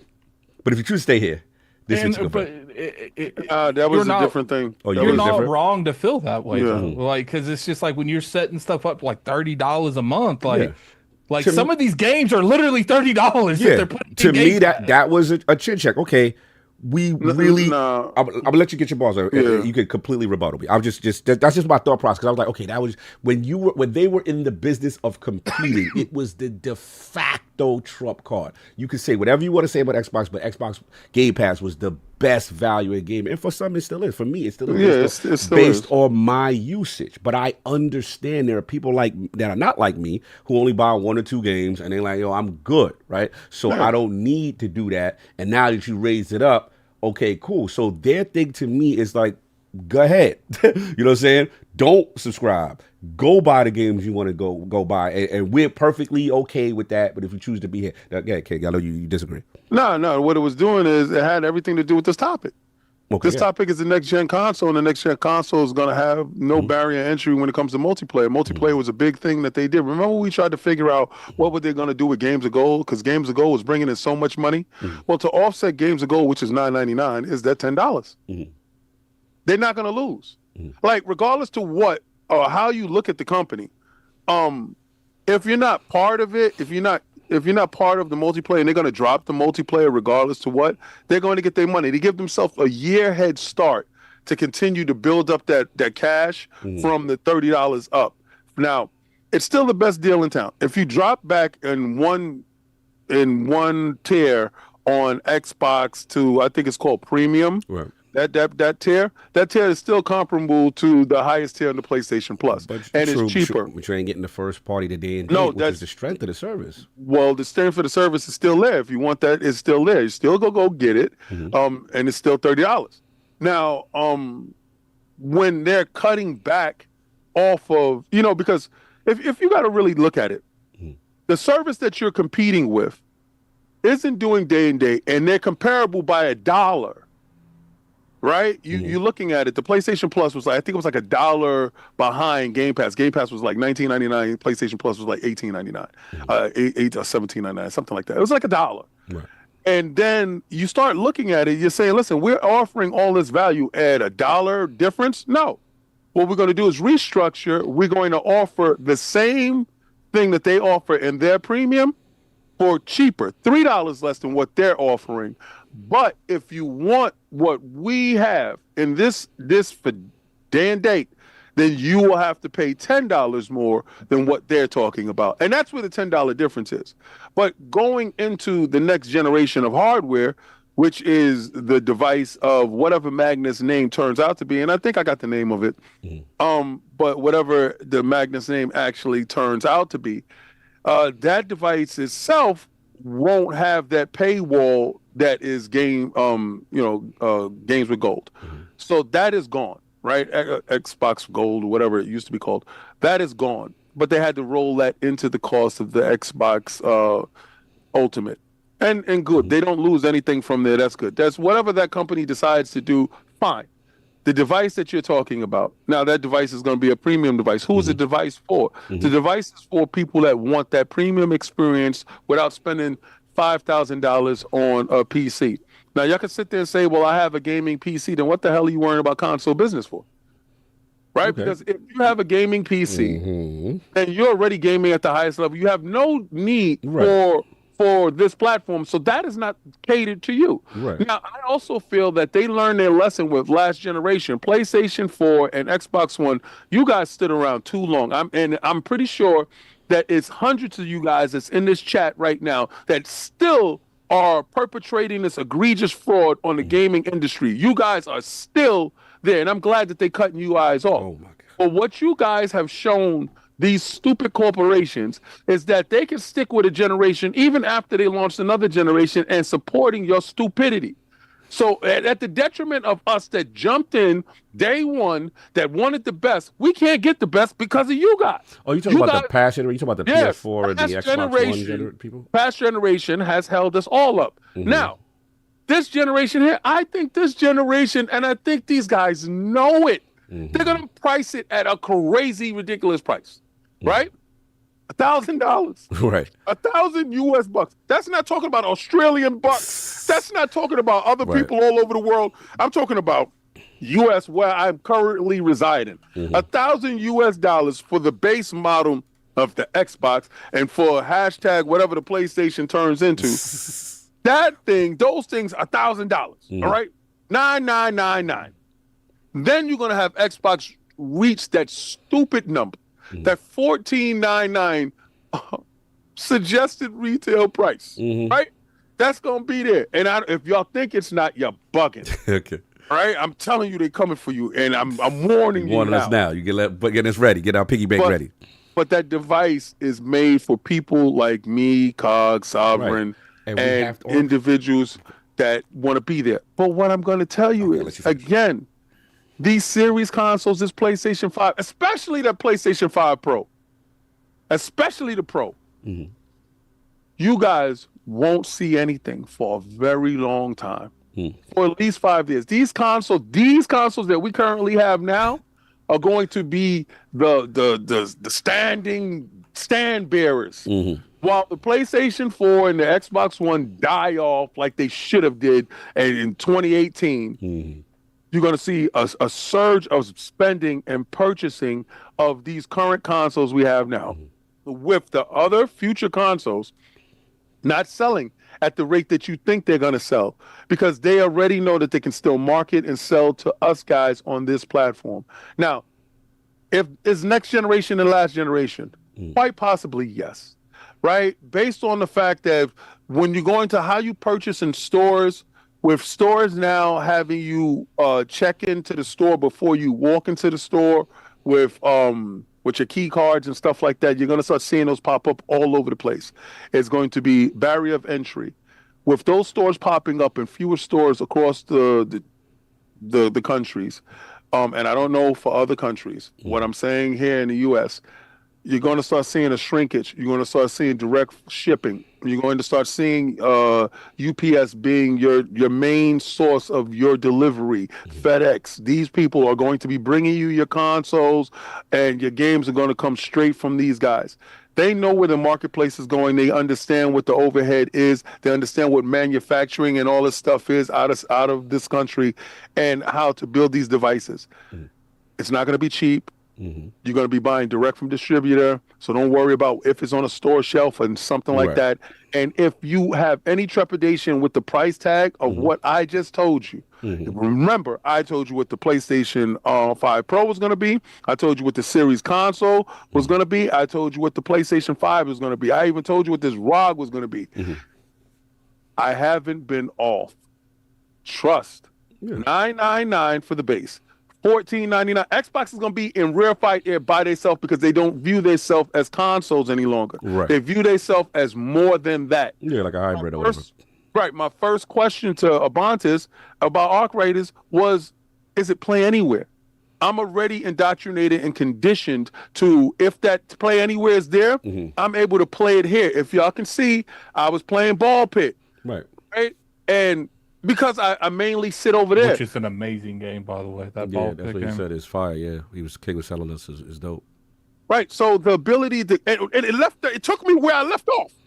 So these things that they're introducing into the marketplace, yes, I'm pretty sure that the PlayStation will do that too. But again, it won't come with a disc drive. You're going to pay more for that. The name, I honestly think, is going to be Xbox Infinity. It could be that. It sounds stupid. Xbox One sounded stupid when they did it. Xbox Series console sounds stupid when you look at it.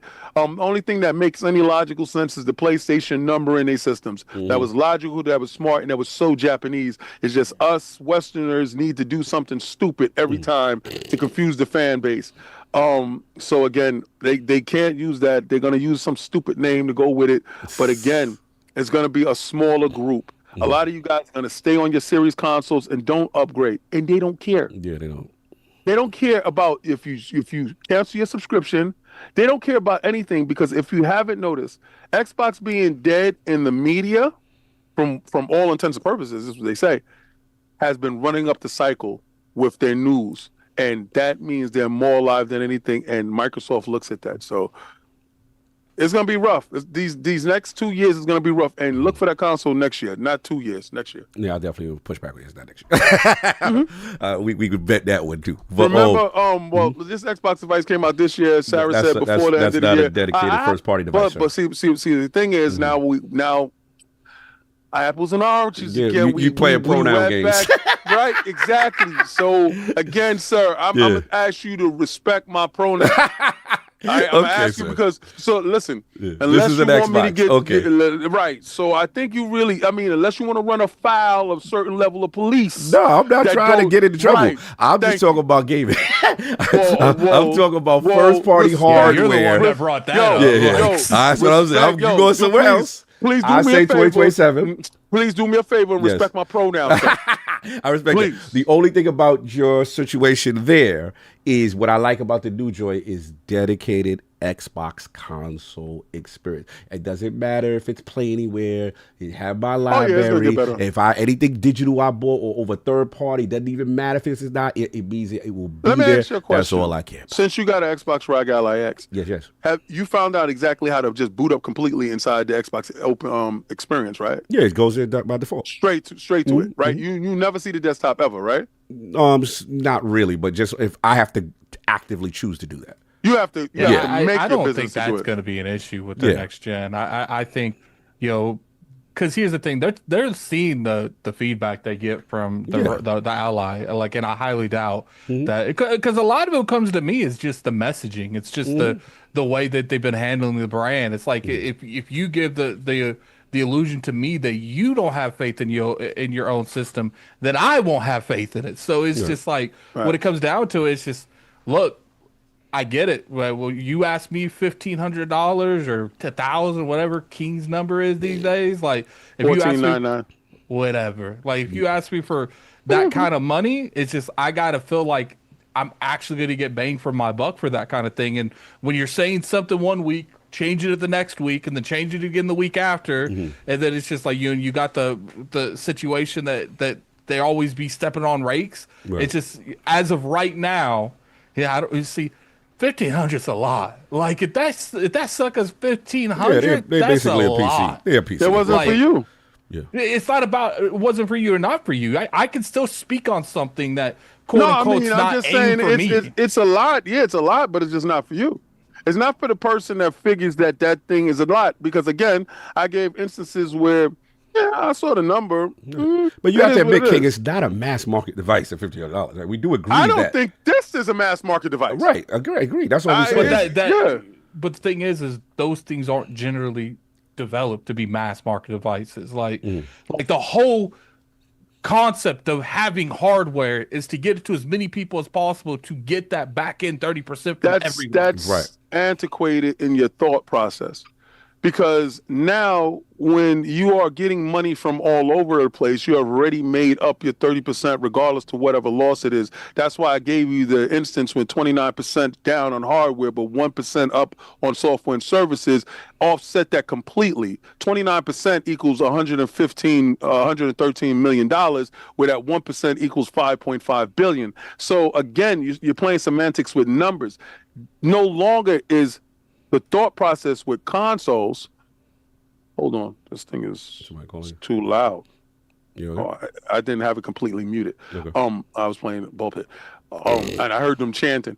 I didn't like the chant. I'm done. So that's an antiquated thought process. Financially, they have figured out how to make money outside of that stubborn metrics. And the reason why these consoles are, and they're the only one uniquely qualified to do this at this moment. There's going to be a period where if PlayStation gets the funding by a larger corporation as a Google or Amazon or something like that, that they will be able to make pivots and changes to their infrastructure as easily. I just feel that right now, they're trend setting in a different way. And the old metrics of console sales is antiquated in the thought process because, again, 29%, you would say, oh, it's terrible. That's a terrible number. But when you look at the value, the number value that they put to it, 113 million, and then you said 1% up, and that moved the needle to 5.5, well, then obviously that's the area that you need to be in, opposed to the area that is shrinking rapidly. That's just all. All I'm saying is, as far as the news and stuff like that, they just show me they're a third-party developer who happens to have a console on the side. That's just all this is. And that's where I'm at. My thing is how hardcore are you going to be on the hardware in the future? And I think that's fair, to see, when they come out. Especially you ask him 1,500. Right. I feel you on that. The only thing I would say is just that now that I look at them as Microsoft Gaming, I am happy when Satya said, because I'm listening to what Satya neighborhood is saying. I'm like, what y'all? And I'm like, okay, you making it? Great. Now that I heard 4 people say, and the people who are actually making the decisions over leadership say, That's all I care about. So I will be there for your wild country club device because I get to keep what I want to do. But there's going to be a ton of people who do not move. There's going to be a ton of people who I think stay on Series dramatic X. amount of people aren't going to move. Oh yeah, for that people kind ain't. of This price. ain't no mass market, but this ain't selling no. They this be thing happy if sells they get 10, 15 million the yeah, they entire get 10, generation. 15. They be cool. Their whole thing is you go buy the joint over there. You go buy us wherever we at, and we gonna get that 70% of money wherever we at. We gonna cake up the most we've ever caked up before. And that's where they are. They're in the business of making money. That's why I've figured out. It's hard to tell someone, the king can understand. It's like, I could force someone to want them to win my way, but when they're making more money than they've seen before, they're going to tell me to politely shut up.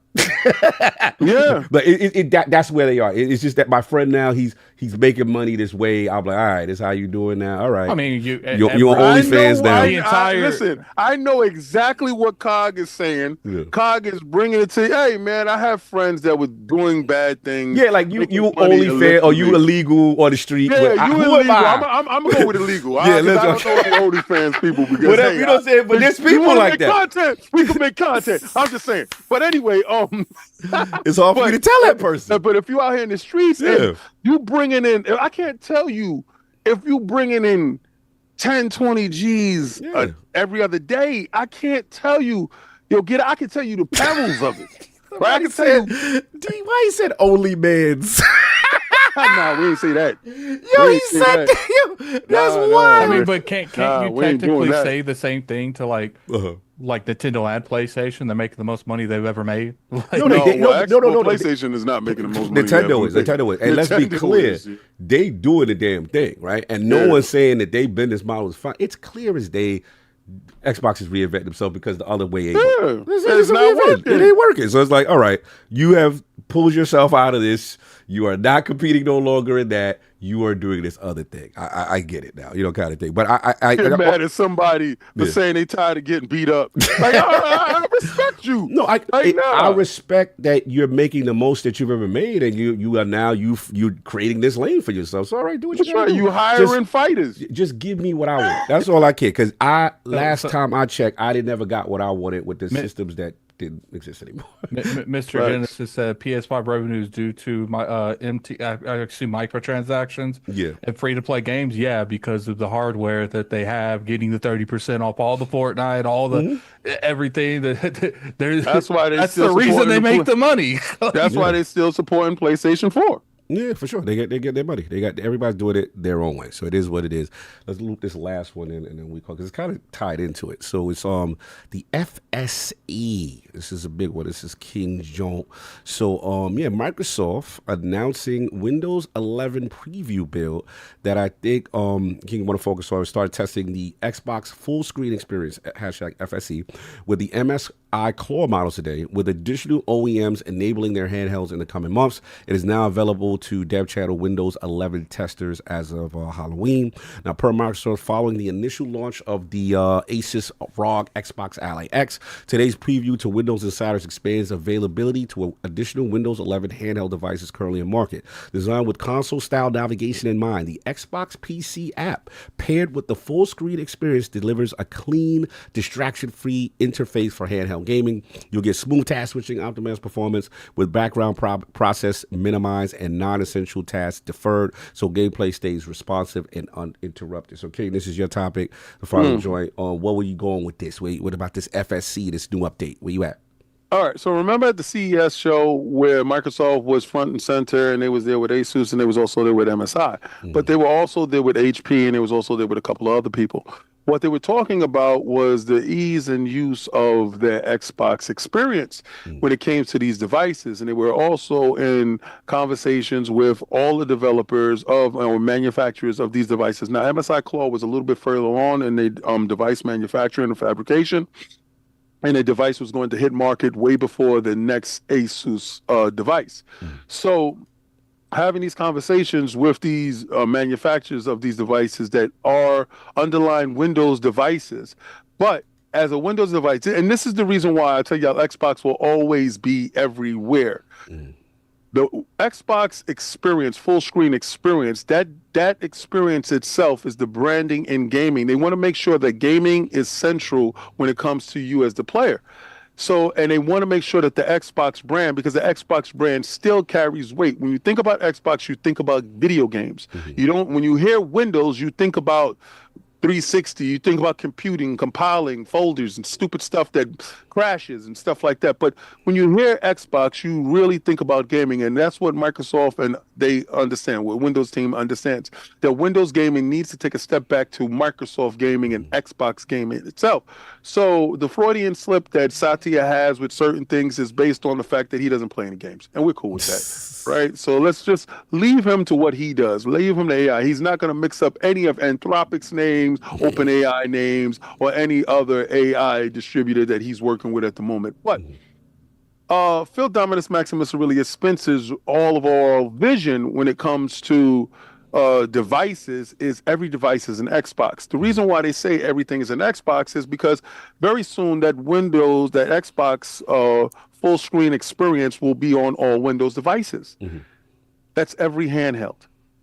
So the first one up after Asus, and this is the reason why they partner with Asus, is to bring that form-fitting Asus Xbox ROG Ally X and Asus Xbox ROG Ally to market, to give you a taste of what that full screen experience is. And from firsthand touching of this situation, it blows that ROG out the water, the original ROG. The clunkiness is gone, but it's getting better. But compiling shaders and other things that they're doing in the background to make the experience a whole lot better. Now you're going to get a chance to experience that on your MSI Claw. If every handheld device exhibited an Xbox idea, do the next MSI come with an Xbox button, the Nexus button, to help facilitate getting you into an Xbox? Is it now going to start that all the this is why I figure Xbox own handheld is dead. You don't think? Okay, interesting. I don't think that thing ever reaches the light of day based on the strides they're making outside of the manufacturing. No research and development needed, no fabrication needed, no SOCs needed to be ordered, no extra costs, only on the people that are manufacturing existing units in their own wheelhouse. And we'll license off this experience off to you. And if you want to partner with us, we'll lessen that license and making sure that your device is acknowledged as an Xbox device on the packaging to delivery and so on. I believe that the Xbox full screen experience is going to be well adapted inside of Windows 12. I think it's going to be paired because this is tacked on to Windows 11. I think with Windows 12, it's going to be part and parcel inside the kernel that is going to make sure that when you boot up in game mode, it's going to boot up only in the Xbox full screen experience. I think devices all across the world will have this. I think at some point in time, it's going to be the de facto. And the only reason why they're moving so swiftly and so aggressively is because Steam has made their operating system available to competitors, manufacturers of competing devices, as we've seen with the Legion Go S. With their, and I think that thing sucks, honestly, because it doesn't have the trackpads on it that is needed for a Steam experience. I think Steam understands that, and I think the Steam Deck will always stay niche.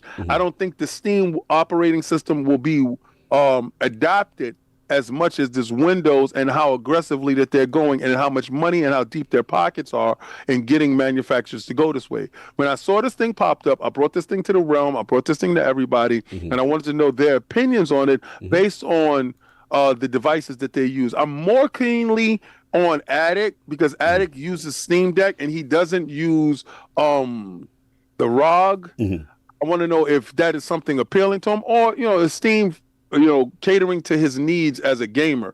It's just these thought processes go through my head. I look at this stuff daily, and I understand Microsoft's overall game plan going forward. We're trying to make every device an Xbox device. No doubt. Let Addict step away for a minute, so I'll jump in until he get back. Yeah, this is interesting. I'm glad you brought it to my attention. I didn't know that joint debuted as far as this full screen experience on other devices and OEMs and stuff like that. As far as the Windows 11 Insider Preview build, yeah, this is what they're definitely building towards. They want, as we use the ROG Ally, they're basically crafting that full screen experience to be on other devices, and I think that's powerful. That's important to them. And Adam's back, so he wanted you to answer this first. That's what it is. Yeah, he wanted to know how you felt about it. With MSI Claude, maybe this stuff coming to Steam, and you're a Steam Deck user. Can you hear me? Yeah, we hear you. Yes. Yeah, I like the Steam Deck. I don't hate handhelds. It's just they're not as useful to me as like they are to you guys. Like I don't travel like that, and when I do travel, like I kid you not, like the only time I've ever really played anything on a train on a plane Tactics. really was that Final Fantasy. Now on a train, I don't know that I was able to like relax and play stuff better on a train than I can a plane. Like people got to realize, like I'm a big dude. It's hard for me to like feel comfortably playing something in a seat that's meant for people half my size. So, it's not bad. I played Tactics the whole time I was on there. As far as like talking about whether or not something does something or not does something, like I go wherever, it's one of the reasons that like I'm not like extra with Xbox, because even though they're not telling me what I want to hear, or selling the next generation of Xbox the way that I disagree with, like they're still giving me the games. Yeah. So it's just like can't really go too much on something when they're still giving me the games that I actually want to play. That part. So until that changes, like I'm just gonna, and that's one of the reasons that like I'm so hard on them, because like I don't want that to change. Yeah, no, real talk. Real talk. And I agree with you there. That's why I haven't crashed out. You know what I'm saying? Because at the end of the day, I was just like, okay, after we had the funny discussion last week, I was just like, okay, what really changed for me? Like, I'm playing the most games. I actually have a spreadsheet of all the games I played this year. Why do you have a spreadsheet of all the games? Well, it's more so to see their output, because I like to differentiate their output from first party, and then also what Game Pass and the ecosystem is getting. Check this out, just off top, just this year alone. So from first party, Avowed, South of Midnight, Doom, Keeper, Outer Worlds 2, New Call of Duty, Black Ops 7, Ninja Gaiden 4, Oblivion Remake, Gears Reloaded, Tony Hawk Pro Skater. That's just first party considered. Do they own the Ninja Gaiden franchise? Well, yeah, they consider it first party, themselves. Remember when they announced it? I know it was a controversial thing, but because they created the game. I feel like this is from Aaron Greenberg. So I'm just telling you what they said. I feel that, but it's just like, but that's like, to me, that's like equivalent of like Final Fantasy VII Rebirth being first party on PlayStation. Fair enough. All I will give them credit is that the game would not have happened without them. I will give them no, that's 100%. So 100%. Whatever they want to call it, I guess to me, in order to be a business. first party, you don't have to own the studio. You have to at least own the IP. So like, just putting out what came out. So that was that. And then from the third party, they whatever they want to call a baby, I think it's an adopted baby, just like you do.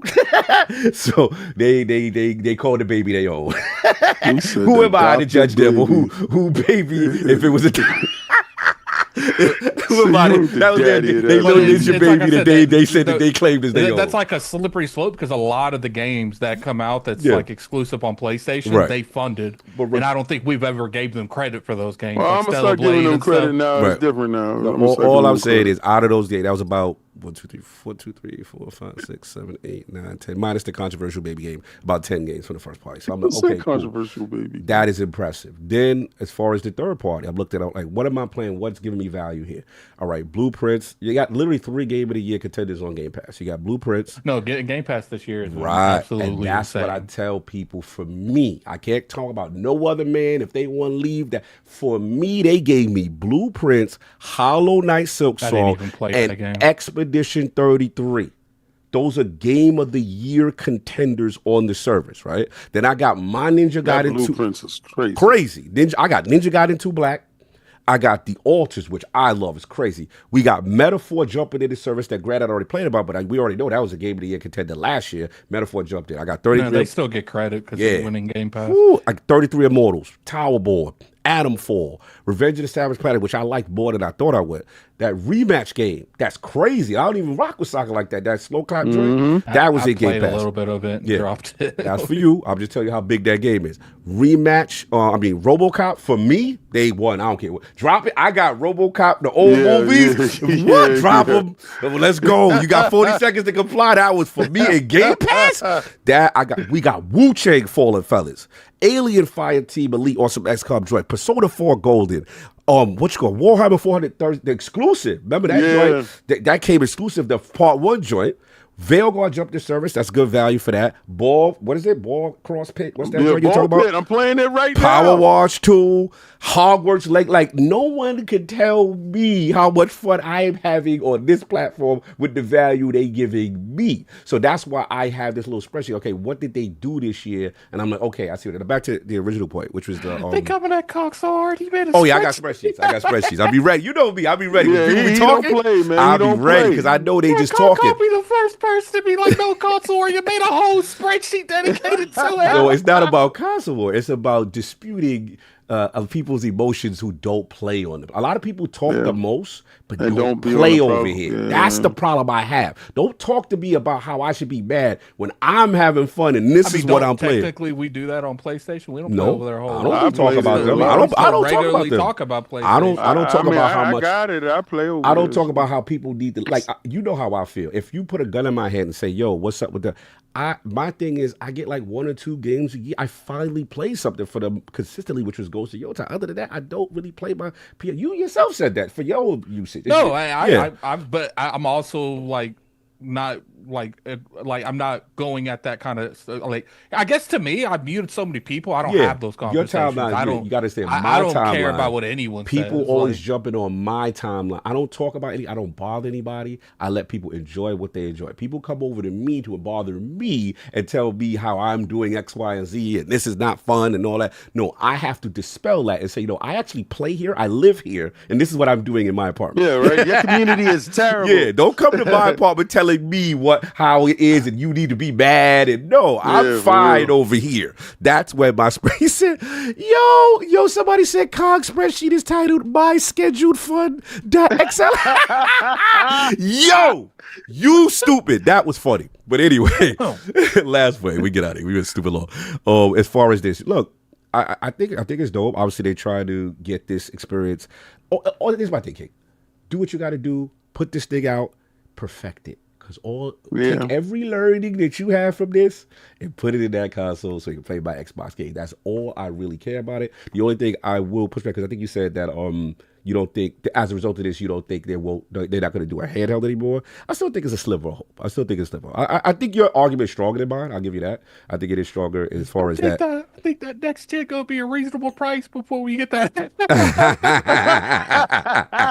I'm with you at it. Look, I think they still do. I think they slick. I think they let Asus do all the legwork. They taking all the feedback. They get the eggs thrown at them because they already, the queen threw them under the bus immediately. She's like, no, that was their price. That was them. Easy. I mean, but she's not wrong. Like when that's the problem when you work with another company and generating hardware. There's 2 companies that's trying to make money, not just one. Absolutely. So it's going to raise the price. Yeah, let them do that. And I just selfishly, I'm a hope for my dedicated, joint. You know what I'm saying, with the Xbox. But can I ask you, what's the difference between the ROG Ally X and if they made their own dedicated because it's what your number one complaint. I know you. If you could play your entire Xbox library with no streaming, it would at least be more appealing to you.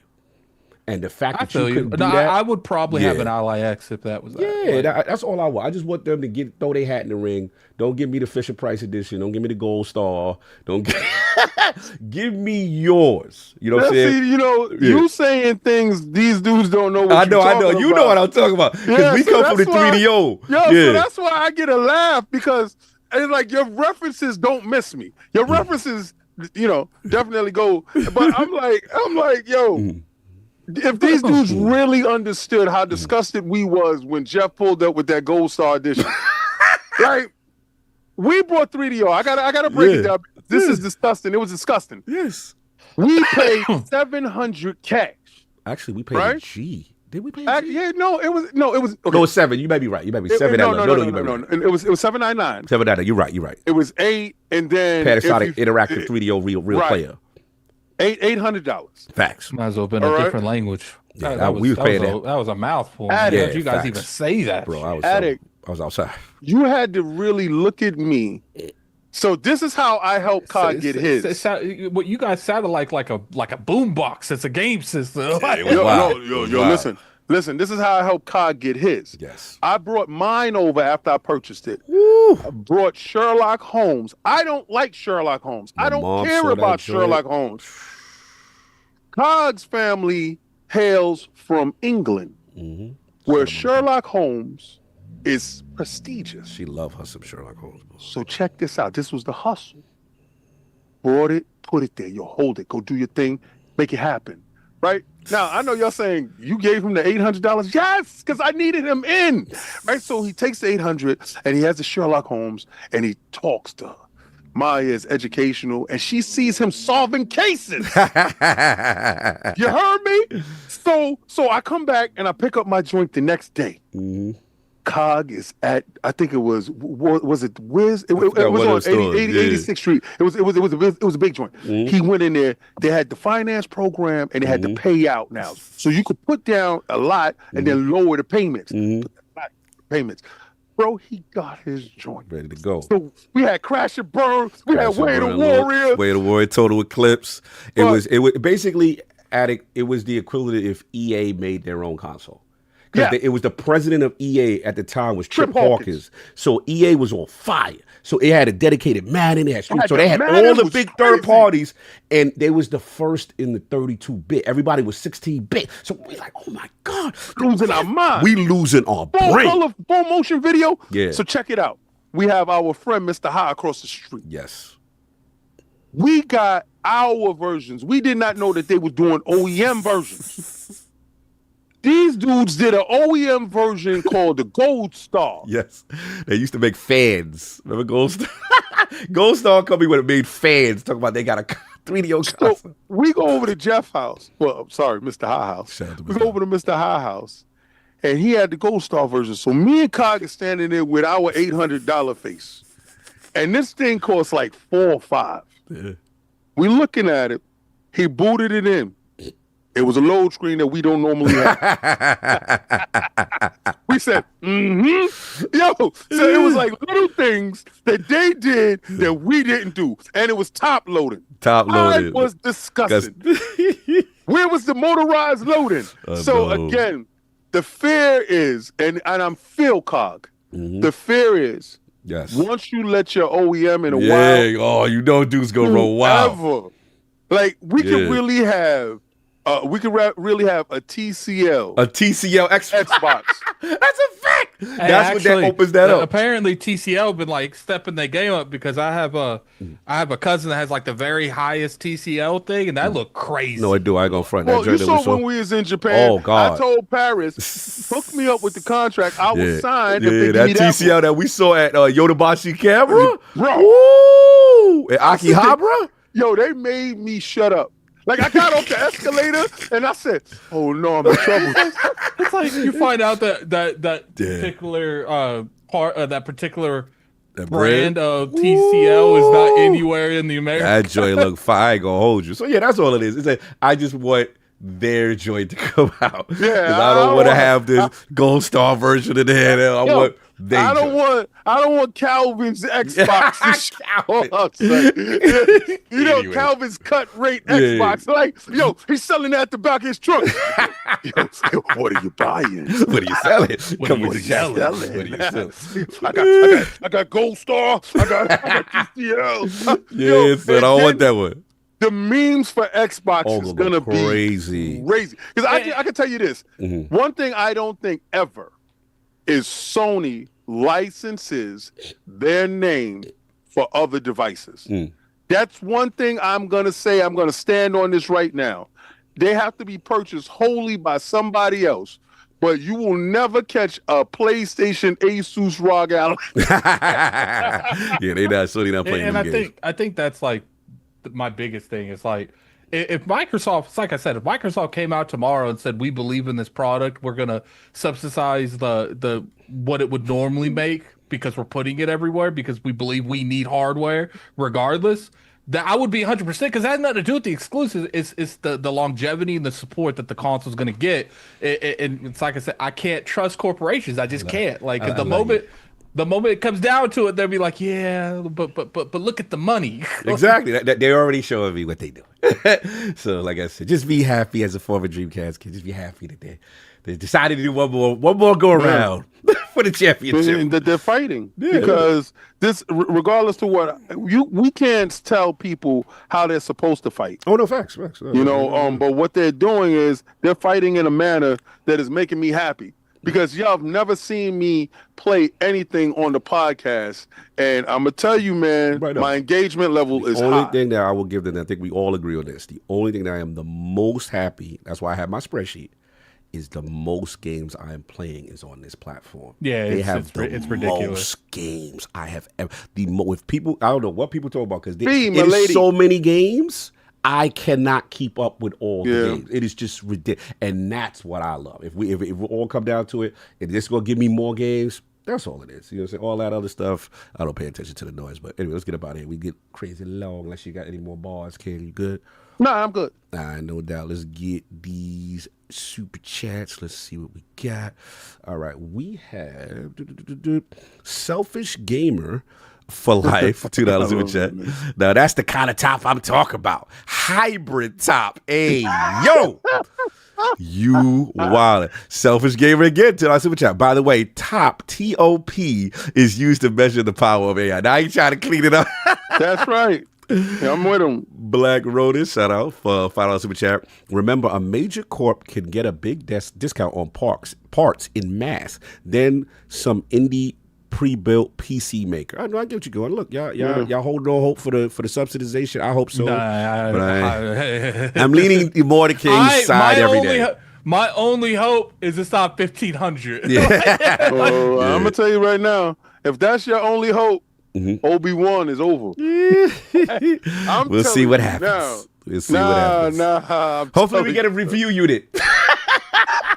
Hopefully we get. Whoa. We gonna fight for that one. Yo, listen, we fight for that review unit. Yo, we're gonna make sure the team get it because we gotta do a group. We gotta do $1,500 review unit. We got to fight. Nah. What we're gonna do is we're gonna make sure that you get the smaller unit because Nah. I don't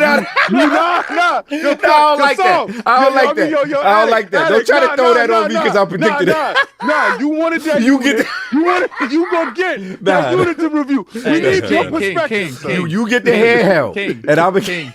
It's okay. You guys can take that. I'm gonna start saving now. Start saving now. Nah, so listen. Listen. We're gonna make sure that we reach out to them early enough that we're gonna go through the process with them. We're gonna help them. We're gonna help them build a better Xbox. I don't like how you do that. Yo, and I think that's how we should title the email. Build a better Xbox.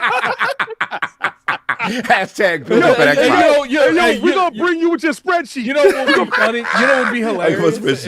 And I can already see King's face. If it's not called Xbox, it's called like Microsoft Gaming something. What if they don't go? What if it's Windows? Hell no. What if it's the Microsoft Windows? Yo, you gonna see me do a commercial with me booting it out the window. The Microsoft Windows. You know what's funny? You know what's funny? I want to see the backing behind King, and they're like, you know how he's got when he says it. I just want to see the face on him. Oh, you thought if they said they killed themselves, then if they come out, it ain't no Xbox in the day. Device. Yo, don't send me that device. Don't send that device. The Microsoft Windows Odin. No, don't send me that device. You don't want the new Odin, son? Don't send me that device. The new Odin 7, Windows 12. Y'all, listen. Y'all don't want to see me at any convention. That's the crash out? That's when we get the King crash out? With no Xbox, no... Yo, I'm going to tell you right now, that's the day that y'all officially see me go cross over to the dark side. That's when you go to the pick I think on everything I love. So they got to have the Xbox. Y'all will see me break this. But Microsoft Gaming, they bought the bread. They bought the good bread. On everything I love, son. If they don't got this, it's a wrap. If this dude ain't in the building, You know what's funny? Now it's over. People Nah. say that like I'm a doom and gloom merchant and all that, which is fine. But it's like I still very much like love the Xbox brand. It's just I don't agree with anything they're doing really that's not gaming related. But if you think I'm dooming and glooming now, don't let that Fable come out and be a bust. Or then you're gonna crash out. Now, if Fable actually came out, I would be disappointed. But if they cancel that, You will crash. I already know. They know that stuff playing there to is death. no crashing that you have not heard me doing at that point. That day that they say that, you will hear, "Welcome to PlayStation Frontline News with your boy." If they canceled Xbox, if they canceled Fable, it's gonna be one of those things where it's like, nah. Like I'm a well out on You gonna Twitter, pull up? You gonna pull up? I'm gonna pull up on every podcast that knows that You gonna drop a diss track with Kiss Moon? Yo, let me tell I'm you. too white for that. But, Yo, FTW 800. I'm gonna tell you right now. I'm not gonna hold you. I hate even mentioning Windows. Oh yeah, full Windows, son. They said. they said the PC formerly known as Xbox. On everything I love. Xbox hashtag say my name. Yo, you would see. Yo, seriously? Yo, I haven't even processed that thought. And y'all brought this up right now, so y'all getting the live reaction.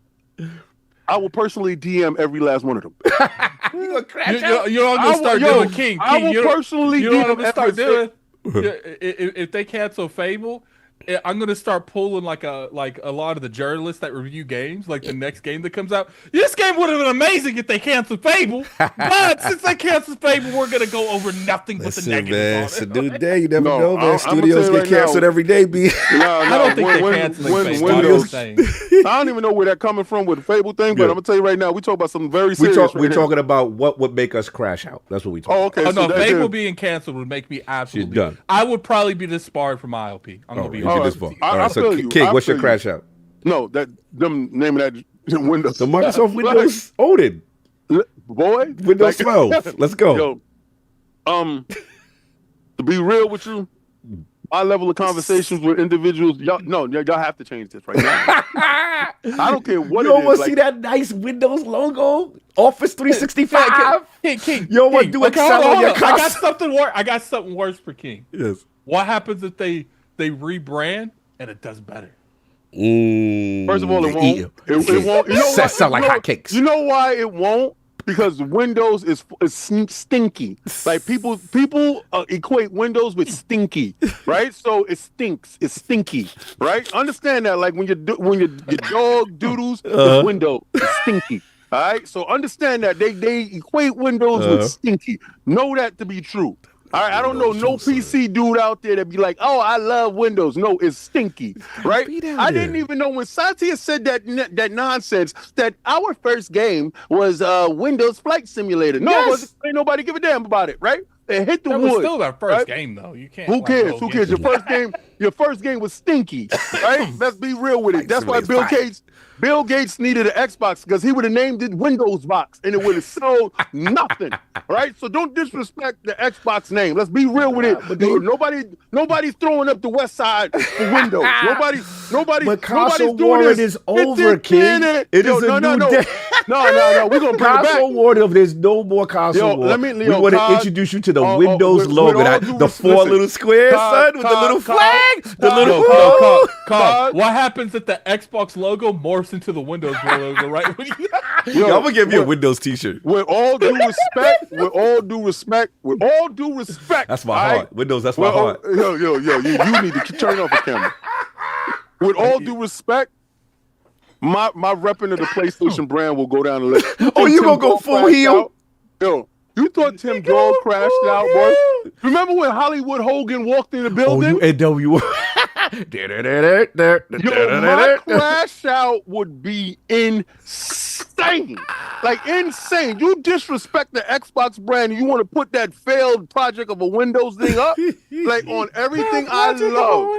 Yo, on everything I love, my crash out will be insane. Amy Hood on don't stage. think about it. Amy Hood, don't think about it. She gonna come to the Game Awards. Everyone's gonna come to the Game Awards. On the series, because since we're bringing this up, would you feel a way if they replaced the Xbox name with something Microsoft related for the next gen?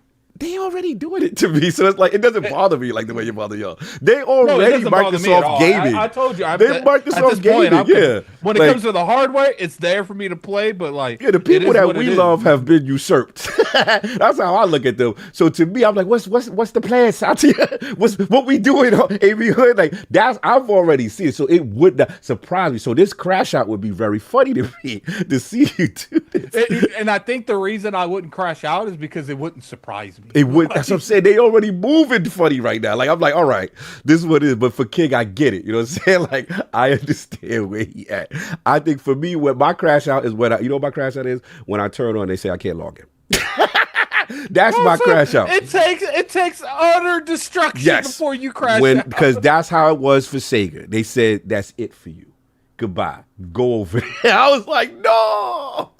And I had to see my Sonic over there. And I had to see all my peoples. I'm like, oh man. So when they tell me, the Lord Cognito account no longer works. Damn, where my achievement? Oh, damn, I can't. Okay. Then I'm out. But I'll be there for the Microsoft Windows future. Young Odin. King is disgusting. Let me stop bothering him. Anyway, let's get out of here because I'm annoying him. I'm just reading the chat. I'm just watching people. King is down about that. Shout out to FEMA Reading. Yo, let me tell you something. You know what? I'm gonna tell you this because I just read one that said them going third party. I don't care about them going third party. I don't really care about you having fun with your game. Yeah, I already had my crash out. It was a third party thing. So. Yeah, I don't really care about it, to be honest with you, because when I purchase, I hope I'm ahead of you in line. I want you to know how selfish I am. Mm-hmm. If they have one copy, I hope you're behind me. That's how I am, right? So I don't care about you. Like I don't care about you in line. I don't care if they have one console. He's not only king of gaming, King Petty. Listen. If they have one console in the store, I don't care if you don't get it. Like I don't care. All right. So I just want you to understand that part. So for them going third party, it don't matter to me how many millions of people. Let them all have fun. Let them all purchase. I want. When it boots up, it says Xbox on your. I want you to look down at your controller in confusion with what did you just do to yourself? You just destroyed yourself. That's what I want, and that's what I care about. Okay. I care about your discomfort with my games. I've got to the point. The only thing I care is keep giving me games. I don't care what you do with your hardware. But King want that name. Hardware is a pill. Nah, that name I will say, like when it comes to the Tina Turner only wanted her name, bro. She moving different. Even though the hardware, I'm still like very confused on like how you make money with like incorporating Steam. Oh, look and at stuff. J-Dub. Hi. Oh, that's what's up. Even if like I'm very confused on how you make money with like Steam being incorporated to it, like that is still a very appealing feature that the next Xbox would have if that is put into it. That you can log in and have access to anything you bought on PC. We just need to get those logins. J-Dub, I want you to notice me and you will co-stream that same day that they do that. J-Dub, he gave you the blueprint. All Xbox got to do is drop the Xbox name in the next generation console, and he's signing the contract. J-Dub. That's not J-Dub. That's not him. That's the fake. Oh, I thought that was the real. Oh, that ain't the real. That's the fake. I thought that was the homie. I thought that was the homie. Because I was gonna call him right now and let him know draft up some paperwork. You about to sign the contract? Yo, they do that. Yo, my crash out is gonna be crazy. Lydian Master. I just used my Xbox to play the Outer Worlds 2 and Ninja Gaiden 4.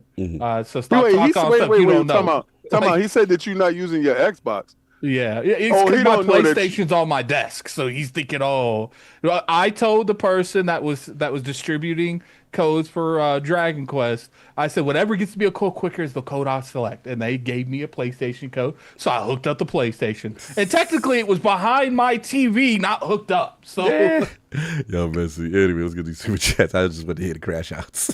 I know you did because y'all think it's funny. Y'all want to figure out what makes me say the hell with them. Yes. I needed to know. Shout out you destroy that brand that I was there for when it was born. You do that. That's like Turbo Graphics coming out when it was here and was like, we no longer graphics. But some people feel that way now with the way they move with the third party. That's their business. I don't care about how they feel. I told you that twice. All right, here's the thing. Like we might it's like I said, the good fruitful thing about the third party approach is we might not have ever gotten that Outer Worlds 3 if the Outer Worlds 2 don't so well, but when they can sell it to more platforms, it's easier to get stuff greenlit. We might not get a Banjo-Kazooie or whatever that Conqueror, I think that's the game people love, but now since they can go to investors and they can sell more platforms, it is easier to get those games. So that is probably the best green lining when it comes to this multi-platform approach. Yeah, we all agree on that. Let's get the super chat fee, Lady Fee Marie, $2 super chat, the £2 gaming for the wealthy. No console, no Medicaid. Hilarious. Shadow Dragon Lotus, member for 9 months. What's up, Lords? Just stopping by to show love and respect to you guys, keeping me sane in these rough times, dealing with a sick parent in the hospital. Much love. I hate to hear that, man. I hate to hear about that, and hopefully we can provide some laughs, some comfort to get you through whatever you're getting through, brother. Yeah, especially Michael Myers King and Scream Addict. Scream Addict for sure, and send some healing love to the family, no doubt. Oh, shout out to the homie, the Everborn Saga, $20 super chat. Much love, brother.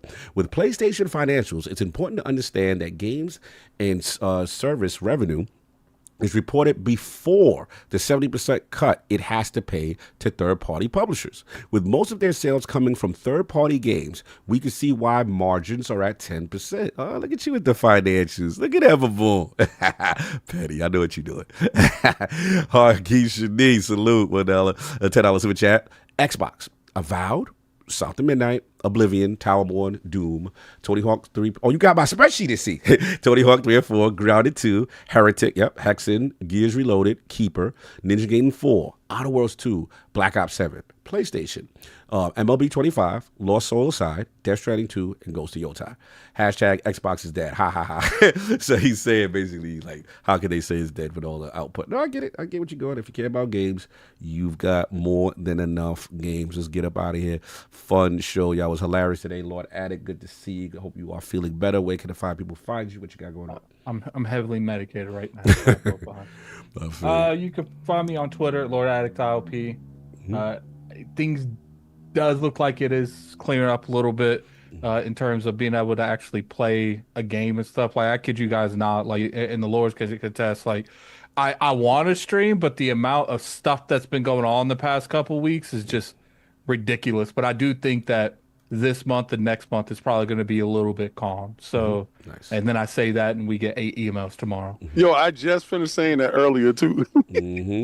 So hopefully we'll be good in terms of that. But appreciate everyone coming through. Sorry I was like 45 minutes late. I was up and then I fell asleep sitting up on my couch. Good. I was up half the night coughing. Yeah, no, it's not good. I know you being sickness, flu going around. A lot of people sick. You already know Lord King, Lord Microsoft Gaming. Where can the five people find you? Where can the five people find you? What you got going on? This dude over here. I'm starting this crap. They do got Microsoft Gaming. It is out there. Overarching brand is Microsoft Gaming. Under that is Xbox, and it's an extension of that. You destroy that extension, you destroyed yourself. So then you'll be hearing welcome to PlayStation Game. If that happens, if they do wild. If they do that, the only thing I can hope for is that we're live streaming when they say. Oh my god, that right there. Nah, I don't know why you would hope for that, because I don't know, for a couple of weeks or months you won't see me here. So I don't know why you gonna hope for that. So are you saying you're retiring if they do that? You retire from console warring? I got to do a whole rebranding. I got to be like I got to be like a whole bunch of other people. You could be Microsoft frontline. Listen, check it out. No, stop. Shut up. No, and you can have like Office products. No. I got to do what's more. I got to do what's more impactful. So I got to look at past Xbox dudes that crossed over, right? So they rebranded themselves, right? A lot of these dudes reforged themselves in the steels and irons of life. When things hit them bad, they got to change up. They got to switch up, change over. So what I got to do is I got to go into my bag and got to switch up, change over. Right. So I can't. The jacket got to change. The colors got to change. I got to have winter camo blue. PlayStation for a lie. I gotta go to a jeweler to turn this into a PlayStation, melt this down and turn it into a PlayStation logo. So there's a whole lot of stuff. And then I gotta reach out to the hierarchy. I gotta fly out to Japan. Make sure you take pictures with the execs. Right, you know they like right. I got to talk to Notional. I got to apologize to Herman Holz. Oh, Doc in the chat. He said if they call himself Microsoft Gamer, he promised to do the song with y'all. Yo, listen, Doc. If they do that, me and you flying out to Japan to go to Sony ourselves. like, listen, Doc, I got the whole strategy. I know how it's gonna work out, and we're gonna present ourselves as the new ambassadors of the product. And Doc, you were so funny in that Kid Smooth video. Hilarious. So blessings to that. But catch me on Xbox Frontline News while they still have that damn name, because they messed that up. You already see, I already did the pivot on Frontline Gaming streams. Understand me, kid? Know who I am. Y'all don't know who I am. I'm different with this. God, these dudes act up. I switch on them like I don't know them. Like, how many times have you ever a girlfriend and y'all was so in love in the beginning and she did something crazy? How many years have you ever talked to her? You switched up. You turned different. You got somebody new. There's a new boo. It's a new me. So you act up, it'll be a new boo with a new king. And they definitely did hire some queens over there. We don't know what can happen, right? But hey, listen, we're talking about in a fake timeline where stupid things like that happened. This timeline, it doesn't happen. Xbox for life all day. You can catch me on Frontline Gaming streams where if they act up, I'm over there. But yo, had so much fun. Yes. Hanging out with you guys and talking video games and stuff like that. And I respect the realm. I'm glad that you guys got off of your stupid crap, stupid chat nonsense for dumb things. But good. That don't start until January. Back to the stupidity in January. But yo, man, you don't know. Now we're gonna have some time to play some games. If y'all see, this Xbox ROG Ally X allows me to play Ball Pit, and I don't ever do this while I'm on the show. But again, have fun. The engagement is crazy. No doubt. You already know. Shout out to Saul that pulled up and everything. And Ebontis, the homie. Good to see him. That was dope. He educating us on the world of ARC Raiders. But yeah, salute to the realm, man. And shout out to everybody who hit me behind the scene. A lot of nice messages and stuff. Crazy week for me this week. Oh my God, there's so much going on. We got some family stuff going on. And shout out to everybody who sent love and all that good stuff. And yeah, like King said, we got a couple things we got planned, but for the most part, we finally get a chance, a little bit of a break from all the madness, get to catch up on some of these games and stuff like that. Till about January. January. It's going to pick up hardcore in January. Yeah, so we're very happy to this time to get to cool off a little bit. You know what I'm saying? But yeah, appreciate everything. Unless one of these companies accidentally leaked their entire itinerary for the next couple of years. Exactly. You know how it goes. That's all I got. Anybody enjoy their Sunday? Anybody we send them to? Are we good? There are people we could send them to, but it's no one I'm willing to say. Hey, let's send you guys to Cowboy. Fighting Cowboy. Go over there, guys. Like, say ILP sent you. Yeah, he's a good dude. I like him. All right, man. So over to the Cowboys, send some love. We up out of here. Everybody enjoy your Sunday. Peace.